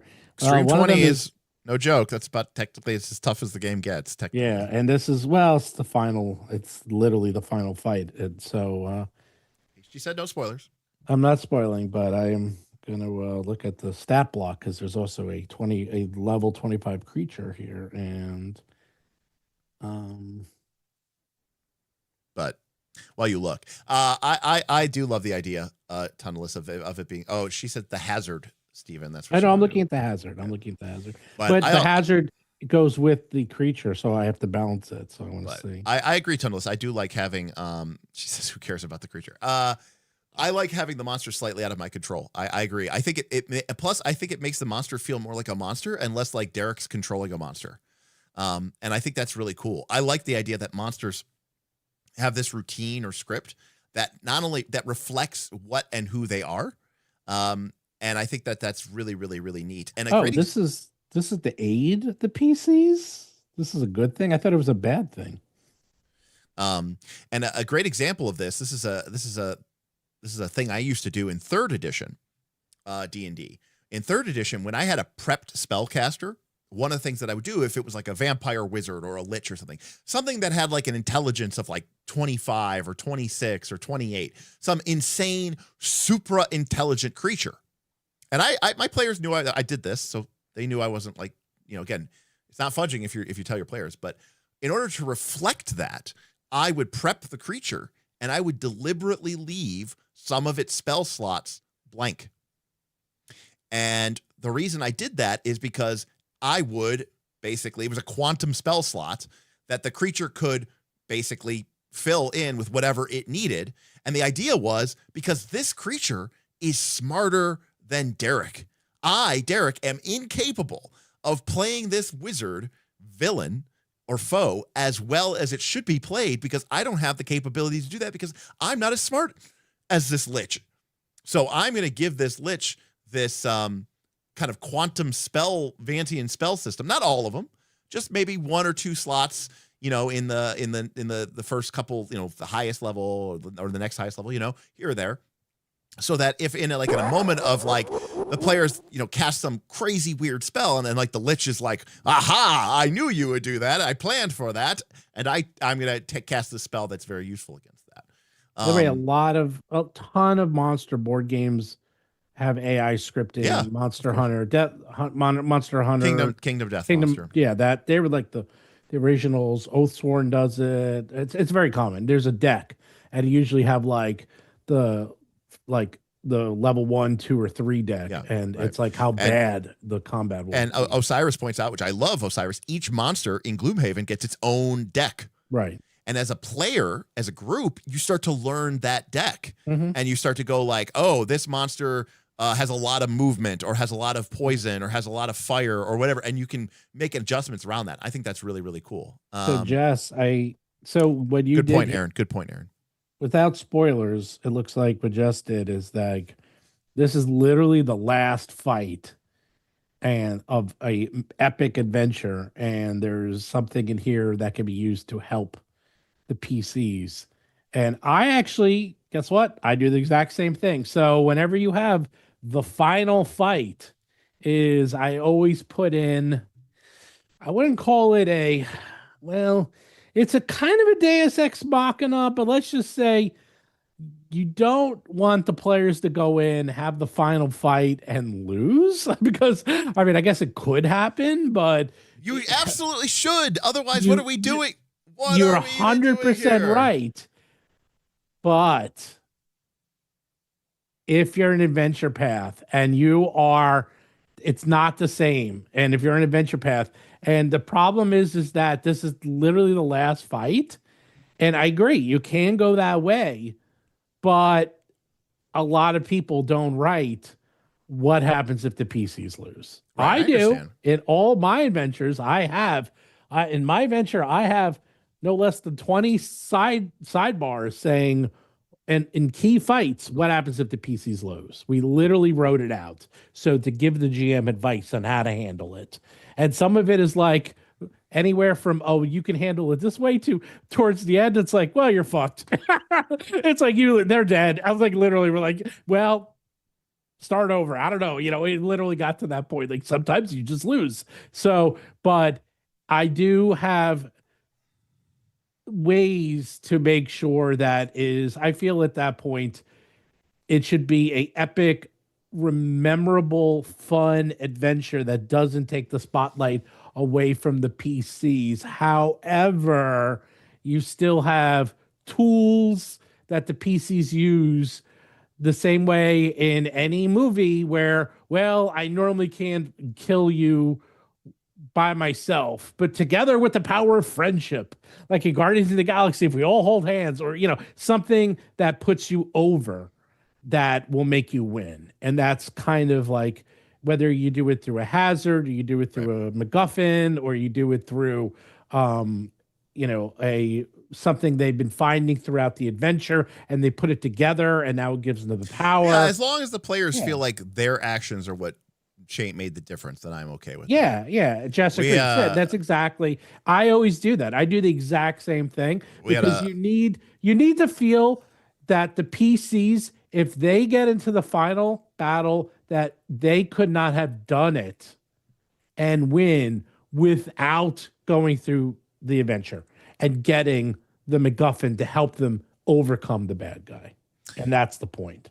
And all movies do that. Super chat from Self-Confessed Cynic says, you know which game has monster scripts built in, and I hugely respect what they're doing? Twilight Sword. I saw that. There's something in the water in Italy, man. I didn't end up backing Twilight Sword because I spent too much money on Fabula Ultima, but I am interested to check out the game. I think it's going to be kind of cool. I'm going to write them. I'm going to make sure I get some. It's not just a D20 game, so I think it looks pretty cool. It's being distributed by Free League. So the problem with monster scripting is that unless it's in the computer, there's no practical way to do it.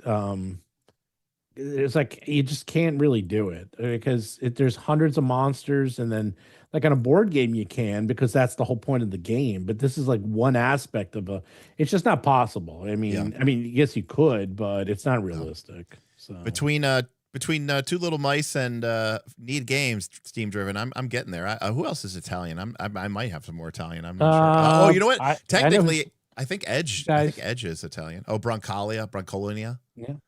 Their books are beautiful. They're very nice. These guys too. Yeah, Beowulf says it's all the wine. Didn't I say Two Little Mice? They're bringing it, man. They're bringing it. Isn't it? Two Little Mice, man, they're giving me a run for the money. Edge is Italian. Okay. I got some Edge books on my shelf. Those people, those Two Little Mice, I don't know how they do it. I'm like, I come out with 40 books a year, and I'm like, oh, they come out with one book a year. I don't know how they do it. The issue is the same issue that comes up when people feel like they need permission from published adventures to go off script and adapt when their situation is unique. Yeah, I mean, there's a lot of situations, you give people a script and then they keep using it even when it's not applicable anymore. And I know, right, this is the same problem with Daggerheart. People see something and they think it is prescriptive instead of it being descriptive. And I agree that part of what makes role-playing games great is when, you make this decision that the fiction matters more than the mechanics. But I also think it could be a lot of fun for people to, have this kind of game that evolves independent of your thought. And yeah, I don't think you'd ever make a deck of cards for every single monster, but I agree that if there's a different category of monster, that'd be kind of cool. Yeah, for sure. Or again, like a D6 table or even just a script, I think that'd be kind of cool. Well, all right. We can do it on the computer. Yeah.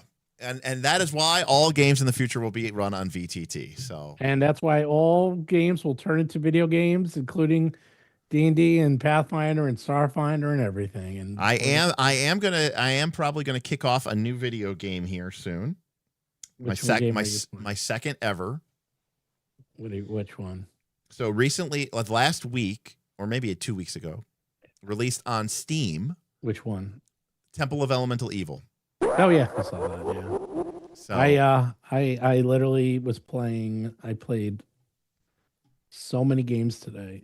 The one I was playing, I played 2 Point Museum, which I'm having a great time with. I tried Drill Core. It was okay. I tried Strange Antiquities. That was okay. But I'll tell you, I'm having a lot of fun with the Super Fantasy Kingdom. Ooh. That one is fun. That one I'm having a ball with. It is a roguelike. It's a roguelike kingdom simulator. All right. It's really well. Fun. Speaking of having a fun time, Tundalus with a $50 super chat said, "Thank you for a great year of streams, Derek, and a good hangout at PAX Unplugged. Hope to see you and Steven in Boston in March." Well, we'll sort of be there. Steven is only going to be there for the setup day and the breakdown day, so I think he'll be there on Sunday. I'll be there Thursday. You'll be there Thursday. And then Sunday afternoon. And then I may or may not be going to PAX East. So we'll see. We'll have to see. I ever got you your own bed. Just look at that. I have a bed. For those of you who don't know, in PAX East the first time earlier this year, I slept on the floor. So there was and that. You loved it. You were like, I slept on the floor. I was a smiling, happy baby. It was fun. Tundalus made so if you don't know, Temple of Elemental Evil was a game that came out in 2003 by Troika, and it was like a Hey, Dr. Stevel. It's still Christmas here, smile. He says it's still Christmas here. Fantastic. Well, there you go. Now it is officially here. We're up to where it is no longer Christmas for me. So these are completely gratuitous. Hey, thank you, Sebastian, for the tip as well. Sebastian, tip $10. Got behind on the stream, but I'm catching up. Never fudge, no immersion.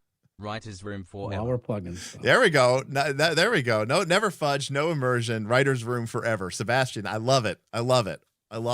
Yeah, I'm also no fudging, and I didn't want to get down that because that's a whole rabbit hole, Sebastian, but also no immersion. I'm with you there too. But that is a controversial hot take. We'll leave that to our own things. Hey, look at and plugging. Look, you can go to eldamonlegends.com and get your limited edition hardcover for only $1. $1. So, Derek, you got to be there to sell Steven on Trespasser. Get that RFC bump for my opus. There we go. Send me a copy. I'll read it. I'll talk about it. But there you go. See, it was that easy. Copy. So Temple of Elemental Evil was obviously Temple of Elemental Evil, but it was 3rd edition rule set. It came out early 2000s. It was made by Troika Games and published under Atari. And it was a sort of a 2D, 3D isometric like BG2 or Icewind Dale. But it sucked because it was full of bugs. The AI was terrible. It crashed your system. It was a horrible mess. Now, this is back in 2000s. Things were a little bit tougher back then. But apparently, there was a dedicated group of community people who've been modding and maintaining it forever as like the 3rd edition version of Icewind Dale Baldur's Gate. And I guess they finally produced an official version available on Steam with all of those mods. Now, they didn't like change the game. They didn't add the game, but they updated the UI. They made it a much better quality of life, thousands of bug fixes, AI improvements. And I bought the game. I remember I bought the game back I was in college. So this was like, when money was super tight. And I bought the game, and I probably even still have the box. I could probably go into my fucking attic and get the box. But apparently it has been fixed, and it came out. And that guy says Temple was made by the same guys who made a bunch of cult classics. It's probably a good game after the patches. So I'm really looking for. Yeah, it's very cheap. And Tundalus said that he just made his party the other day, and he made it tonight. Chaotic Evil Party, baby. Let's go. It is elemental evil. This actually, I love isometric games. I know, me too. I mean, I said I loved the the old style Bard's Gate, Eye of the Beholder, like where it's that forced perspective. Played them all. And I loved the isometric, but I hated first person 3D. I hate it. Yeah, my absolute favorite of all time was the Icewind Dale. Oh, God, Icewind Dale was so good. Oh, Icewind Dale's probably my favorite game. Like, it's hard to say if it's my favorite game of all time, but like, it might be my favorite game of all time. I loved Icewind Dale so much more than Baldur's Gate. Like, I know a lot of people love, and I loved Icewind Dale and Icewind Dale 2, and I played the DLC, which no one played. I played that game to death. There was nothing left in that game when I was done. I squeezed that lemon. I squeezed every drop out of that game. Veil of Shadows quote, the Icewind Dale theme is the hardest theme of all time. When you're making characters in that game and they're playing the theme, you just want to punch through. It's like Draw Steel 30 years early because you want to punch through a wall. Every time you were like gonna fight, you're like you're just like raging every time. That game is so adrenaline pumping. I loved it. So good. Yeah. Great. But yeah, Icewind Dale, Heart of Winter, and then with the riddle one. What's the guy with the riddle? I played that one too. And then there's Icewind Dale 2, which I don't think was as good, but it was a little too much combat, but you know what? It still was fucking. The first one was a masterpiece, and Heart of Winter was also very good, and the music was amazing. Great. And that the painterly style of all the backgrounds was amazing. And I can still hear $15. I can still hear all the spell casting sounds, and it's. I'm gonna have to replay this. Anyways, so it's pretty awesome. But Icewind Dale 2, what was the name of the expansion? That I don't remember. It's been a long time. So it never really received an expansion. But yeah, okay, that would be why I don't remember it. Well, Icewind Dale 2, well, there was a Heart of Winter, but there was another expansion for Icewind Dale. That was the Trails of the Lore Master. That was the one that no one played, and I played that too. Okay, I'm feeling shook right now because I don't think I ever played that. That is the second expansion, and nobody. I don't remember this. Mm-hmm. Well, I'm hardcore, man, and you're not. In March 2001, Black Owl Studios, which, by the way, shut up, Black Owl Studios, began development of Trials of the Lure Master, a free downloadable add-on for Heart of Winter. So it was an expansion to the expansion. Yes. It was planned as a small stopgap member to keep members of the Heart of Winter team preoccupied. It was busy work. An inspiration was the criticism that Heart of Winter was too short. The add-on was released in July 2001 with a download size of 72 megabytes. And no one played it because I didn't play it. You had to be, you was an expansion of an expansion, and you had to be level like 10, 11, or 12. So nobody has played this. And that's how much I liked Icewind Dale that I played that. I love it. We may have to replay after we play Temple of Unbelievable. We may have to go back and play fucking Icewind Dale. I absolutely love it. I know I never played like the later version, which was like the enhanced version and all that other stuff. Like I never played any of that. Like I just played the original from back in the day. Wait, can you play Icewind Dale multiplayer? Let's see. The updated Icewind The Dale. enhanced one, I think you can. Maybe you and I could play it together. Oh man, I would do that inside. I love Icewind Dale. I know. Let's see. The music, it's just everything was so amazing. But yeah, the soundtrack is amazing and it's incredible. So as we wrap up, 5 bucks. Oh yes, massive dollars. See, now we're getting to the kind of gaming Derek likes. It's a 30-year-old game for $5. Let's do it.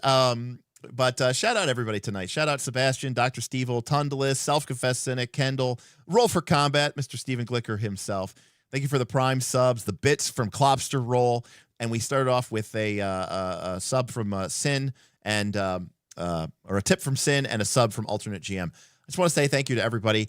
It's been a really awesome, incredible week supporting the holidays, and I really appreciate you guys being so generous with your gifts for me. You know, here at Knights of Last Call, we don't talk about popular stuff. Hell, our RPG channel turned into a deep philosophical conversation about the role of AI in our society, the future of UBI, and, of course, the role of nuclear power in an ever-evolving society with increasing energy demand. So, you know, to say that we, you know, Wastomania says, don't go offline for like 2 minutes so I can sub on Twitch. All right, fair enough. Cinnabos, will we be back on Sunday? Yes. Probably, yeah. Again, I want to do 2 more streams before the New Year's. I want to do a Land of Eam first look, and I want to do my 2025 Nights. Land of Eam right here. I want to do my 2025 Nights celebration of the whole thing here. So, Jess says, "Wow, listening back to the middle of the VOD is going to be wild." Oh, Jess, we went way off the road. Hey, Permanent DM, thank you for the subscription with Prime. Appreciate you. We went way off topic. All right, there we go. For us. Oh, we went way off topic for us. There we go. Okay, carry on. Lollipop, the plan is I want to get Bob and Vin on for the Land of Eam stream. And Bob had thoughts. Bob really was psyched about this game for some reason, and Vin had some thoughts. And then I don't know who's going to be on for the nighties. I think Vin is off through the 4th of January. So it's possible that we might be able to have him on New Year's Day, which is Thursday. So planned for streams on the 28th, the 30th, and the 1st. And who knows, maybe a New Year's Eve stream, because I never do anything on New Year's Eve. I just stay home. So, alrighty. Well, Mr. Glicker, thank you for joining me. Yes. It was.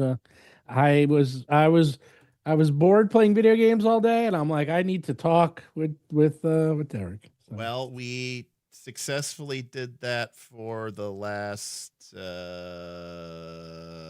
had a 4-hour stream yesterday, and 4-hour stream. Another 4 hours today. I feel like you, Derek. There we go. Now you're getting on. Now you're getting on the Derek. I'm getting on your chat, your level of streaming suddenly. Absolutely. All right, folks. Well, if you appreciate this kind of content, leave a comment below. Don't forget to like this content. Although, honestly, don't like this content because then the algorithm might push it to people, and I don't want them to watch this. So, let's just keep this to ourselves. As Gandalf once told Frodo Baggins, keep it secret, keep it safe, and we'll see you next time on Knights of Last Call. Merry Christmas to everybody who's still there.